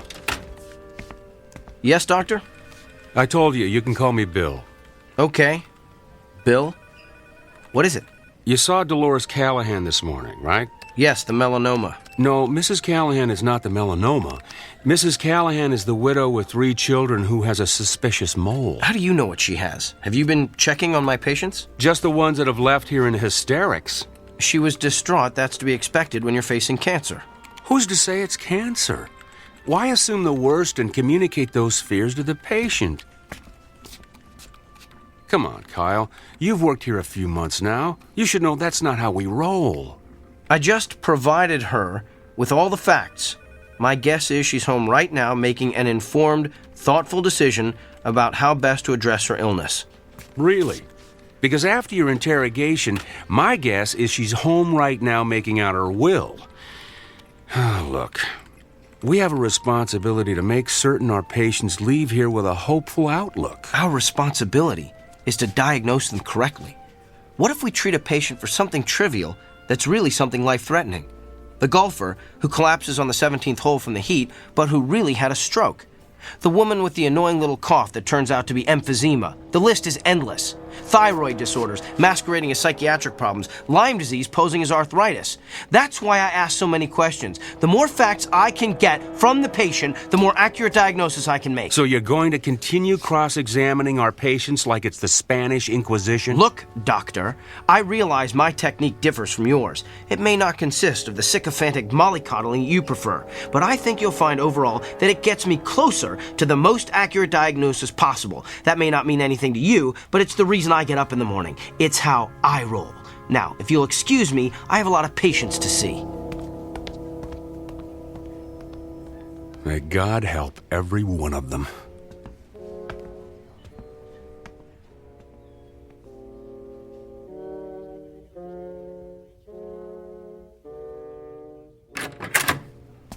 Good afternoon. I'm Dr. Kyle Powers. I'll be your physician while Dr. Matheson is... Oh! We are obviously not Eileen Richards. Obviously. The name's Beaumont. I seem to be in the wrong room, Mr. Beaumont. Let me just... You're in the right room, Kyle. You know me? Yes. You're not a quality assurance auditor sent to check up on me, are you? Did Dr. Bill T. Goodwin send you? No, but I am here. As a representative. For who? Whom? I can read you the list if you like. Mrs. Barbara Kennedy, Mr. Emilio Rodriguez, Miss Dolores Delmonico, Mr. and Mrs. Samuel Stone. Those are all patients I've seen. Mr. and Mrs. Emile Saperstein, the very Reverend Arthur Buchanan. Some of them are patients I treated when I first started practicing. Mr. William Tanner, Mrs. Glynis Peabody. But how would you know I've seen all those people? The Sullivan twins, Katie and Kylie, Rabbi David Weisinger, the Honorable Judge Harrison J. Evans. Okay, I get it. You know every patient I've ever treated, so who are you, the ghost of Christmas past? Hardly. I am here to communicate a message on behalf of your patients. They are fed up with your lack of concern for their feelings. You keep them waiting long past their appointment times. You do not call them back with test results. You do not explain their illnesses in terms they can understand. And you do not make clear the side effects of the medicines you prescribe. They have described you as rude, disrespectful, insensitive, and tactless.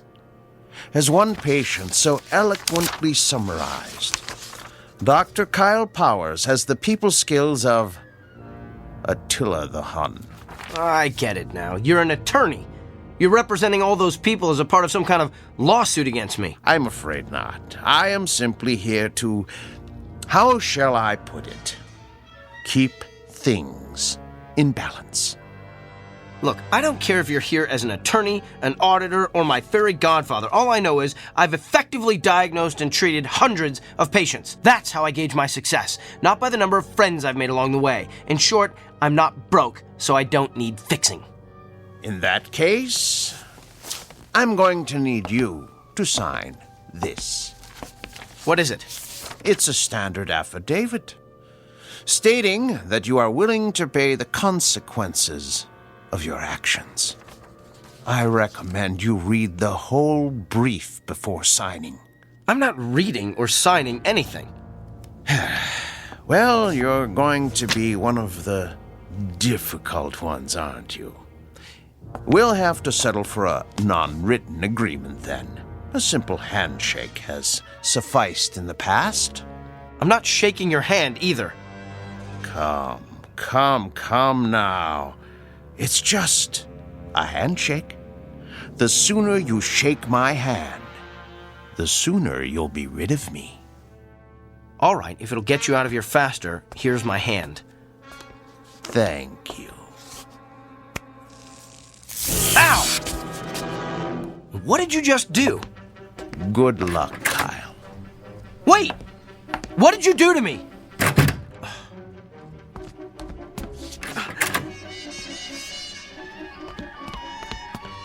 Where did he go? Can I help you, Doctor? The man who just left this room, which way did he go? You're the only one who's left that room in the last 10 minutes. Well, that can't be. I was just talking to him. I can page him if he's still in the building. Who was he? Nobody. Just some prankster with a joy buzzer. Who's my next patient? Mr. Gianelli. He's in room 7.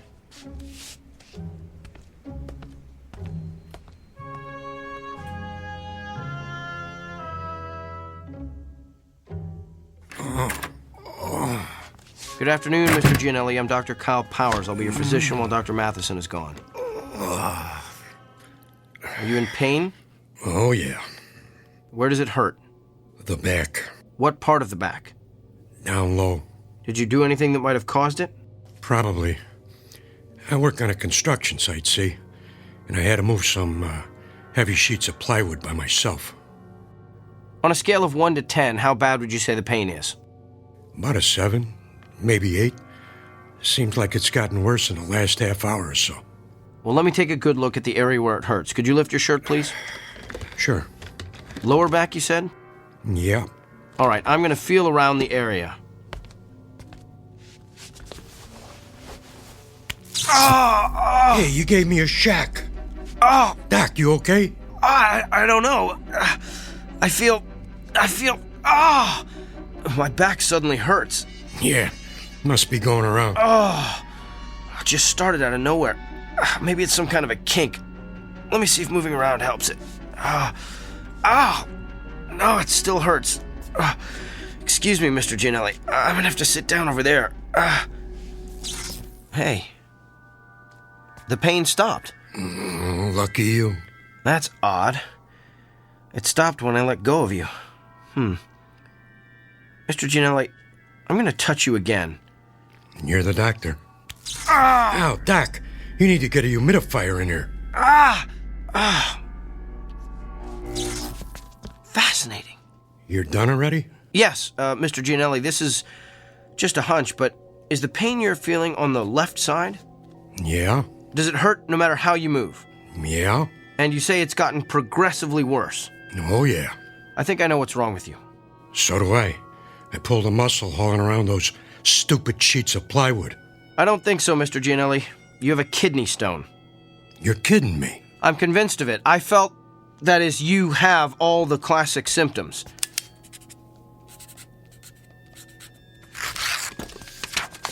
Here, this is an order for you to go up to radiology for an x-ray. That'll tell us exactly where the stone is, and we can figure out what to do about it from there. Hey, Doc, can I ask you something? What? How could you tell all that just by touching my back? Mr. Gianelli, I wish I knew.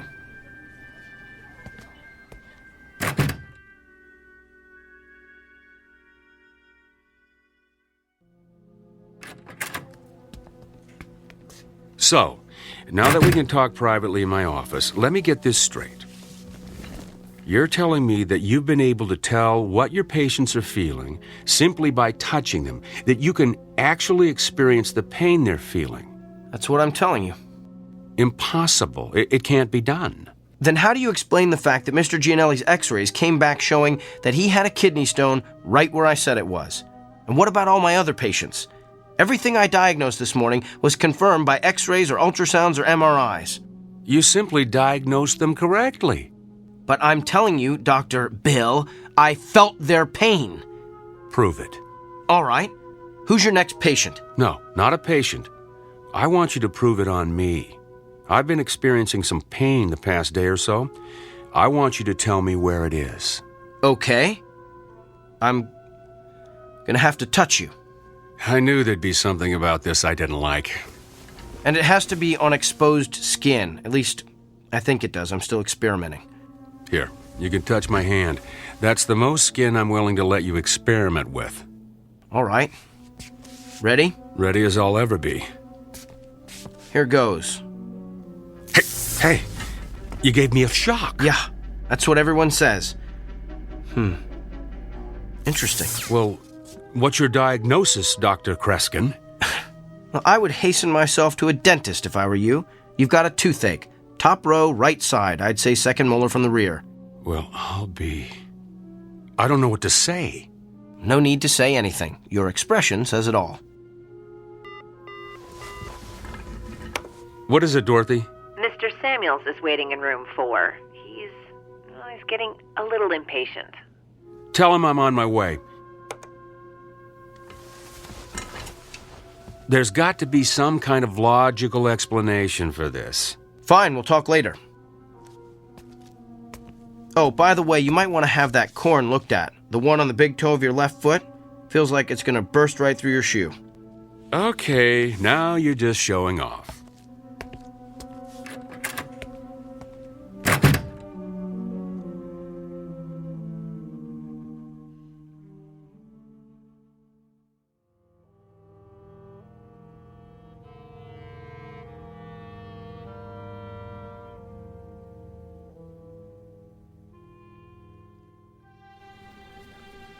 Okay, thank you.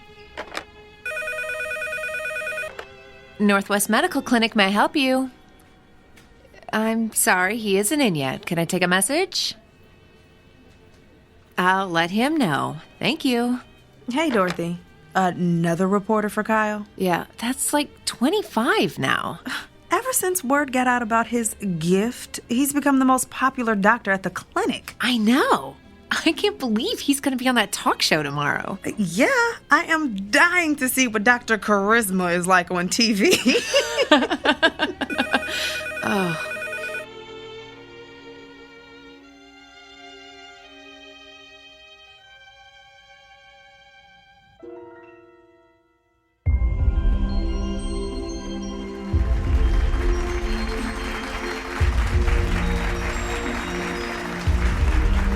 Welcome back to Barbie Porterson's Wake Up Call. I'm Barbie Porterson, and this half hour I'm going to have part 3 in my series on how I've managed to stay young looking the natural way without the use of drugs or surgery.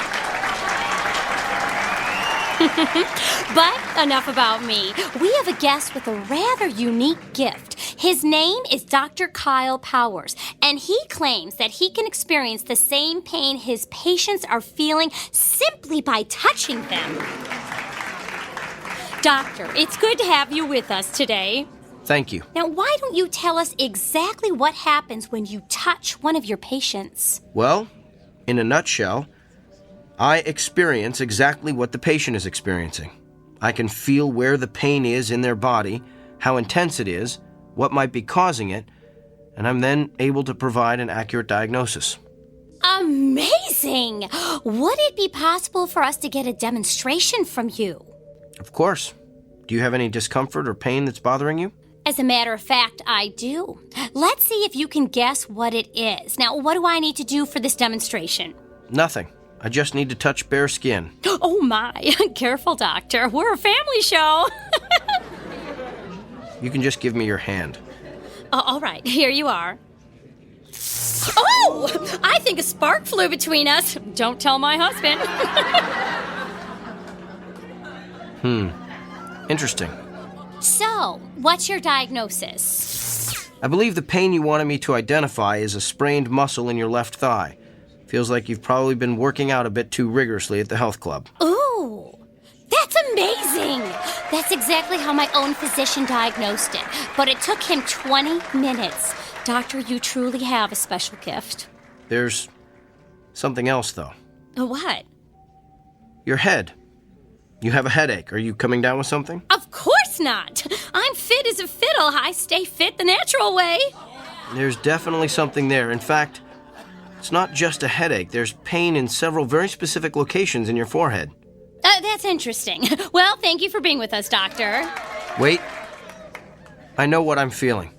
You recently had some sort of cosmetic injections, didn't you? What? Yes, the type that eliminates frown lines and wrinkles. Me? Cosmetic injections? What a ludicrous suggestion. Well, back with more of our Barbie Porterson's wake-up call after these messages. You know, a simple analgesic will help with that headache. No, I don't need it. Could we cut the audio, please?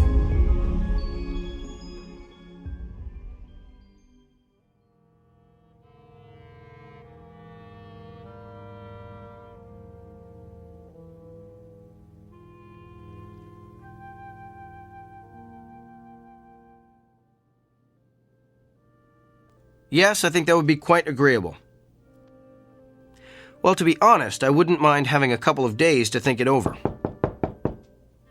Could you hold on for a moment? Come in. Kyle. Doctor, I'm on the phone. I need a moment with you. I don't have a moment. Make one. All right. I'm sorry, can I call you back? Thanks. That was extremely rude. And what are you staring at? You look so pale. Do you feel all right? I feel fine. Just a little stressed, and your intrusion doesn't help. So what's so urgent that it can't wait? Well, let's start with the waiting room overflowing with your patients. I had an important phone call. With who? Not that it's any of your business, but I was talking to Nigel Fairwick. Nigel Fairwick? He's the TV producer who creates all those vapid reality shows. Why would you want to talk to him? He wants to produce a television show starring yours truly. You're kidding me. Didn't he see that debacle of a TV interview you did the other morning? Yes, in fact, that's why he wanted to talk to me. Apparently the show's ratings skyrocketed after I outed Barbie Porterson. The interview is all over the internet. And this TV show of yours will allow you to perform additional acts of benevolence for the public good? Sometimes. But mostly will consist of me diagnosing the illnesses of actors, political figures, and even world leaders. Doesn't it bother you to exploit your gift like this? Exploit? You just don't get it, do you? I'm not seeking these people out. Nigel Fairwick, the newspapers looking for interviews, those patients in the waiting room, they're all coming to me. I'm the solution to their problems. I'm the answer to their prayers. Spoken like a man with a true Messiah complex. There's just something about your gift I've been trying to figure out. If you can feel your patient's pain, then you must be able to feel other things as well. Like what? Like their emotions. You must be able to feel their fear, their anxiety, their despair. Do you feel those things, Kyle? I feel them. Then why don't you ever talk about them? In all the interviews you've given, I've never heard you once mention the patient's emotions. Because it's irrelevant. It's the pain that helps me diagnose the illness. Besides, those feelings only last as long as I touch the patient. So you shove those emotions aside.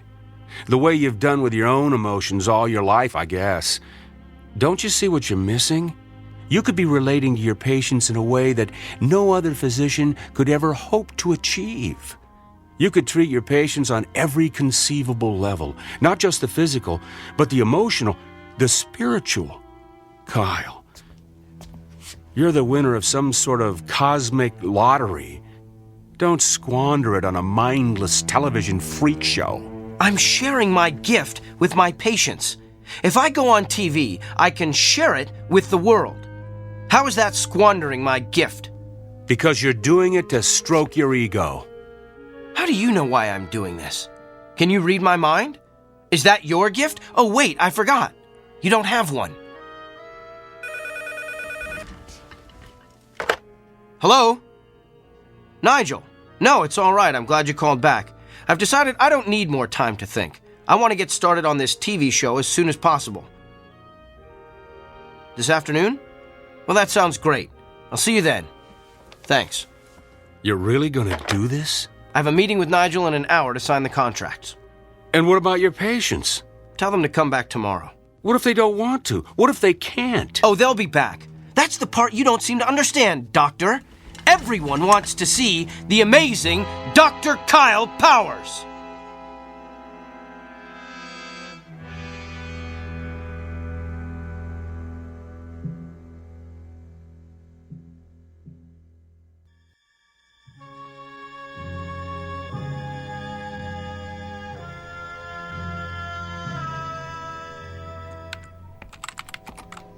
Well, Dorothy, my last patient has left the building. Let's start closing up shop. Way ahead of you, Doctor. Hey, I put the TV on in the waiting area. Kyle's TV show is about to start. Oh, I don't want to miss this. Oh, yes. We shouldn't miss the circus when it comes to town. Come on, Doctor, it started. I'm coming.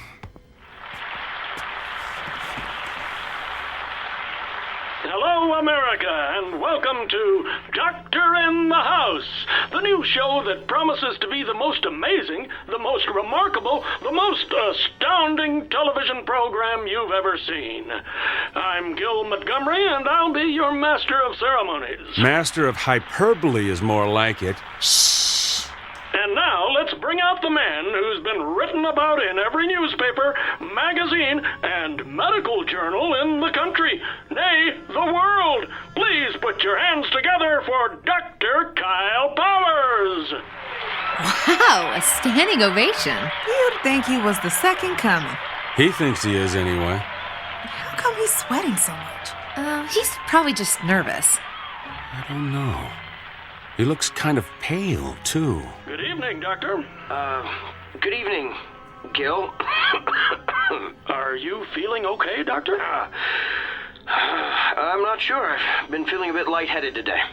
Well, physician, perhaps we'll give you a chance to heal thyself later in the show. But right now, we're going to bring out your first patient. Are you ready? Yes, I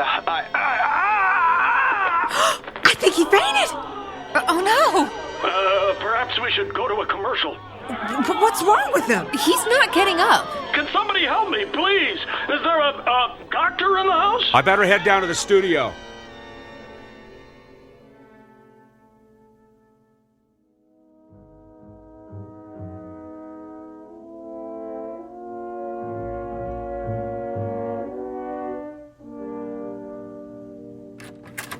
Kyle, I've got the results of your tests. They're pretty extensive. Tell me. Well, simply put, your autoimmune system has completely broken down. Can you tell why? No, I can't find anything that would cause it. There was something about your results, though, that looked familiar.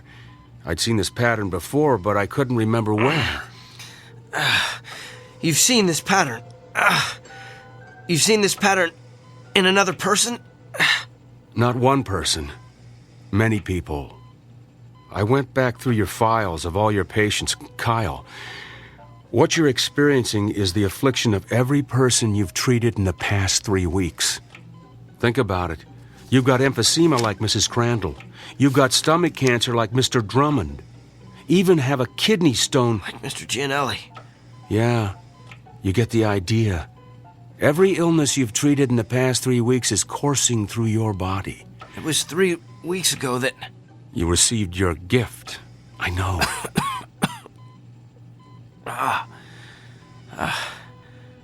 How long do I have? At the rate you're deteriorating, I'd say you've got 24 hours. No. That just can't be. Look, I know you're in a lot of pain. We're going to do what we can to make you comfortable. I want to run some more tests. There's got to be a way to beef up your immune system. Bill,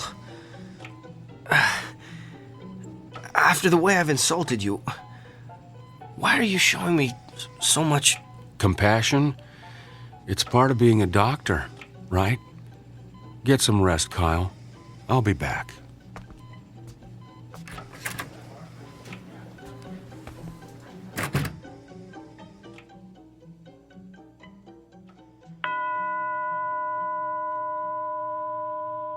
The time is now 9 p.m. Visiting hours have ended.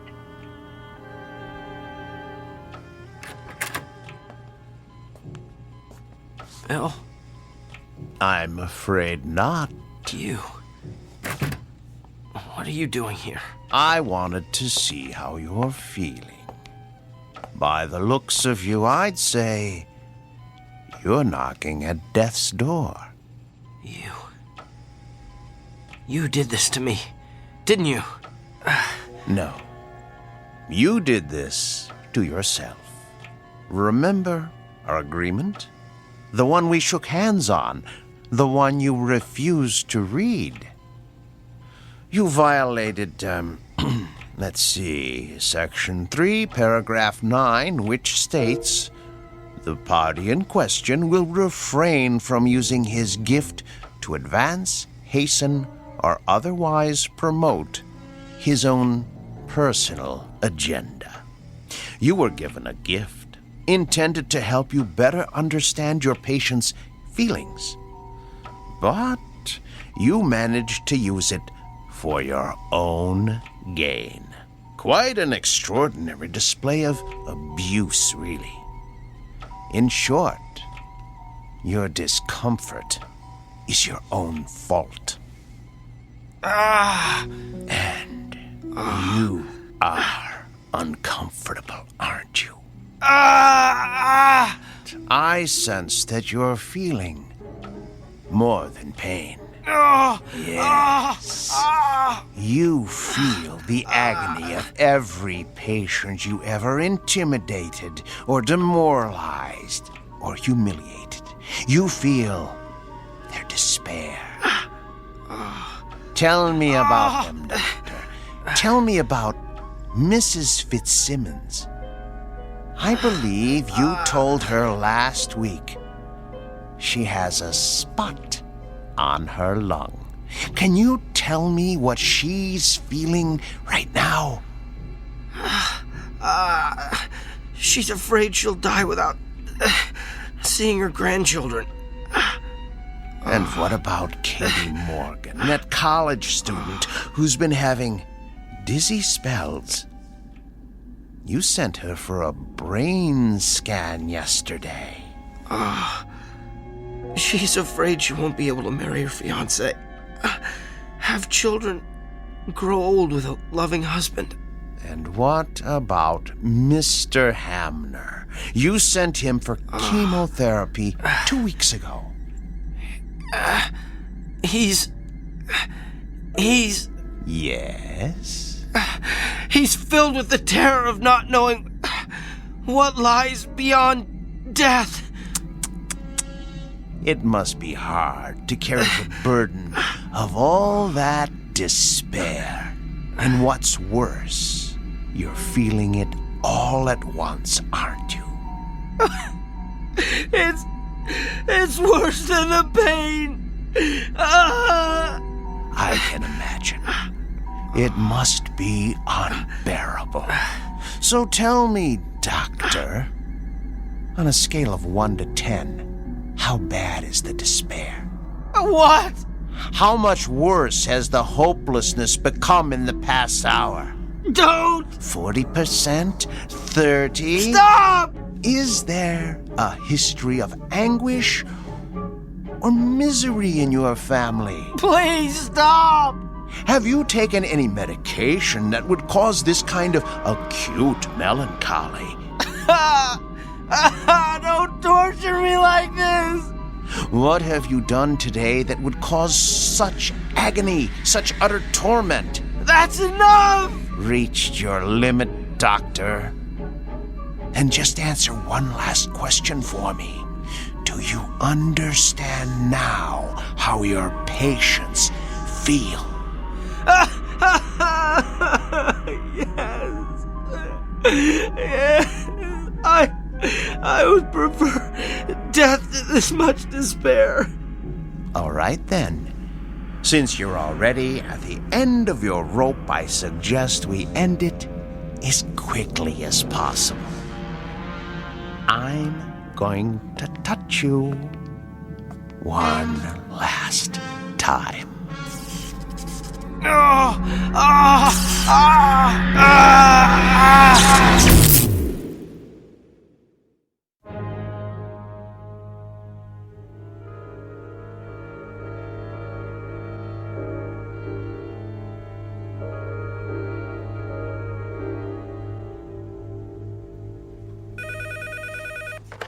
Northwest Medical Clinic, may I help you? Sure, let me transfer you. Hey, Dorothy. What is it, Millie? It's a shame about Kyle, isn't it? Yeah, a pity it had to end the way it did.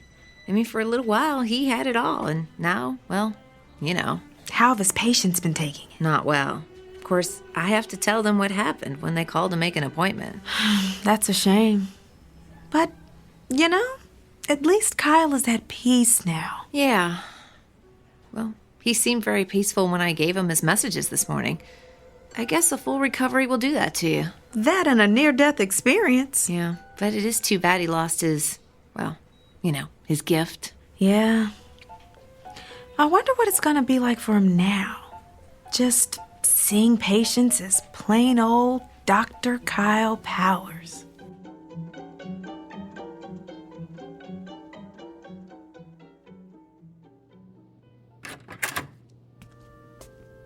Good morning, Mr. Franklin.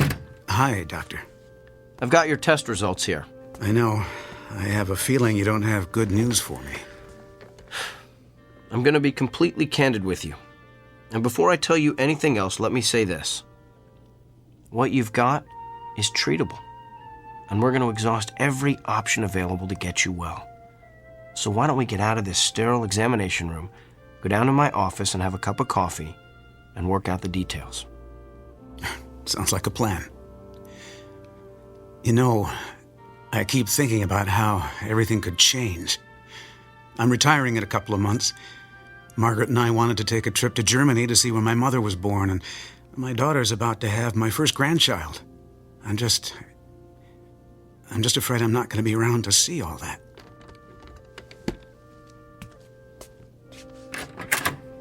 Mr. Franklin, I know exactly how you feel.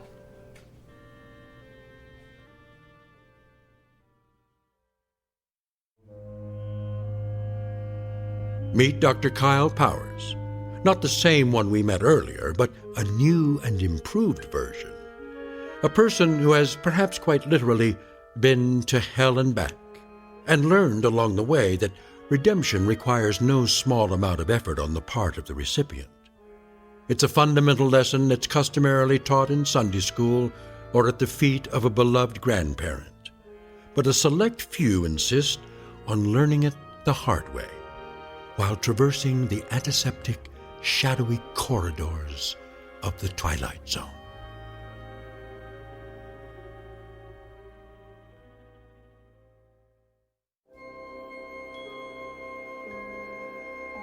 Hi, this is Carl Amari, producer of the Twilight Zone radio dramas. I'd like to take a moment to tell you about our official website at twilightzoneradio.com, where you'll get the latest news and information on these Twilight Zone radio dramas. Plus, at twilightzoneradio.com, you can digitally download 3 free episodes or any of our episodes for only $1.95 each. In this age of ever-changing technology, we've decided to make these episodes instantly available to you by making the Twilight Zone radio dramas a digital download-only series. This means that this series will no longer be offered on CD. The CD collections at our website are now being offered while supplies last at buy one, get one free. So be sure to get your favorites before they're sold out. Be sure to visit us often, and I'll see you in the zone.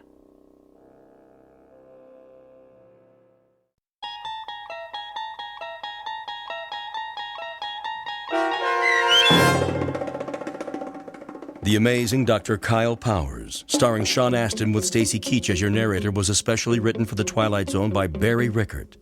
Heard in the cast were Pat Fraley, Joby Cerny, Robin Moeller, Ty Davis, Ellie Weingart, Alex Sopener, Emmy Bloom Regali, Rob Riley, and William Dick. The producers of The Twilight Zone wish to thank CBS Enterprises and the Rod Serling Estate for making this series possible. This copyrighted radio series is produced and directed by Carl Amari and Joby Cerny for Falcon Picture Group and Westwood One. Sound design and custom Foley effects for The Twilight Zone were done in the Cerny American Sound to Picture Theater by Todd Beyer, Craig Lee, and Tim Cerny. To learn more about the Twilight Zone radio dramas and to contact us, visit our official website at twilightzoneradio.com. Doug James speaking.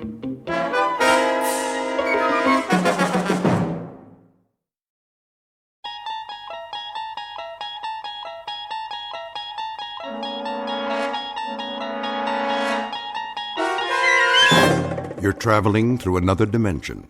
A dimension not only of sight and sound, but of mind. A journey into a wondrous land whose boundaries are those of imagination. Your next stop, the Twilight Zone.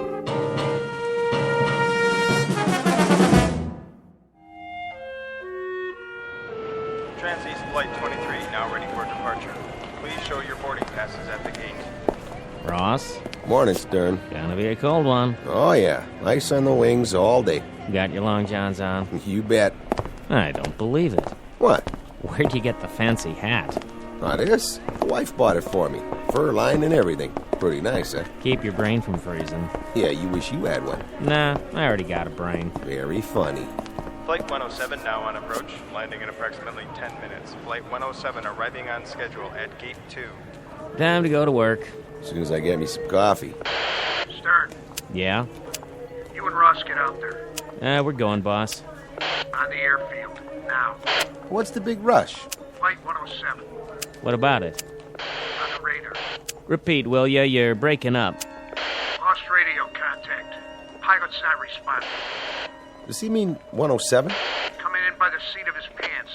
Get moving. On the dump. We roger that. Let's do it. Lost radio contact, huh? No sweat. Pilot knows the flight plan. Unless they're playing poker up there.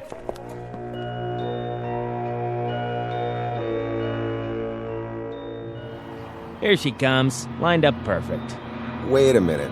That's not 107. It's gotta be. Yeah, but she looks different. Different how? Smaller, maybe. Yeah, right. Wipe your glasses. Get 23 off the runway. Keep it clear. Stern, walk her back to the gate. You got it. Uh-oh, there ain't time. 107's dropping fast. Well, get out there. Signal her in. My God, it's a prop plane.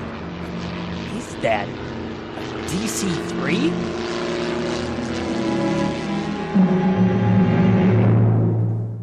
Mr. Stern is correct.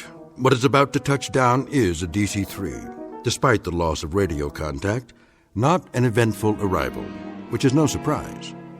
Most airplanes take off and land as per schedule. Very seldom do they crash.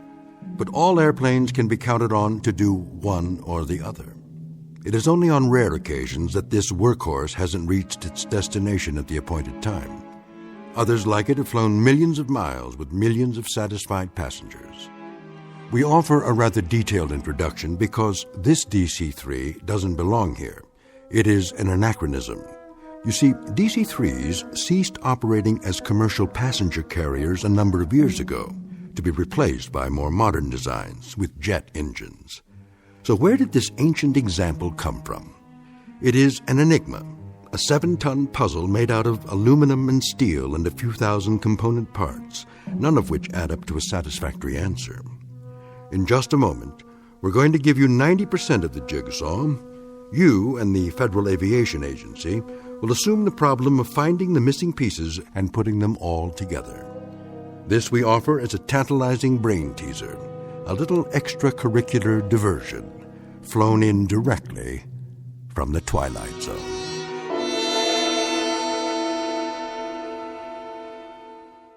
And now, The Twilight Zone and our story, The Arrival, starring Blair Underwood, with Stacy Keach as your narrator.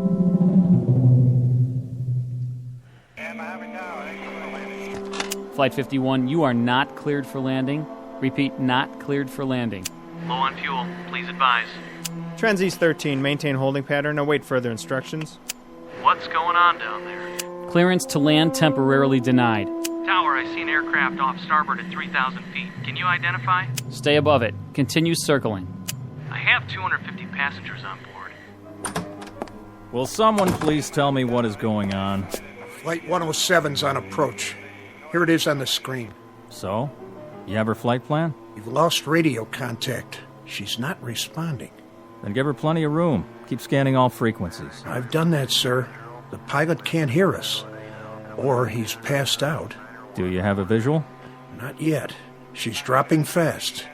Lined up and coming in. She almost clipped a 737. And he says... Well? He says it's not a Trans-East plane. What? The pilot says it's... Look out the window. Let me see what kind of... That's not Flight 107. What the? Must be from an air show. I don't believe it. Neither do I. What the heck is that? That, son, is a DC-3. Here it comes. He's gonna make it. Oh, you better. She's down. Perfect 3 points. Tell the trucks to back off. We don't need them. Look at that. Right on the mark. Get the ramp in place. We don't have a ramp to fit that. Use the ladder. Over here. I got it. Hold it steady. Right. Okay, you can open up. What are they doing in there? I better give him a hand. Watch your step. Hey, inside, let's go. How about it? You need a can opener? Hey, are they asleep or what? Must be dead. Hello, DC-3. Use the manual latch. It's a real antique. That's no antique. It's as shiny as the day it was made. Let me off this cart. Huh? I don't see any crew, sir. Ross, get the cargo hold open. Right. Go on in, Stern. Yes, sir.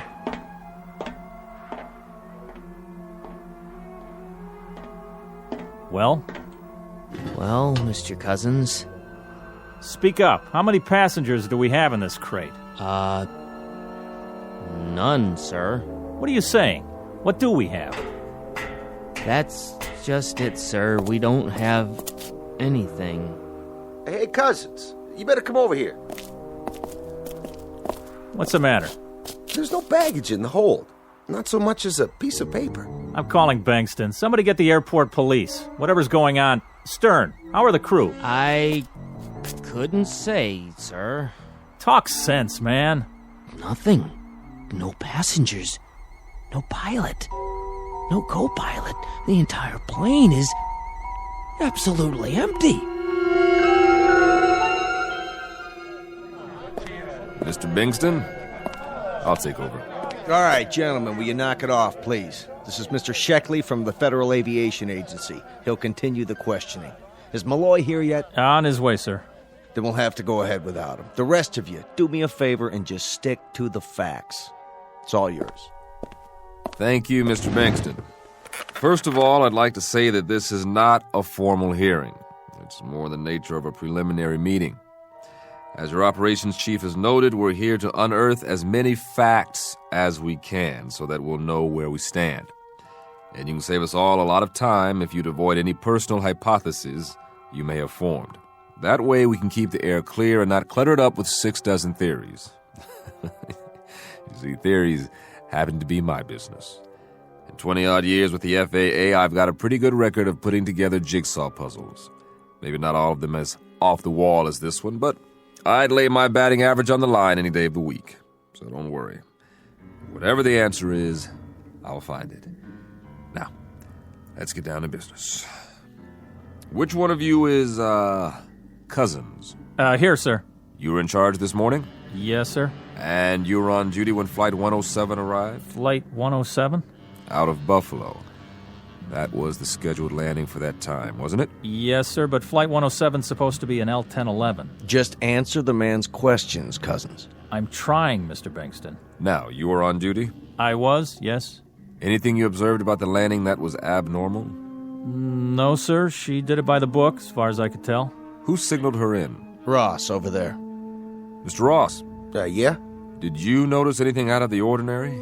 No, sir. She came in right on the button, followed my signal, stopped on the mark, and then shut off her engines. Did you see who was piloting? No, sir, I didn't. That is, I don't remember seeing them. Couldn't you see through the cockpit windows? Well, normally when I flag a plane in, my eye's on her mark and any other aircraft on either side. I don't remember actually looking into the windows at all. Not then, anyway. You weren't on the field alone, were you? No, sir. Mr. Stern was working with me. You concur, Mr. Stern, about the landing? Sure do. Nothing out of the ordinary that I could see. Thank you. Mr. Bingston, is this the manifest? That looks like it. And is this the flight plan? Yes, it appears to be. Did the dispatcher from Buffalo get here? Yes, sir. Good. You want to take a look at this? Yes, that's the flight plan. You saw the pilot sign this? I was at his elbow, sir, this morning at 11:12 a.m. The pilot was Captain William J. Slocum. That's right. And the co-pilot, John O'Brien. That was the first officer's name? Yes, sir. You knew both of them? Yes. Did you see them board the aircraft? Well, not exactly, sir. I saw them leave the dispatch office and head toward the field. But to the best of your knowledge, they were the crew of Flight 107 when it took off from Buffalo at 11:30 this morning? To the best of my knowledge, but it wasn't a DC-3, that's for sure. Slocum, O'Brien. They're good pilots, both of them. Sober, reliable, and... I'm not casting any stones, Mr. Bingston. It's just that the names seem familiar. I'm not sure from where. It'll come to me. Now, who was on duty in the control tower? That's me, sir. You had radio communication during the approach? Yes, sir. And then for the landing? She contacted us over the outer marker, and I gave her clearance. Now, the way I figure it... Just answer. Don't offer. Well, I was just going to say that when the aircraft checked in over Fulton... Was that a normal checkpoint? Yes, sir. And she checked in right on the money. But the transmission sounded a little funny. As a matter of fact, I remember asking for a repeat of position. I couldn't raise him, though. I see. And did you hear from him again? Over the next checkpoint, 20 minutes later. Fulton, you say? Fulton. Huh. Mr. Cousins, you were the first one at the door, right? No, sir. By the time I got there, Stern was pounding on it. There was no answer. And Ross had already opened the baggage compartment? I waited for Cousins. Then I opened her up and I told him that the ship didn't have any baggage. How about when she loaded up in Buffalo? What was she carrying then? You got a list there. I know what I've got. I'm asking you, what baggage was in the aircraft? When she took off, there were 21 pieces of luggage, 5 sacks of mail, 5 other crates of equipment. Mm-hmm. Yeah, that checks. Sorry I'm late. Malloy, glad you could make it. Well, I guess that'll do for now. If I have any more questions, I'll let you know. And I'll see some of you later when I examine the plane. Thank you for coming. All right, man, back to work. If you're off shift, make sure you can be reached. And don't talk to the press. Is that clear? Not a word. Who is this? I'd like you to meet Paul Malloy. He heads up our public relations. Public relations, huh? Well, I can't help but wonder. How much public and what kind of relations are you poor guys going to have after this one? I'll handle it as well as I can under the circumstances. Frankly, I haven't decided what to tell the public yet. I'll tell you something. Relax. I've got 22 years in the saddle, and I haven't been licked yet. Sometimes the investigation takes a while. A couple of tons of smashed up metal spread over 50 square miles of countryside, and all it turns out to be is a misplaced air scoop, or maybe a loose bolt in an elevator hinge, or once in a blue moon, it's a pilot who got sick. But it's always something. And that something eventually shows up. You're talking about crashed aircraft. We're talking about a disappearing act here. Don't forget a switched plane. Like some kind of Las Vegas magic act. Look, you don't have to tell me that. I don't know what the wire services are going to make of it, but I've got to tell them something. And I hope you can give me a place to start. Because none of this could have happened. An airliner takes off with a full crew and 13 passengers. At least some kind of airliner does. And it lands an hour later with nobody. This is simply not within the realm of possibility. Mr. Malloy, I have to hand it to you. You're dead right. But the truth is, it's happened. I deal in facts, not probabilities. But it can't have happened. First of all, An aircraft couldn't land that perfectly with nobody at the controls. Secondly, a plane load of people doesn't just disappear in midair. There has to be an explanation, a legitimate, valid, rational explanation. I couldn't agree more. And now, I think it's time we go over to the hangar. I'd like to have a look at this magic plane firsthand.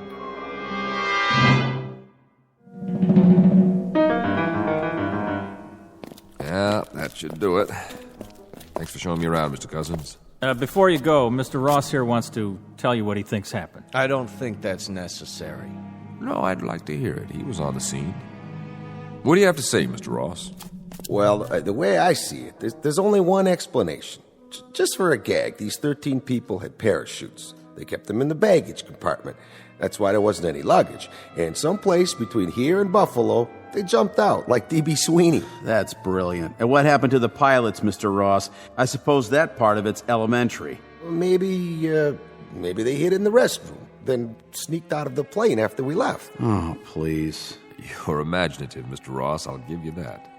What if? What if what, Stern? Nothing. Truth is, it beats me. I'll tell you something else, though. I still feel spooked. Standing here, I felt spooked even worse when I was inside. Just a whole bunch of empty blue seats staring at me. Look, boys, we've been theorizing for 6 solid hours. Now, I'm just a simple-minded vice president in charge of a medium-sized airport. I've got a passel of newsmen hounding me to death, wanting to know what kind of operation we're running up here. Tell them to keep their shirts on. That's what you should be telling them. Or a reasonable facsimile of an explanation. That's what I hired you for, Malloy. Then you better hire me another head and a couple of sets of arms, because I haven't been off the phone all day. I've had every news service, television network, and even a couple of professional mind readers trying to find out what's the great big mystery we're keeping under wraps. You know how long I can sit on this, Bankston? Maybe another 15 minutes. Then it's going to break open with a bang, and we're going to stand here with rotten eggs all over our faces while Mr. Sheckley's FAA takes our license away from us. Incompetence, mental instability, you name it, and you can have it. This passenger manifest. What about it? You've checked out every name? I have not. That's all I need now, to have a small army of relatives from upstate New York clutching at my lapels and asking for a definitive statement as to where their loved ones are. How many calls have you had? None so far. You mean to say you haven't had any inquiries yet? Not a single one? It is strange, isn't it? Not a single inquiry from the families. The plane only arrived 6 hours ago. Maybe they haven't had time to miss their... But I'm kidding myself. Of course some of them would have made an inquiry by now. Those who weren't already waiting at the gate. There goes that old feeling. What feeling? The one I get when I'm on to something. Trouble is, I don't quite know what it means yet. The names on this passenger manifest, they're familiar. You've seen them before? I'm not sure. Let me have another look at the inside of this plane. Sure, but why? I want to check it out. One more time. Watch your step. That ladder's tricky. What's he expect to find in there that he didn't see before? Something along the lines of a clue, I would hope. This is a waste of time. We've got to issue some kind of statement before we become a laughingstock. Ross. Yeah?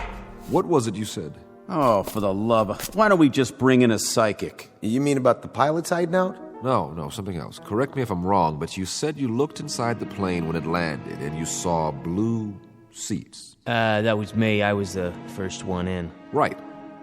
Mr. Stern, I just walked up the aisle and back again. They are blue. What kind of nonsense is this? An hour ago, when I first examined the interior of this aircraft, the seats were brown. Haven't we got enough trouble without you two starting an argument about interior decoration?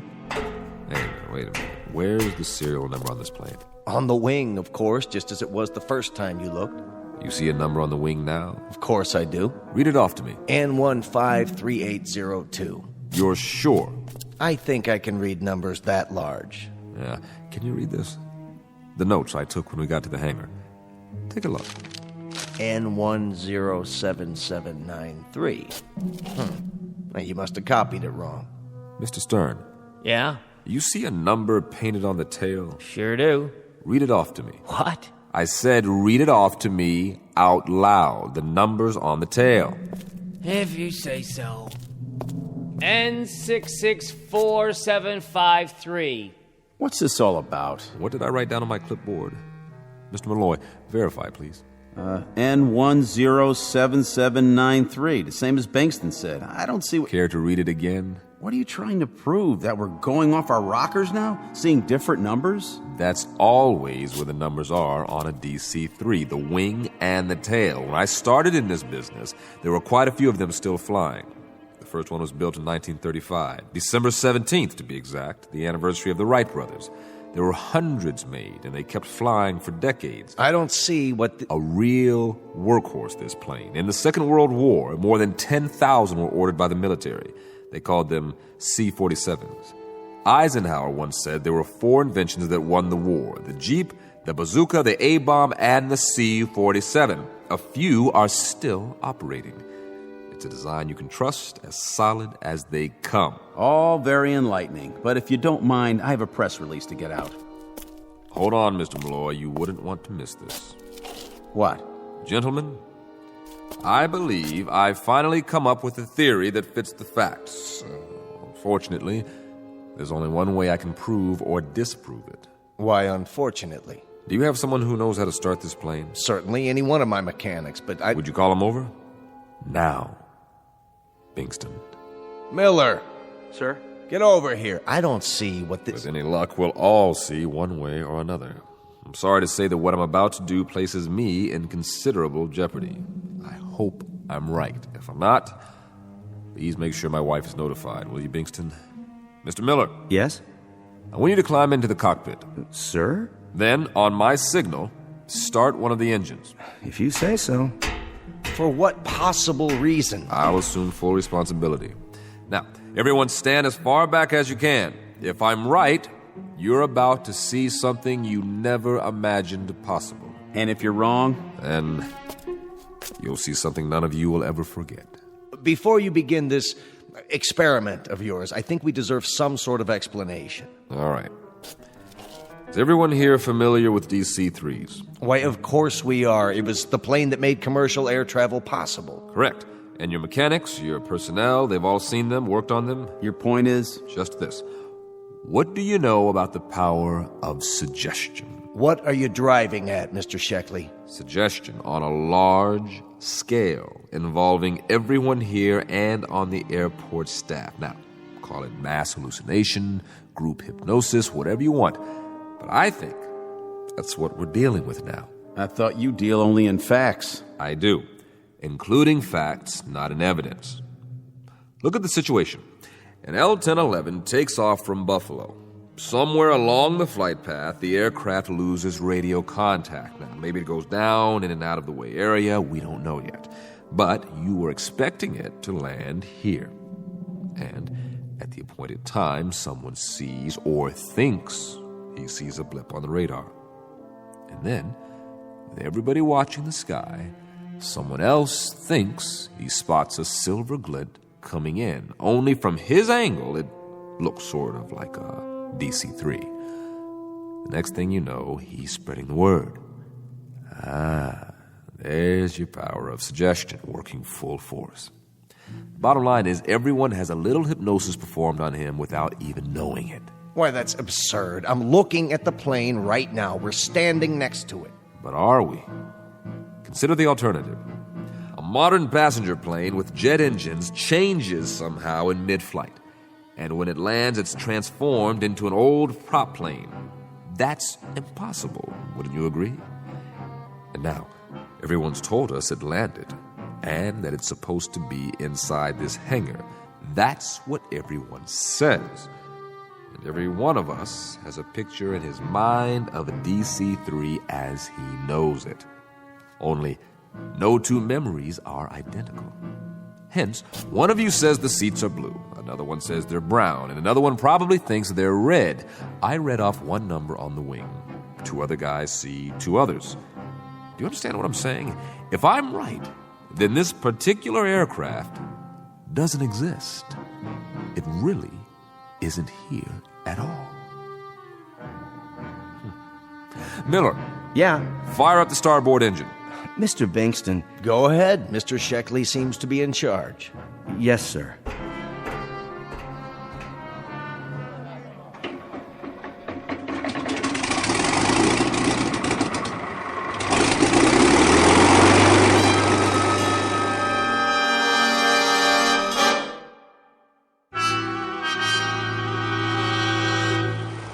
This is crazy. You're trying to tell us that this is an illusion? Well, I've got a news flash for you. It's as real as I am. You can feel it. You can touch it.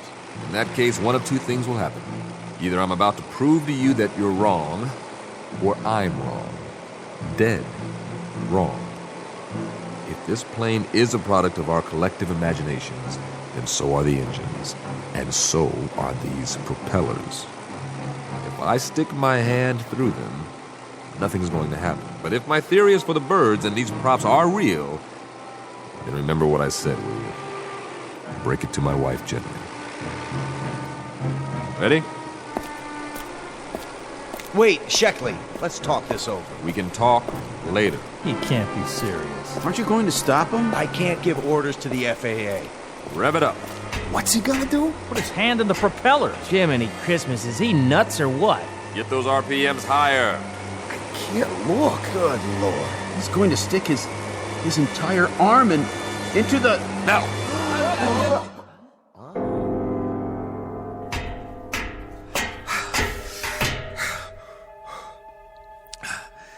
You see, gentlemen, I believe I've proven my point.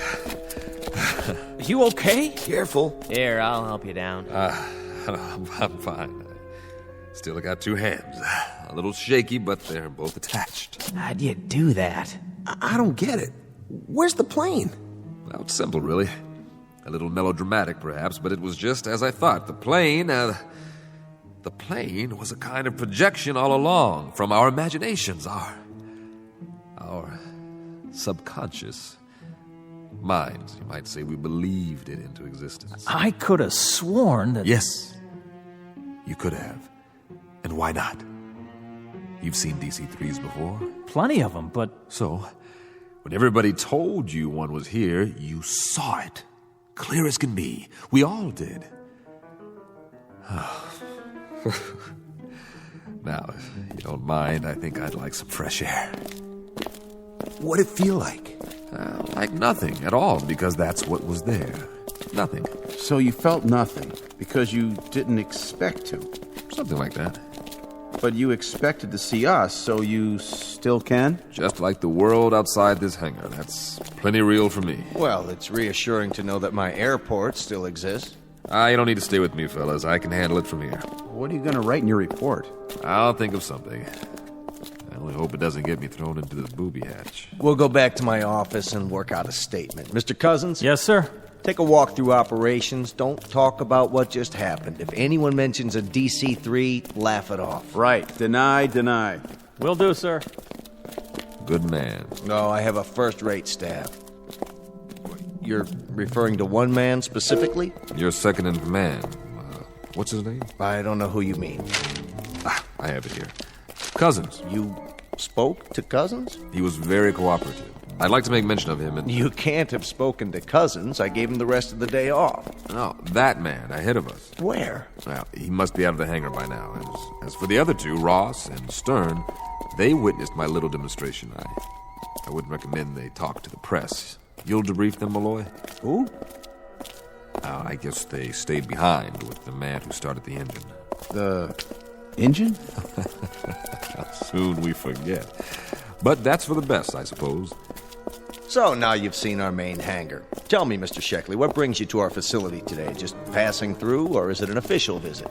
You may have the right idea, to put it out of our minds. But there is one small matter. The FAA, if I can work out a version that jives with Mr. Malloy's... Malloy, did you say? Well, he's right over... Where? The one who was walking next to you. I don't see anyone. What is this? Some kind of disappearing act? Malloy from PR. I'm Sheckley. Got it? And you're... Bankston. Bankston, where are you?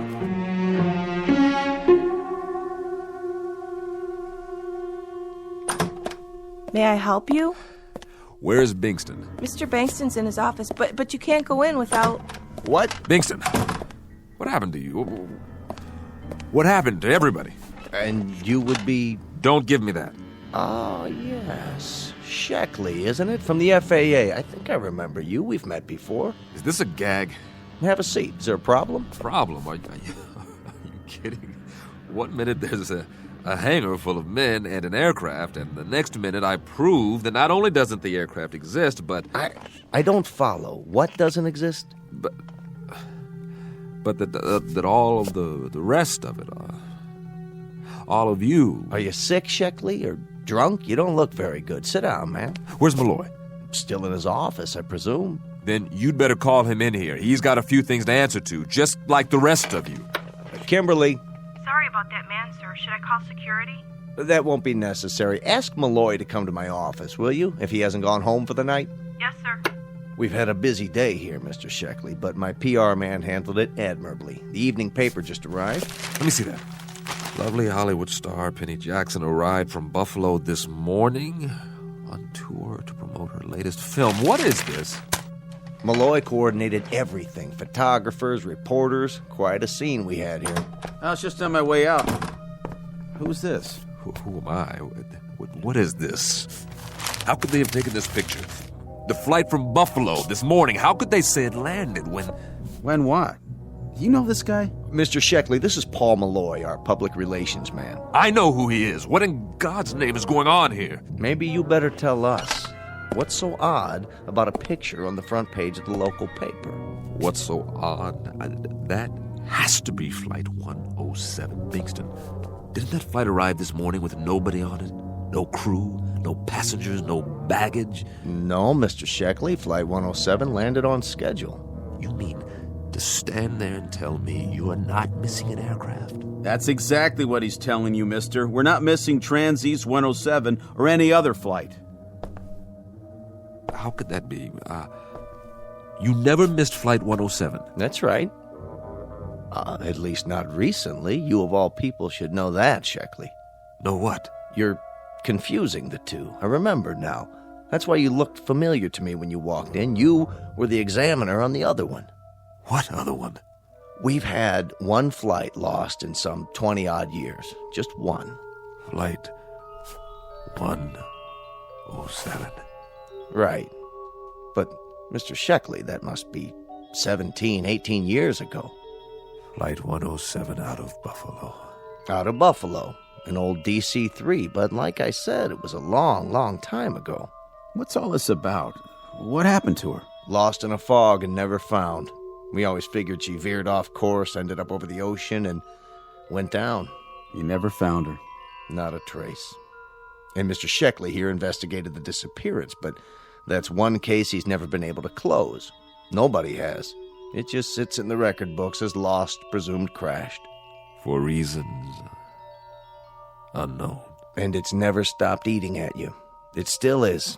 So you came back here today looking for an explanation, any explanation, so you could finally put it to rest. I've never been licked on a case.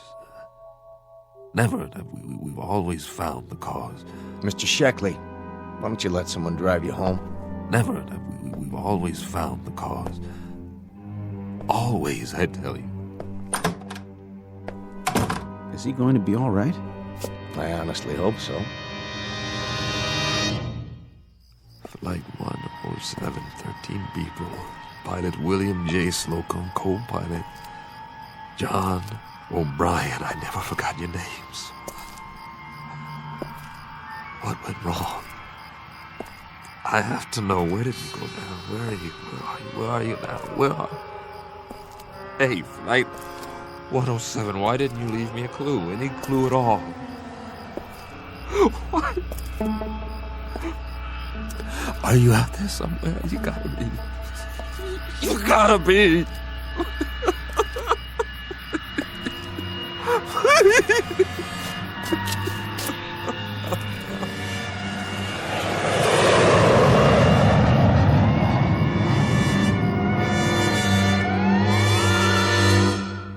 For those in need of an explanation, there's always the obvious one.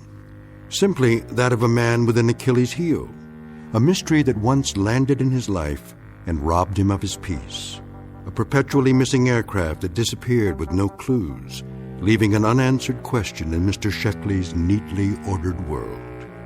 A heavy burden to carry through the years, made up of one part enigma and one part the knowledge of his own failure, until it ultimately took the form of an illusion.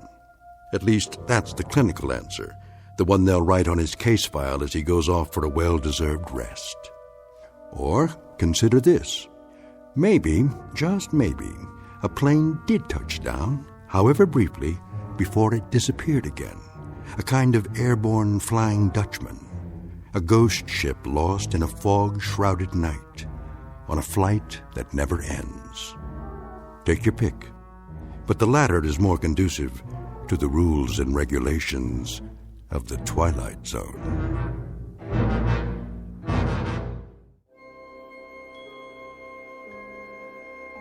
Hi, this is Carl Amari, producer of the Twilight Zone radio dramas. I'd like to take a moment to tell you about our official website at twilightzoneradio.com, where you'll get the latest news and information on these Twilight Zone radio dramas. Plus, at twilightzoneradio.com, you can digitally download 3 free episodes or any of our episodes for only $1.95 each. In this age of ever-changing technology, we've decided to make these episodes instantly available to you by making the Twilight Zone radio dramas a digital download-only series. This means that this series will no longer be offered on CD. The CD collections at our website are now being offered while supplies last at buy one, get one free. So be sure to get your favorites before they're sold out. Be sure to visit us often, and I'll see you in the zone.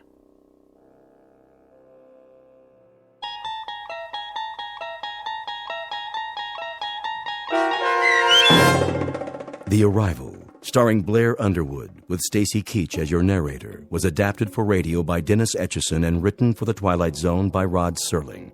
Heard in the cast were Christian Stolte, Craig Brawley, Jeff Lupetin, James Schneider, Derek Procell, Turk Muller, Kurt Nabig, Karen Olson, Carl Amari, Roger Wolski, and Vince Amari. To learn more about the Twilight Zone radio dramas and to obtain audio cassettes and CDs of these programs, visit our website at twilightzoneradio.com. The producers of The Twilight Zone wish to thank CBS Enterprises, Carol Serling, Dennis Etchison, Dick Brescia Associates, Claire Simon Casting, Terry Jennings, XM Satellite Radio, Sirius Satellite Radio, our sponsors, and our radio affiliates for helping make this series possible. This copyrighted radio series is produced and directed by Carl Amari for Falcon Picture Group. Doug James speaking.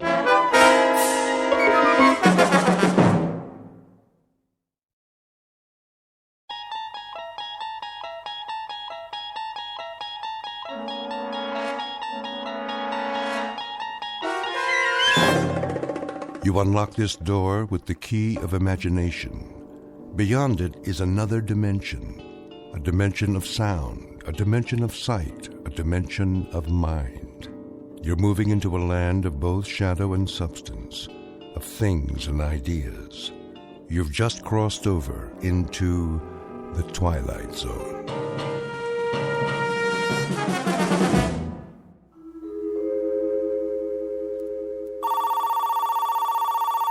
The Gerald Hugo Agency. Mr. Hugo's in a meeting. May I take a message? The Gerald Hugo Agency. No, he's still in a meeting. Yes, the same writer. Please hold. Now get this, Mr. Hugo. If this one ain't surefire, I'll cut off both my hands. You ready? Champion of the world. Robert Redford, maybe. Harrison Ford. You want to make him younger? I'd give you Adam Sandler. I appreciate it. So, he's champion of the world. But he promised his girl he'll never fight again. He made a vow. You know, Mr. Hugo, like a promise, real solemn. Here are the network contracts, Mr. Hugo. Thank you. But now, here comes the rub. Get this. The champion's kid brother has like this incurable disease that can't be cured, and he needs an operation like yesterday. Mm-hmm. Yeah, and the doctor comes to the fighter and he says, "Hey, man, you want like your kid brother should live or what? I mean, that's the conflict. Don't you think it's a kick right in the head? I do feel a dull ache. Here's this prize fighter who made this vow to the girl, and the newspaper guys start in on him, see? But I mean with the needle.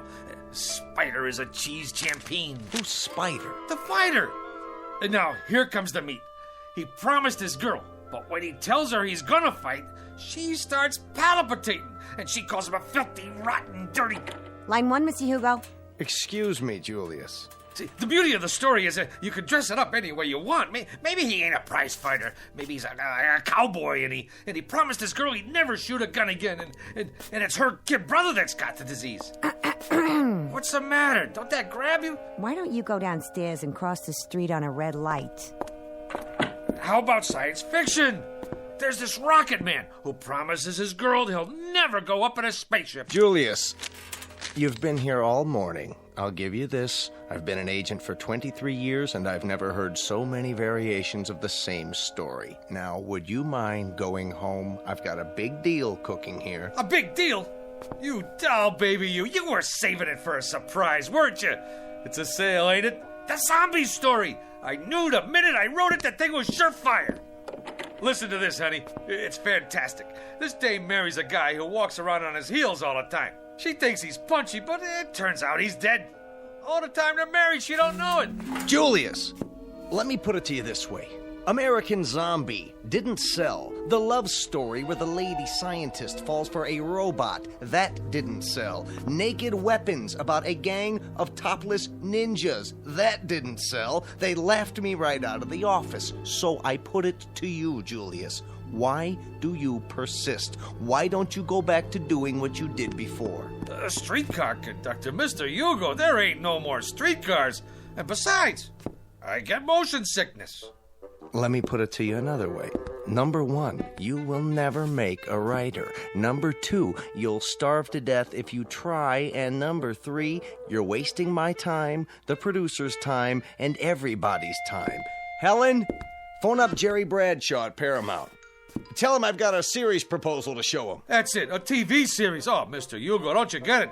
This is an absolute bolt from heaven. I got so many television series ideas, I can't sleep at night. Boy meets girl. Every week, we get a different boy and a different girl. Julius. Oh, how about a quiz show? Pick your own embalmer, we'll call it. You make this deal with the contestant that when he kicks off... Julius, what do I have to say to get you out of here? Give me a chance. It's all I ask. Let me write a pilot script. Julius, my boy, I'm not a hard man. The television industry today is looking for talent, and the writer is a major commodity. But for me, to try to sell you to a network is like trying to con the Queen of England into buying a salami. But I could give it a whirl, couldn't I? What's the series about? Maybe it's right up my alley. That's the point. This particular series and you go together like the black and tan at an IRA picnic. It happens to be based on black magic, conjuring, that kind of thing. Now, what do you know about black magic? What do I know about it? What do I know? You ask me, Julius Mulber, what he knows about black magic. I could research it. Julius, let me get back to work now. What about the series, Mr. Hugo? My career is on the line. Give me till next Wednesday. Make it Tuesday in a pinch. All right, Julius, you latch onto a couple of books, knock out a rough outline, and let me have it by 4 o'clock Monday. I'll submit it for you. Why, I don't know, but I will. Mr. Hugo, you're not going to live to regret it, and I mean that from the cockles of my heart. You're absolutely dead right, Julius, and I mean that from the cockles of my heart. You've just witnessed opportunity, if not knocking, at least scratching plaintively on a closed door. Mr. Julius Moomer, a would-be writer who, if talent came 25 cents a pound, would be worth less than car fare. But in a moment, Mr. Moomer, through the offices of some black magic, is about to embark on a brand new career. And although he may never get a writing credit on the Twilight Zone, he will soon become an integral character in it. And now, back to the Twilight Zone and our story, The Bard, starring John Ratzenberger and Stacy Keach.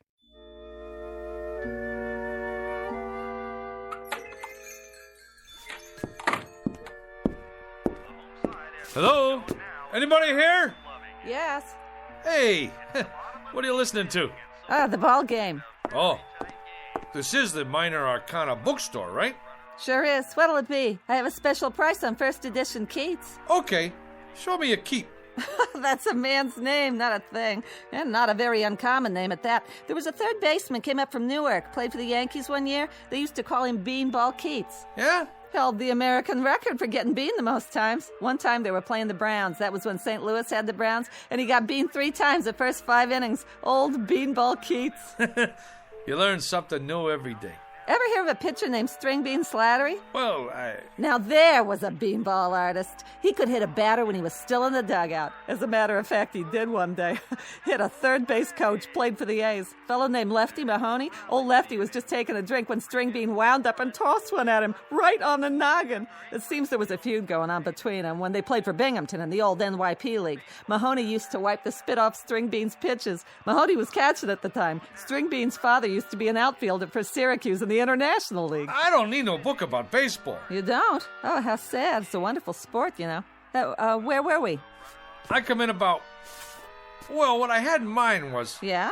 What do you got on black magic? You have an interest in the black arts? You bet I do. See, I'm Julius Moomer from television. Oh, I'm Sadie Paladny from Newark. I'm afraid I don't have very much on black magic. I have a great deal of information on the Black Sox, however. You probably know they threw the series that year. Terrible thing. Very discrediting to the game. And they could have taken the series 4 in a row, too. That's where that expression, say it ain't so, Joe, comes from. Now, what is it you wanted? Books. Black magic. I'm afraid that one eludes me, but I'll tell you something. If I could exercise a little magic, I'd see what I could do about getting the New York Giants back. Hey, look out! Don't worry, that shelf will stand anything. I'll get it for you. Now, isn't that strange? It's one single book. That's the only thing that fell off that shelf. And it fell right in front of me. Which one is it? The Book of the Black Arts. What do you know about that? Lady, can you do that trick again? Well, this book and I have never been formally introduced. We are total strangers. Here, you want black magic? You got it. Maybe it's some kind of sign. Well, if it is, it's your problem now. It's been a real pleasure meeting you, having this chat. Mutual. You didn't happen to play third base for the Elmira Pioneers one year, did you? How much I owe you for the book? Nothing. Accept it as a gift. You're a wonderful ball player and a credit to the sport. It's been great. Now, bye.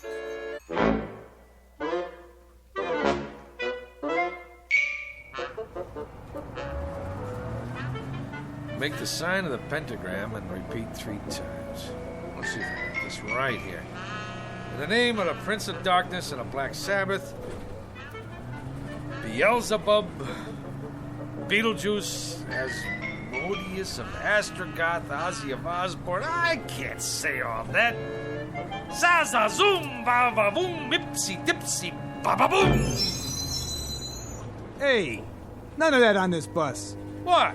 All right, buddy. This here is public transportation, and there's rules. Do you mean me, driver? Yeah, you. I don't need no crazies on my bus. But I was only... Out. Hey, you don't have to throw my book. It's a very valuable tome there. I never touched it. It got off with you. But I left it on the back seat there. Get out of here. Oh. What do you know? Just like a puppy dog that follows you around. Looks like this little book in me. We got a thing going on.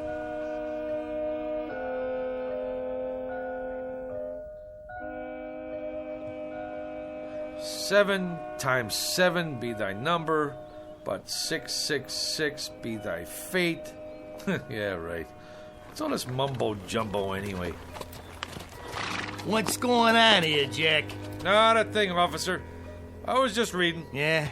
Well, do me a favor, will you, bud? Read someplace else. What's the matter? There's a law against sitting on a bench in Central Park with literature? There is if you make my horse nervous. He knows when somebody's up to something. He's got instincts. So whatever it is, do it someplace else. I don't get it. On account of why? Move it! Cossack. Stormtrooper.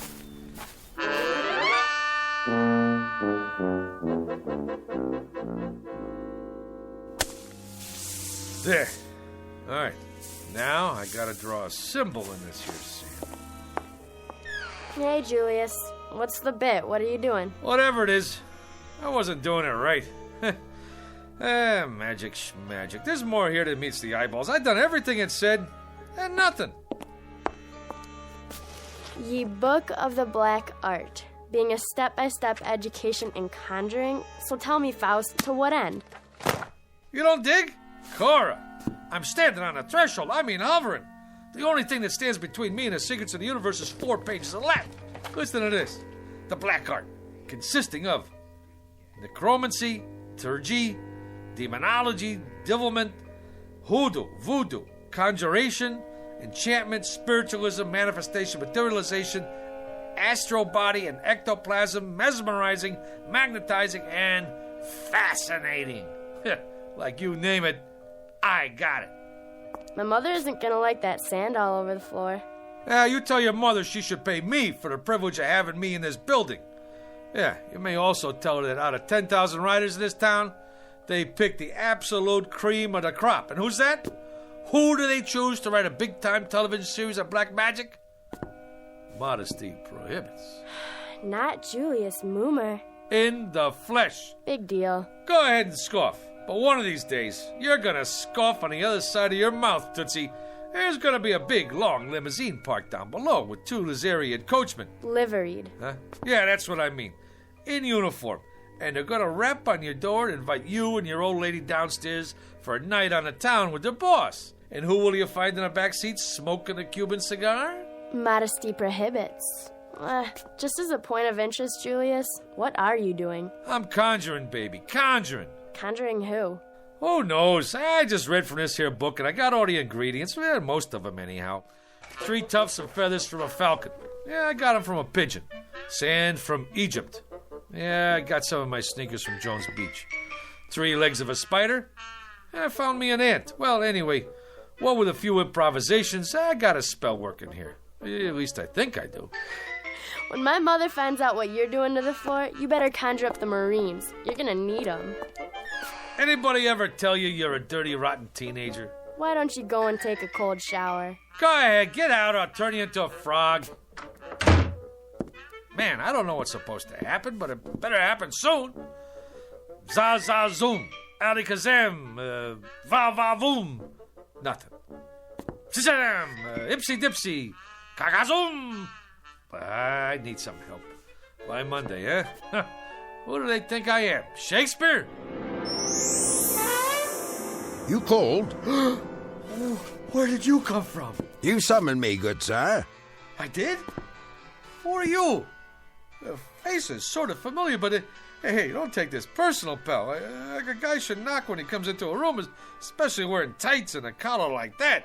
Hey, maybe down in the village, but not around here. Some folks take one look at you and have a coronary. Now me, I can handle this stuff. I'm hip, you know? Splendid. I'm pleased to hear it. Who'd you say you are? William Shakespeare of Stratford-upon-Avon in the flesh. William Shakespeare.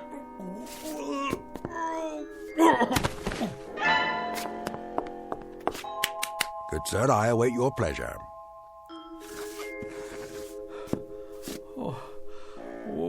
What do you want from me already? Prithee, good sir, ask not what I want of thee, but rather what dost thou ask of the Bard of Avon? Would you try that one more time? It seems I must speak in the parlance of the time. Your time. I simply said, good sir, it was you who conjured me up, and I'm at your service.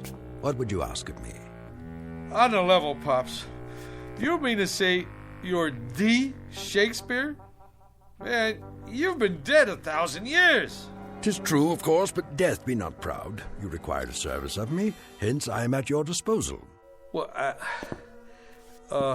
He speaks, yet he says nothing. Romeo and Juliet, Act 2, Scene 2. Quaint surroundings, decidedly so, if squalid. And this, an ancient printing device, perhaps? Yeah, that's my Underwood typewriter. I inherited from my old man. He used to write letters on it. You would ask me to compose a sonnet, perchance, a play? You have but to ask, Mr. Moomer, is it? You mean you can knock me out a couple of pieces? Good sir, you have but to ask. What nature of authorship would you require? Oh, I got me an idea, Will. You don't mind me calling you Will, do you? What's in a name? That which we call a rose by any other name would smell as sweet. Man, what language! Hey, Will, don't let anybody knock your stuff. You got potential. But here's what we'll do. You and me will collaborate. You knock out the rough draft, and I'll do the polish. Yeah. We'll start out slow, see? Just to get the feel.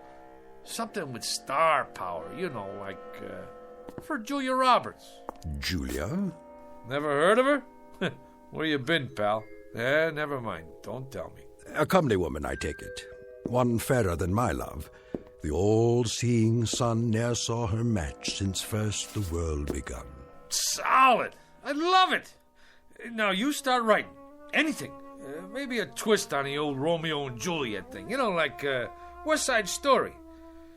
Oh, swear not by the moon, that crazy, crazy moon. Take it, booby. Right. If you don't object, I prefer my own writing instrument. A feather, huh? A quill pen, actually. Will, baby, I don't care if you write with your feet. Go, man, go. Create. I'll just make us some coffee. Gilbert and Sullivan, Rimsky and Korsakov, Lennon and McCartney, Moomer and Shakespeare. I like it.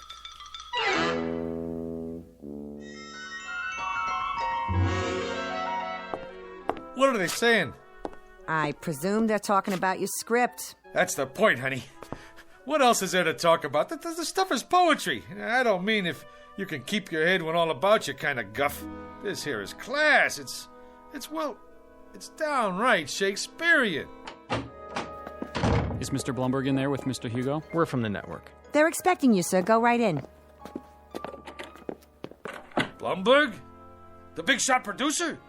The two guys from the network? It's a shoo-in for the Emmy. Just a little something I knocked off for a couple hours. You know, I didn't know it was that good, but that's me, honey. Never did know my own worth. I mean, Monday I knocked myself, Tuesday I knocked myself, Wednesday... Have you got any openings for Thursday? I'd like to make an application.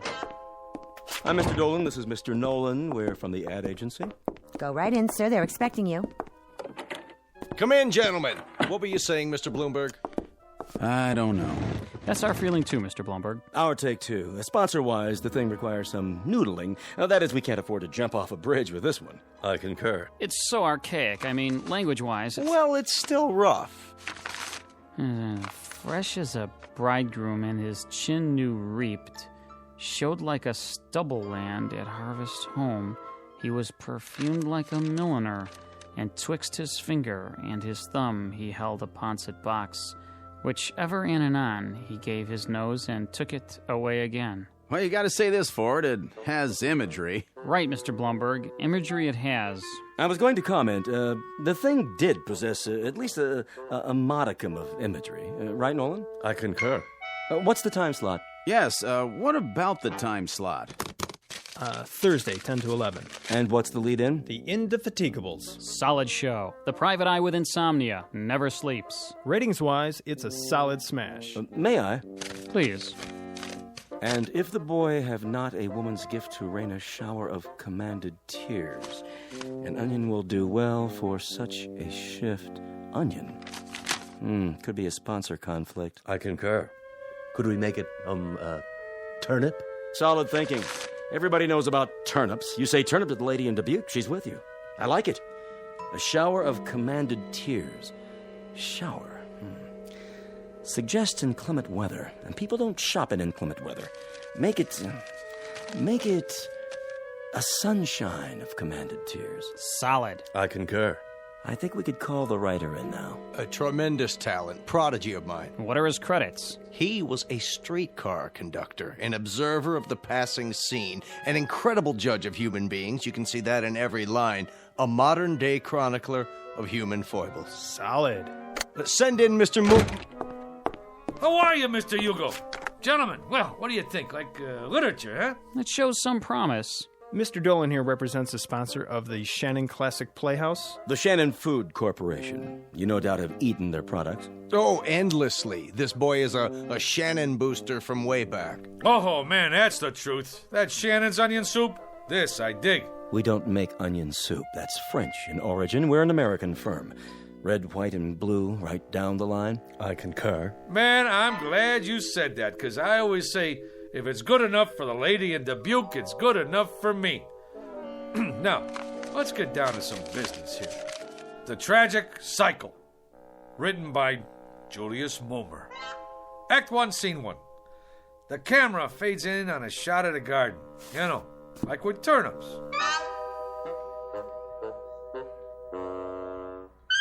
The whole thing about writing is to stay in there and keep punching. It's like Keats said one time. All the time, keep punching, or you're done for. Hey, how about that, Will?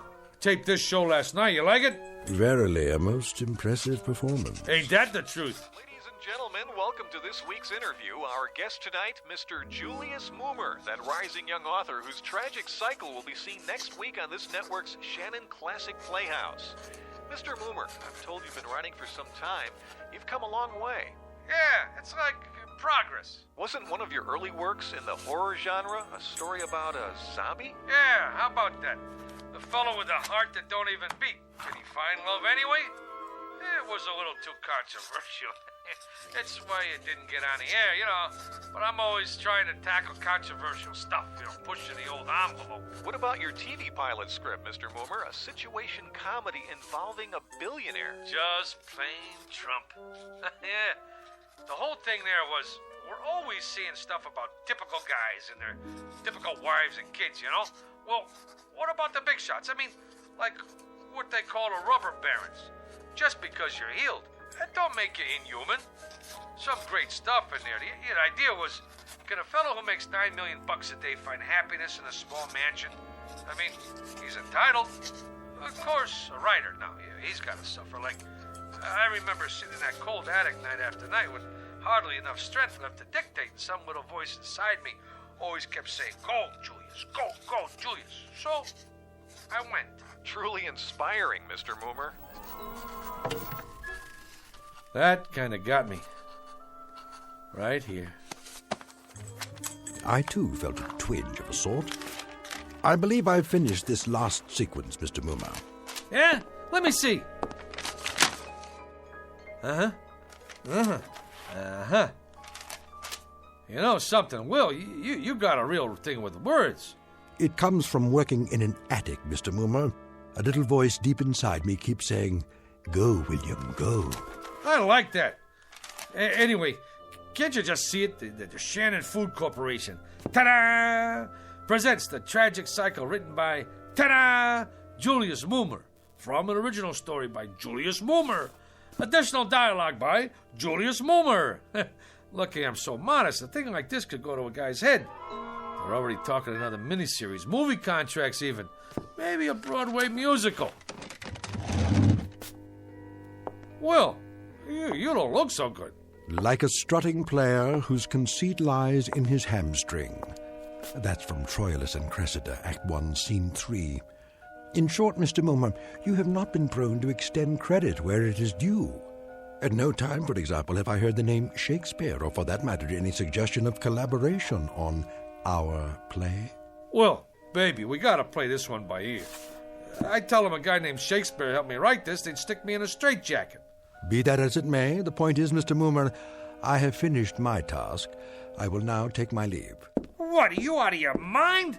This whole thing is coming out velvet. You want to creep back in some crypt and get forgotten? Come on, man, you're big time now.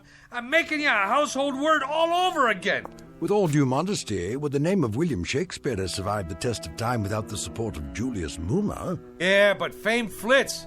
Who remembers yesterday's champions? Sure, Root hit a lot of home runs, but who asked him for his autograph now? Nobody. Nijinsky, that's pretty good, but who remembers her last movie? You did some right, but out of sight, out of mind. Shakespeare's dead, long live Mickey Spillane. Get me? My good man. You can't desert the ship. Now, what are people gonna say? That Fink who didn't have no gratitude? We got projects to do. Go out to Hollywood. Hey, the babes go crazy for guys with beards. I shall ponder it, Mr. Moomer. Till when? Till tomorrow. To date, you have not seen fit to invite me to any rehearsals. Tomorrow I shall survey the actors performing in it, And if justice is done to what I have wrought, perhaps I shall remain for a time longer. Now you're talking. Now I shall take a walk. I am that merry wanderer of the night. Midsummer Night's Dream. Act 2, Scene 1. To be or not to be, Mr. Moomer, that is the question. Oh, wait a minute. Rehearsal? How can he go to the rehearsal? Will, do me a favor, please. Don't rock the boat.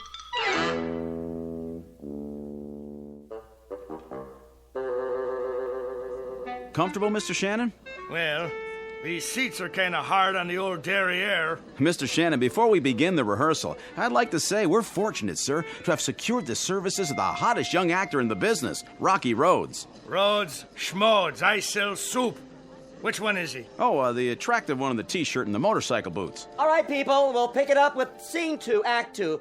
Now, Felicia, remember that at this moment, life and death await you in the hallway, and when Rocky comes through that door... I got a question. Yes, Rocky? I mean, like, what's the tertiary motivation? Like, when I open the door, like, why? Why, Rocky? Exactly. Like, any slob can walk in the door, but he could do it any time. But I asked myself, would I walk through that door? How come?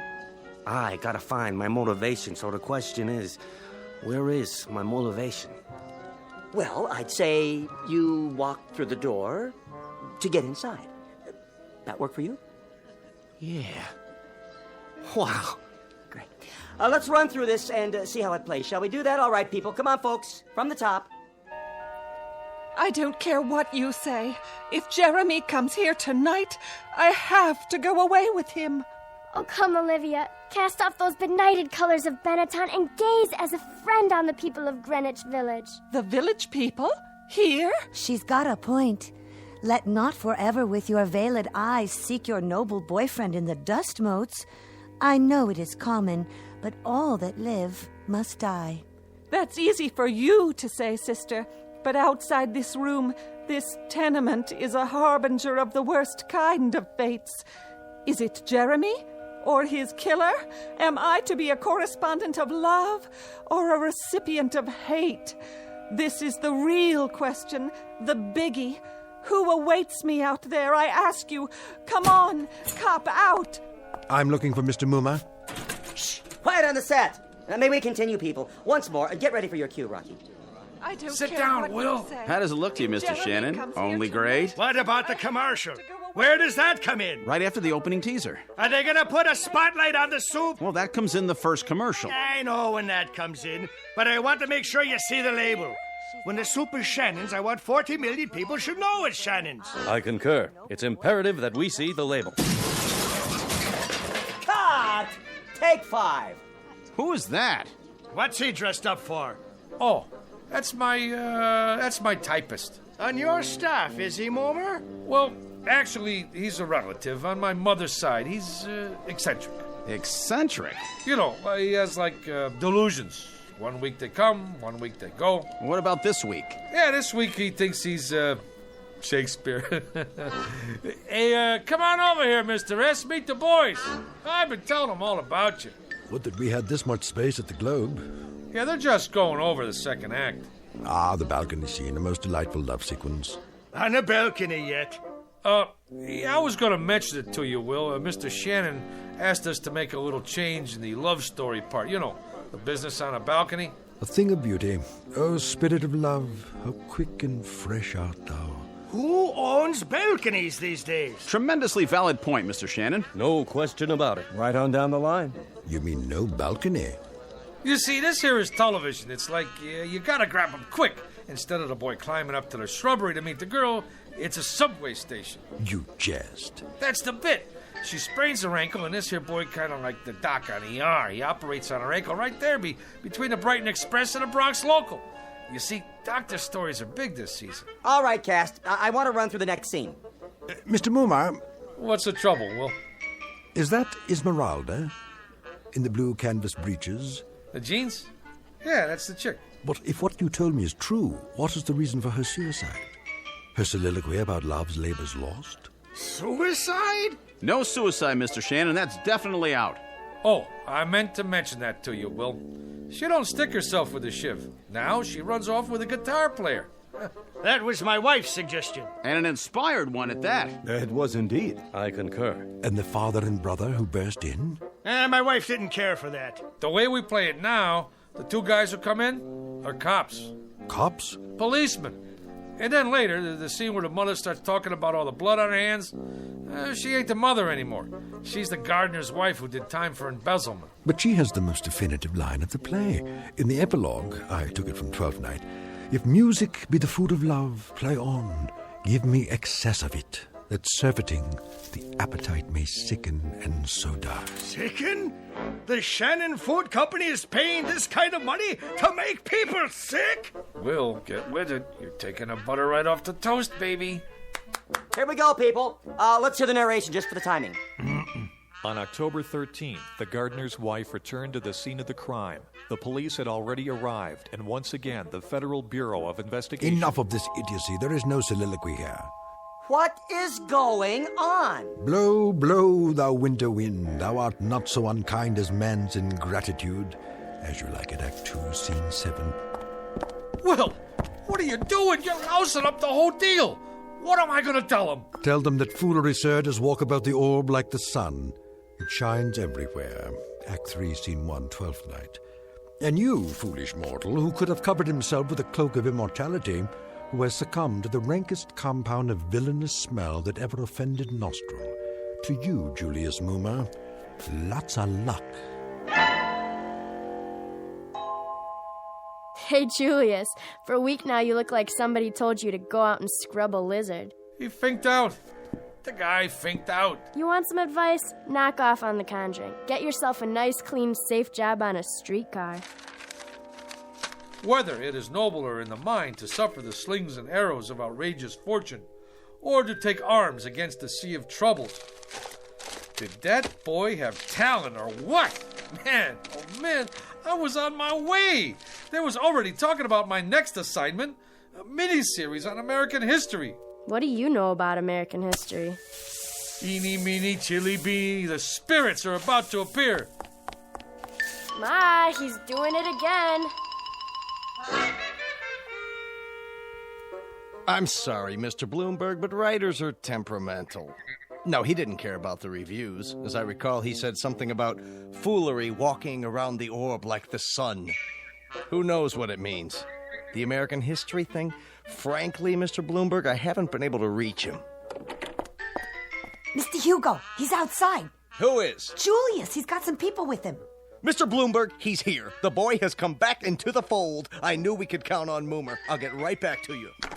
Hey, Mr. Hugo. Julius, my boy, where have you been? A whole week. The networks are screaming for you. The agencies are screaming. My clients are screaming. They want that new miniseries. I'm right in the middle of it. Me and my staff been working night and day. Not that person in the knee breeches. Don't worry about him. He's out. This one's about American history, right? Right. You want authentic, right? Authentic above all. Then I'd like you to meet my staff. Send them in, will you?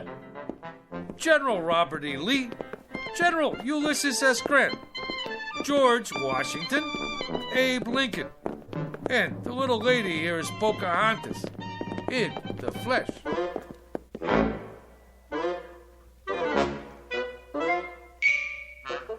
Mr. Julius Moomer, a streetcar conductor filled with desire for the special, if somewhat risky, rewards of authorship.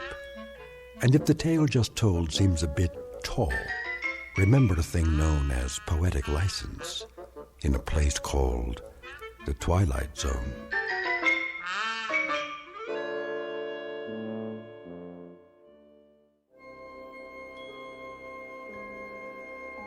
Hi, this is Carl Amari, producer of the Twilight Zone radio dramas. I'd like to take a moment to tell you about our official website at twilightzoneradio.com. where you'll get the latest news and information on these Twilight Zone radio dramas. Plus, at twilightzoneradio.com, you can digitally download 3 free episodes or any of our episodes for only $1.95 each. In this age of ever-changing technology, we've decided to make these episodes instantly available to you by making the Twilight Zone radio dramas a digital download-only series. This means that this series will no longer be offered on CD. The CD collections at our website are now being offered while supplies last at buy one, get one free. So be sure to get your favorites before they're sold out. Be sure to visit us often, and I'll see you in the zone.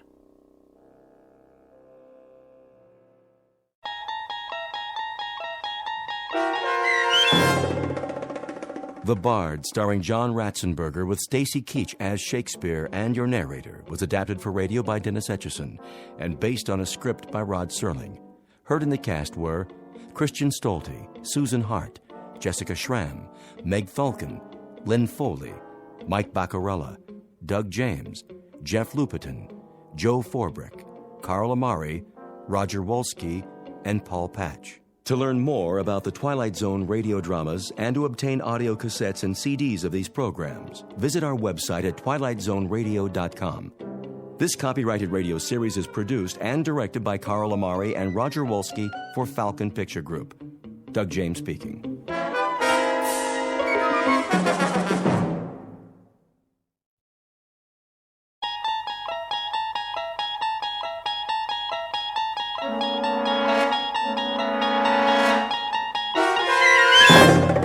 You unlock this door with the key of imagination. Beyond it is another dimension, a dimension of sound, a dimension of sight, a dimension of mind. You're moving into a land of both shadow and substance, of things and ideas. You've just crossed over into the Twilight Zone.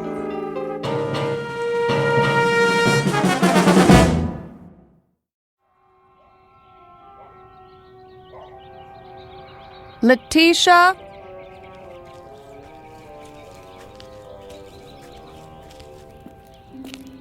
Yes, Miss Winter? Would you get me my sun hat? Right here. I knew you were going to need it, so I brought it from the house special. Thank you, Letitia.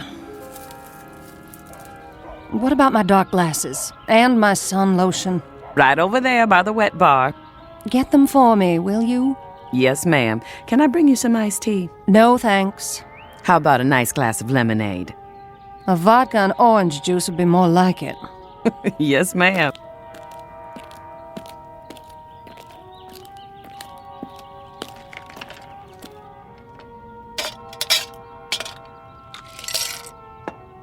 Where are the children? Still in their rooms? Well, now they were. Just changing into their swimsuits after school. They should be down in a minute. That's nice. Is my book over there? Sure is, right where you left it this morning. Bring it to me. Coming right up.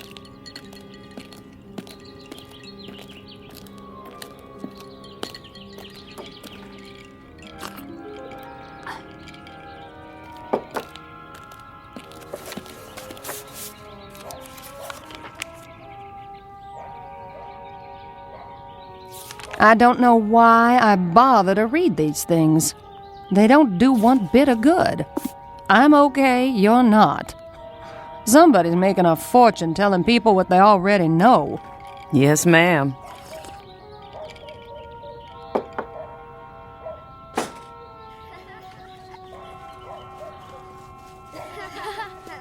No running now. Whatever you do, children, do it quietly. Mother has a king-size headache.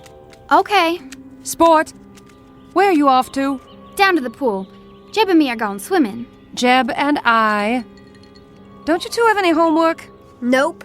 Jeb? Well, just a little, Mama. But we can do it after supper. Promise? We promise. Can we go now? Yes, you may. Be careful. Your brother's not as good a swimmer as you. Am too. Come here, young man. Aw, Mom. Kiss your mother hello.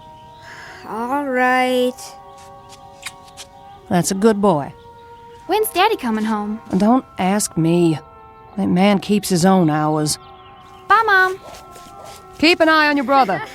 No diving off the deep end, and no shouting.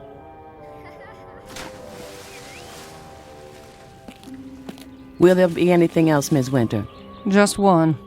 Yes? Make me another drink. Yes, ma'am.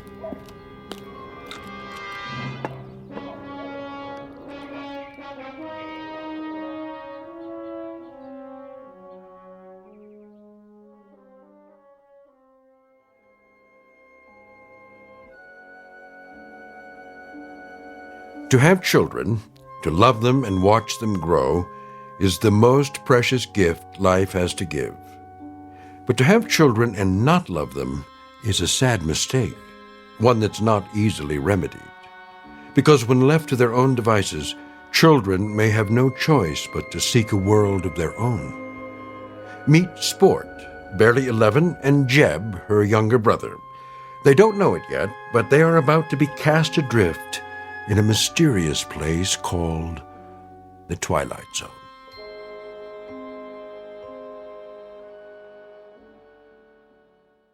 And now, The Twilight Zone and our story, Bewitching Pool, starring Karen Black with Stacy Keach as your narrator.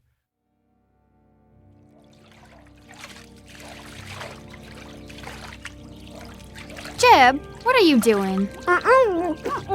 Holding your breath? You're gonna suffocate yourself. What are you doing that for, anyway?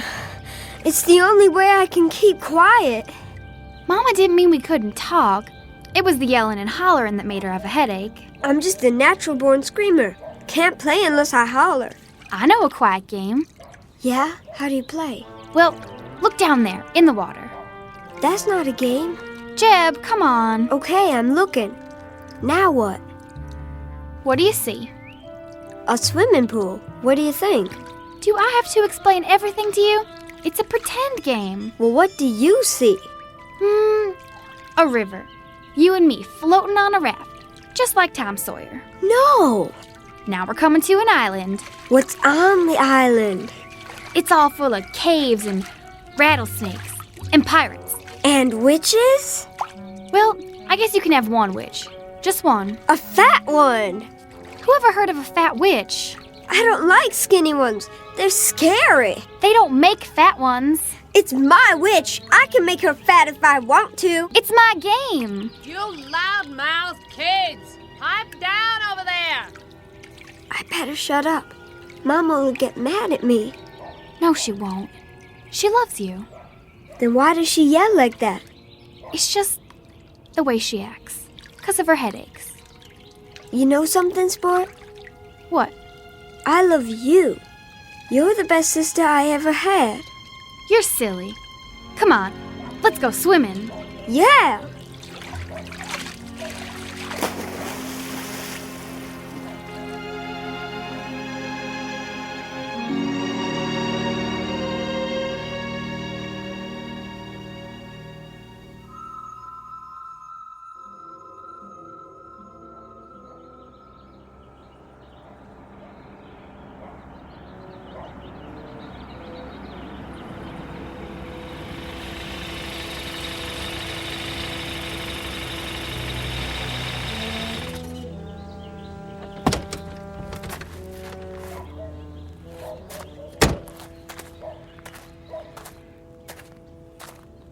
You're home early. What? I said, you're home early, darling. Where are the kids? In the pool. Who's watching them? Nobody. Is that right? Sport's an excellent swimmer. They don't go in the deep end. What were you doing in town today? Oh, now I'm being followed. I saw your car in the parking lot next to the TV station. I had an interview. Anything wrong with that? An interview? For what? I'm tired of my talent going to waste. Your talent?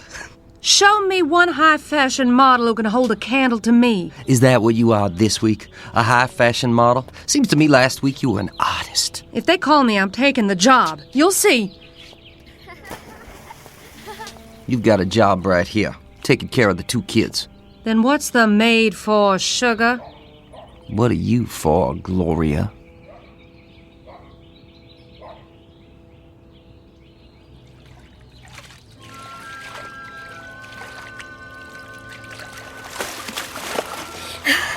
I can see it. Can you? Yeah. In the yard is a big old swing made out of a tire. You're good. Then what happens? Well, the little boy gets tired of swinging and goes in the kitchen. It smells like chocolate cake. There's a lady there. She picks up the little boy and hugs him. The little boy feels happy. The lady gives him a piece of cake and... You might as well know here and now I'm fed up with the whole mess. What mess are you referring to? I'm referring to the fact that I'm tired of footing a bill for your every little whim. Art school, modeling, dance lessons, guitar lessons, acting lessons. You've got time for anything and everything except being a mother. There's old Tom Sawyer again. He's in the cave trying to rescue Becky Thatcher from Injun Joe. See, Jeb? I think so. I got a business to look after. I know what kind of business you're looking after. Now Tom's leading Becky along the cliff. Must be about a 1,000,000-mile drop, but Tom isn't scared. Jeb, are you listening? If that's what you think, why don't you come on down to the office? Come down to the office. That's what you said when I married you. Well, I came down to that stinking factory of yours, and all I could see was pretty little secretaries flirting with everyone in sight. Are they yelling because we've been bad? Heck no. Maybe I was bad and I didn't know it. Don't worry. They'll stop in a while. I don't know why I bother even talking to you. Then don't. Hey! What's that? Hey, yourself. Who are you? Want to have some fun? Where'd you come from? Yeah, how'd you get in our pool? Never mind that. Just dive down. Come on.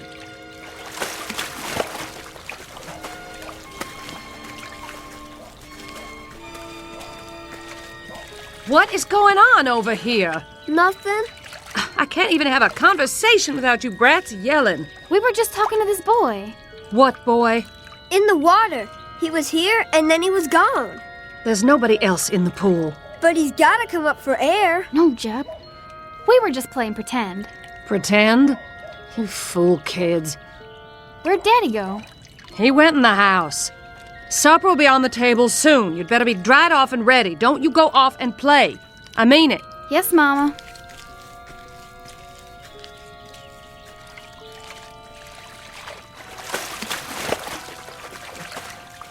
What's the matter with you guys? You coming or not? Where? A secret place. Secret?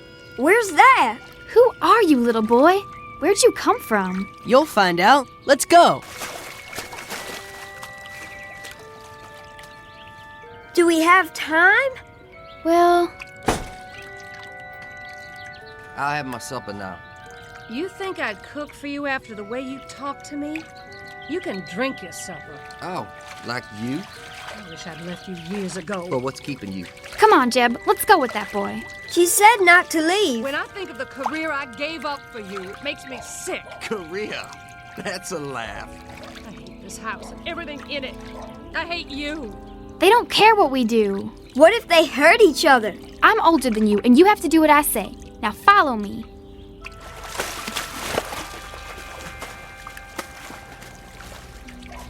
Well, here goes.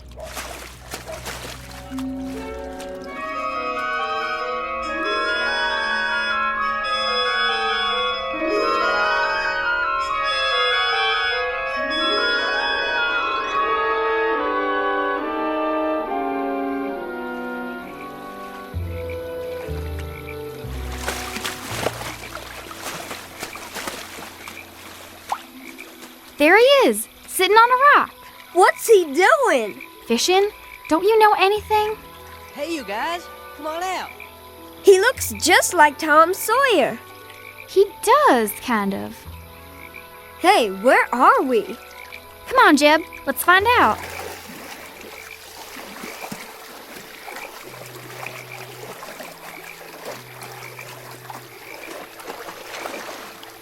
Grab my hand. There you go. Here, take these. One for each of you. Where'd you get these big old towels? Aunt T sent them along just in case. We weren't sure if you were coming or not. Aunt T? Dry yourself off, Jeb. Where are we? Aunt T's, of course. Where's that? A secret place. We sure got here funny. Just dived in our pool and came out here. Want to see a minnow? What's a minnow? A fish. Sure. I keep it in a jar over here. Where'd you get it? I caught it. You can catch all kinds of fish here. At least always when no one's swimming. Can I catch one? You don't know how. How do you know I don't know how? I saw where you live. Went to fishing hole for miles. I do too know how to fish. Don't die, sport. Boy, I want to know something. Don't call me boy. I got a name. What is it then? I told you. Wit. Wit who? Just Wit. I used to have a last name before I came to live with Aunt T, but I forgot it. What were you doing in our pool? Just looking. How'd you get there? How did you get here? I can't figure that out yet. I'm studying about it. Can I catch a fish, please, sport? We gotta find our way home. Aunt T will be mighty disappointed. Better stop in and say howdy. Well, I got no time to go around saying howdy to people. Sport, I'm cold. Yeah, the sun's going down. We can't be far from home. We'll get back there somehow. Sport, how did we get here? Well, the way I figure it, there's a hole in the bottom of our pool that nobody knows about. Maybe we got caught in the tide. That's a good one. Don't you laugh at my brother. I will if I want to. And don't you laugh at me either. You're just a girl. I'll chew you up and spit you out in little pieces, boy. Ha, let's see you. All right, then. You better put your hands up, boy, because I'm going to sock you right in the jaw. Ha, can't catch me. Just you watch.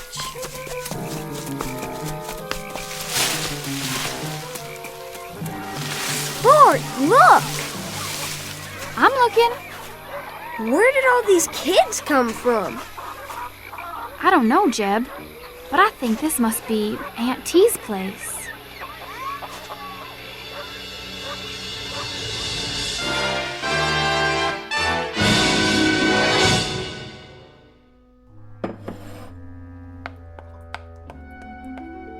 There. Lots of frosting. And a fine cake, if I do say so. Aunt T! Aunt T! Why, whatever's the matter with it? She's gonna beat me up, Aunt T. I sure am, boy. She'll do it, too. Will you really, child? I aim to. Yes, ma'am. Very well. But I'll have to ask you to fight outside and not in my kitchen. You're liable to break something here. Aunt T, it ain't fair. It is if it's a fair fight. Here now, you both take these boxing gloves. I'll keep some put away just in case. And remember, don't hit a man when he's down. No hitting below the belt. You know the rules. I do, but maybe she doesn't. My sister knows everything. Is that right, little man? What's your name? Jeb. Well, Jeb, I'll tell you what. While they're settling their grievances, you can finish icing the cake. Would you like that? Can I? And then, if those two have any teeth left in their heads, they can help us eat it. Go on outside now. Jeb and I have work to do. Is this real chocolate? Why, it sure is. Nothing but the best in my kitchen. Chocolate's my favorite. Mine, too. There you go. Use a knife and smear it right on. Oh, very accomplished. Have much experience frosting cakes? No, ma'am. This is my first one. Do tell. I'd never have guessed. Why, what are you two doing back here? Back already? We didn't go yet. No. Why not? May I try that too? And me? I thought you couldn't wait to beat each other up. Later. We'd rather do this. That right, Whit? Yup. I mean, yes, Auntie. Very well. Here's a knife for each of you. Take your time, Jeb. Do it right. I am. My, you are such solemn children. Don't you know how to laugh? Sometimes. But not now. What's there to laugh at? Oh, you have eyes? Take a look around. I'm a rather ridiculous old party, wouldn't you say? You could laugh at me. You're not funny. You're nice. Thank you. Out of the mouths of babes. Riddles, then. Who knows a riddle? I do. I do. Me too. You. Let's hear it. Why wouldn't the mommy horse let her baby go outside and play? That's a good one. Why? Because he had a sore throat and he was feeling a little hoarse. That's a good one, Jib. Me next. Me. Young lady. What is the laziest mountain in the world? The laziest mountain in the world? Who has the answer? Give up? The laziest mountain in the world is Mount Everest. Oh. My turn. All right, Whit. What do you call someone who crosses the ocean twice and doesn't take a bath either way? Oh, that is a hard one. Somebody who crosses the ocean twice and doesn't take a bath. A dirty double-crosser. Oh. Aunt T, all the frosting's gone. And just in time. What a handsome job you've done with the cake. Looks kind of lopsided to me. Nonsense. It's perfect. While it's cooling, I'll assign you new children your chores and show you where your rooms will be. Come along. This way. What's the matter? We didn't come here to stay. My dear, children always come here to stay. What? No. But I want to. Jeb! What are you hugging me for, boy? I want to stay. You come back here. I'm staying with Aunt T. She's a kidnapper. Oh, no, my dear. Mind you, I've seen children I would have stolen if I could. What for? To get them away from unworthy parents. But I've always resisted the temptation. Then why are all these kids here? Because their families didn't deserve them. All they wanted was to be loved, so they could grow up right and get out on their own. But some moms and dads didn't realize what they had. Somebody needed to give these little ones a chance. How about me? Oh, I found you on a doorstep when you were only a few hours old. It was a lucky thing I came along on that cold winter's night. What did I look like? You were as red as a beet. From crying, you know. But you were so cold. Somebody had to do something. Sport! Jeb! They're calling us. Who is? Our mother and father. I don't want to go. You darn kids, where are you? It's that way for a lot of kids. We better go home now. These voices you hear calling. At first they seem quite strong, but they get fainter and fainter, and after a while they fade out. And one day you simply cannot hear them anymore. Sport! I'm calling you, young lady. Don't pretend you can't hear me. We've got to go home. Can you tell me why? I've got everything you need right here. Why, there's the swimming hole down by the creek. And the days are long, with all manner of things to do and see. And then there's always a hot meal and lots of children to play with. Blind Man's Bluff, Ringalivio and the Red Rover, all kinds of games. Some I bet you never heard of. See that little girl out there with the pigtails? When she came here, she never had smiled. Not once. All that changed pretty quick, let me tell you. Now all she does is laugh all the livelong day. Makes my heart glad to see them so happy. That's why I bake a big cake every day, just the way they like it. We've just got to. Because that's where we belong. They're children and they love us. And well, we love them. In that case, you must go back. No. You too, little man. Your sister's reasons are good ones. I cannot argue with. Can you tell us one thing? What's that? How do we get home?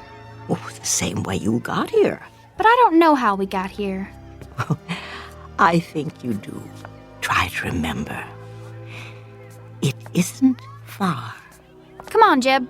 We'll come see you again real soon, won't we, Sport? No, my darlings, I expect this is our goodbye. Finding your way back here would be difficult, if not impossible, but I want you to know that I consider it an honor to have met you, however briefly. You will always have a place here, in my heart.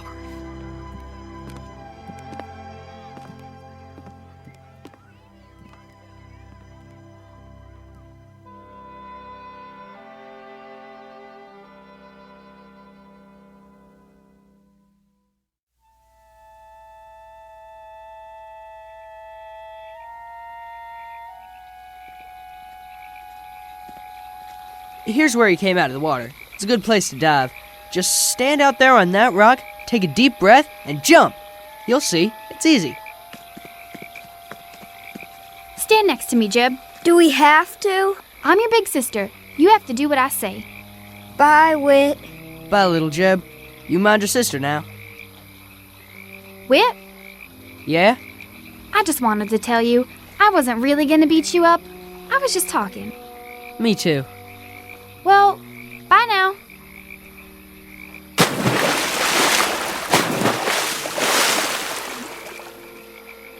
Bye, Sport. Don't let the bugs bite.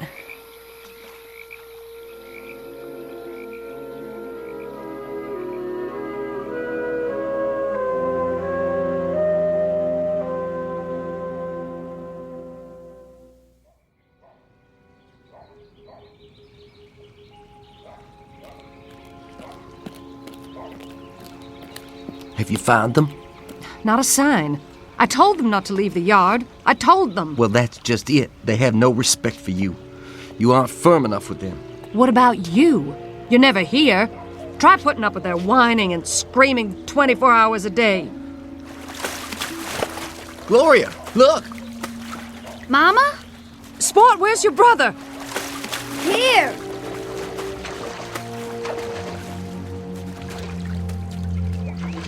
Where have you two been? We've been calling you for an hour. In the pool. You're lying. I looked in the pool. We really were, Daddy. And we came up on the other side and we helped make a cake with Aunt T. What's he talking about? And Whit caught a fish. He's not making things up, Daddy, honest. He's lying to cover up whatever devilment the two of you have been into. Jeb, come here. But it's true, Daddy. Come here, I said. Look at me. I want the truth out of you. No more lies. You understand? It wasn't a lie. It wasn't. Now you listen to me. Get in your room and stand in the corner till you can tell me where you've really been all this time.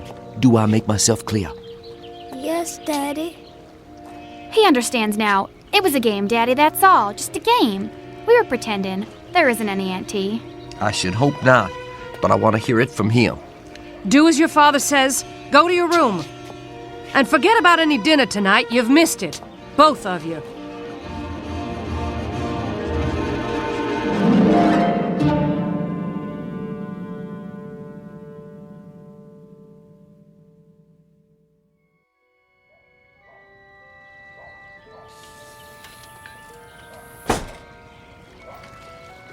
Sport? Jeb? Over here, Mama. What are you doing by the pool? I got up early. I couldn't sleep. Where's your brother? In his room, I guess.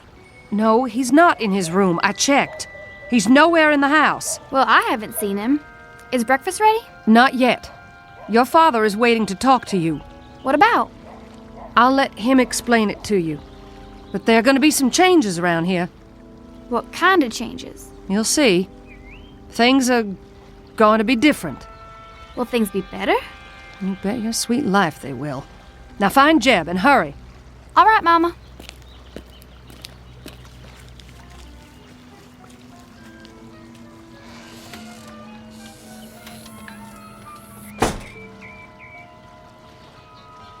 Here goes.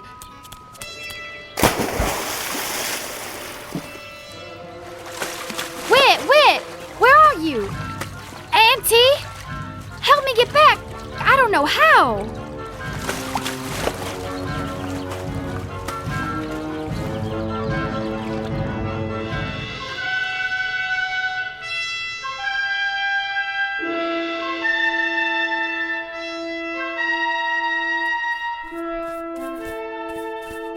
Auntie, Yes, Jeb? what are you making that quilt for? Because we need quilts. Lots and lots of them. To keep the children warm and snug at night. Don't you know anything? Sure I do. I know lots of things. When you finish cleaning the shoes, your next chore will be to help Whit bring in the wood for the stove. Auntie, Hmm? why do they have to be chores? Every child must have chores to do. It teaches the value of work, the self-respect of doing a job well. Makes big muscles, too, like mine. Let's see. Roll up your sleeves. I told you. Big, ain't they? Wow. Keep working, boys. You have more shoes to clean. What are all the shoes for anyway? They're for the children, too, of course. Think of it, you and your sister didn't have any shoes at all when you came here yesterday. They all got holes in their swimming pools too, Auntie? Oh, dear me, no. Some of them don't have swimming pools. Some come down the chimney or you open the door and there they are. Sometimes you find them on street corners or on a doorstep like Whit here. What's that? Oh, why, someone's outside at the window. It's my sister. Sport, dear. Come in. Oh, come in. I can't. I'm dripping wet. Wait a minute. I'll get a towel from the cupboard.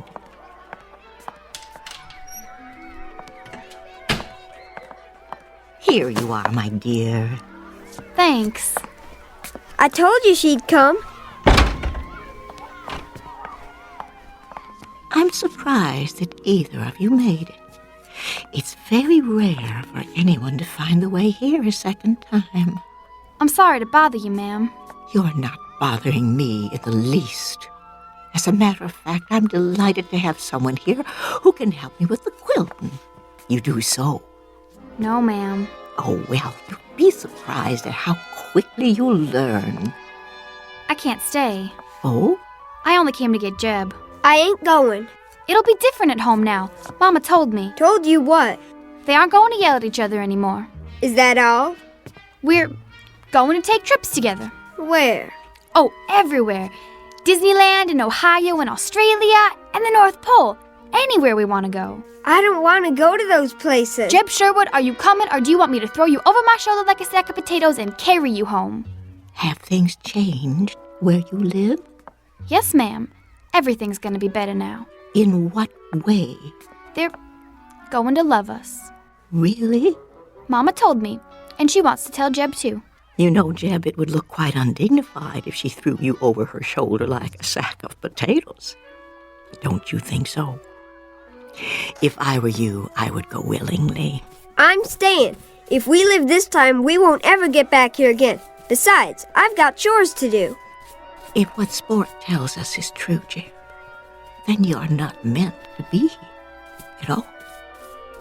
You are meant to be home with your mother and father. Do I have to go? I strongly advise it. You'll see, Jeb. It won't be so bad. Jeb, listen closely.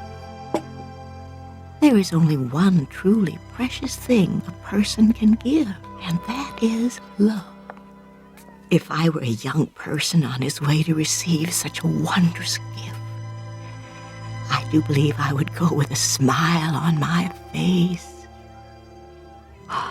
Much better. Now, don't dawdle. If love were waiting somewhere for me, I would run to it as swiftly as the wind. You ain't kidding me? I ain't kidding. Then, bye, Whit. Bye. Don't worry about us, Aunt T. Everything's gonna be just fine. I sincerely hope so. Goodbye, love.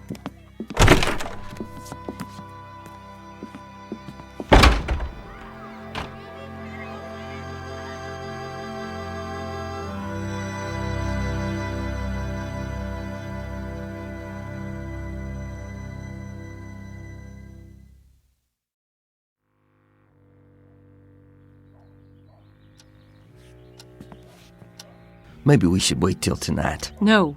You said you'd talk to them. Let's get it over with. I've got a half-dozen people waiting for me at the office. For once. Just once. Would you mind putting your family ahead of your work? I'm not the one, it's you. Lower your voice. Here they are now. Sorry. You're wet. I sent you to find your brother, not to play in the pool. That's where he was, in the pool. Do you know what happens to children who tell lies? We go to hell and get burned up. Well, you're here now. Sit down. Your father has some good news to tell you. Sport already told me we're all gonna be happy again and go on trips and... I can't do this, Gloria. You tell them. Very well. Your father and I are getting a divorce. If you don't know what that is, it means he's going to live in one place and I'm going to live in another. Where? As far apart as we can get. But... What we want to know is, do you kids want to live with me, or do you want to live with her? I suppose we could split you up if you'd prefer. No, I want to be with Sport. It's up to you. Make up your own minds. We want it the way it was. Well, you can forget it. I'm into that. We'll be good. This time we really will. We won't fight or cry or make noise. We'll be so good. Won't we, Jeb? What are you talking about? It's all our fault. You hate each other because of us. Oh, that's not true. I'll tell you one thing. We wouldn't have stuck it out this long if it hadn't been for you two. You might show a little consideration. I don't have to stay with either of you. Me neither. Come back here. We're not through with you. Hurry, before they catch us. I can hold my breath a real long time. I've been practicing. I know you can. Get ready. On your mark. What do you think you're doing? Stop them. What if we can't get back? We've got to. Get set, go. Come out of there right now. This time you're gonna get what you deserve, for good. Are you coming out, or do I have to drag you out? Auntie, help us. Help us, please. Auntie, I need you. Take us now. Get out of that pool. I am not going to tell you again. Do you hear what Daddy said? He means it. Auntie!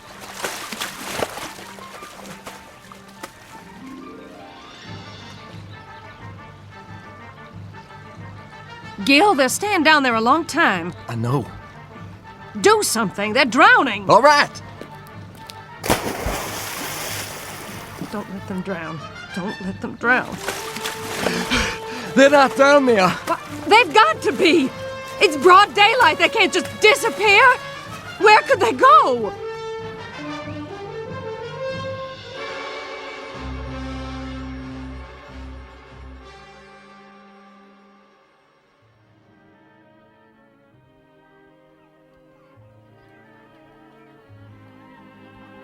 Jeb! Sport!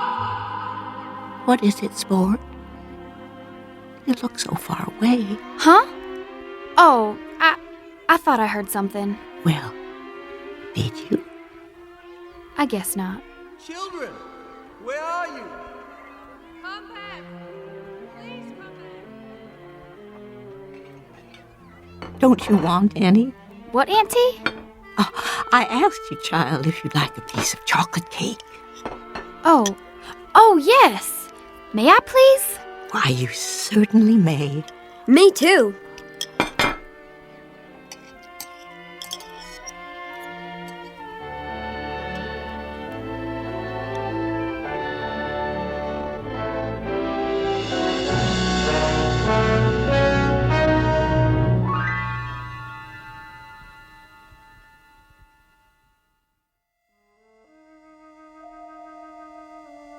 The end of an odyssey for two children who were cast adrift for a time. They took a chance searching for love and finally found it in the Twilight Zone.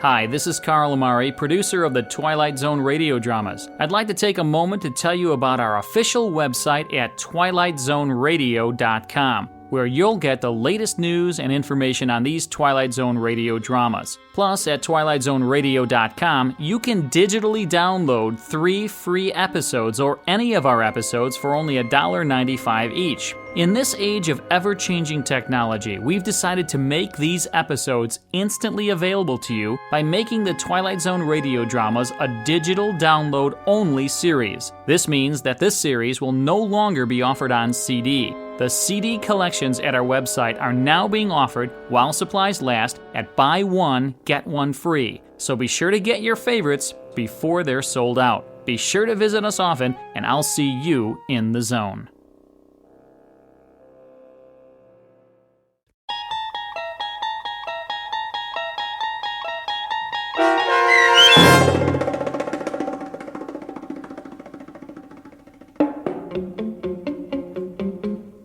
Bewitching Pool, starring Karen Black with Stacy Keach as your narrator, was adapted for radio by Dennis Etchison and written for The Twilight Zone by Earl Hamner Jr. Heard in the cast were Haley Nabig, Eli Newman, Evan Armacost, Kurt Nabig, Regan Alte, and Ora Jones. The producers of The Twilight Zone wish to thank CBS Enterprises and the Rod Serling Estate for making this series possible. This copyrighted radio series is produced and directed by Carl Amari and Jeff Lupetin for Falcon Picture Group and Westwood One. Sound design and custom Foley effects for The Twilight Zone by Cerny American Creatives Bob Benson, Craig Lee, Matt Sorrow, Tim Cerny, and Todd Beyer. To learn more about The Twilight Zone radio dramas and to contact us, visit our official website at twilightzoneradio.com. Doug James speaking.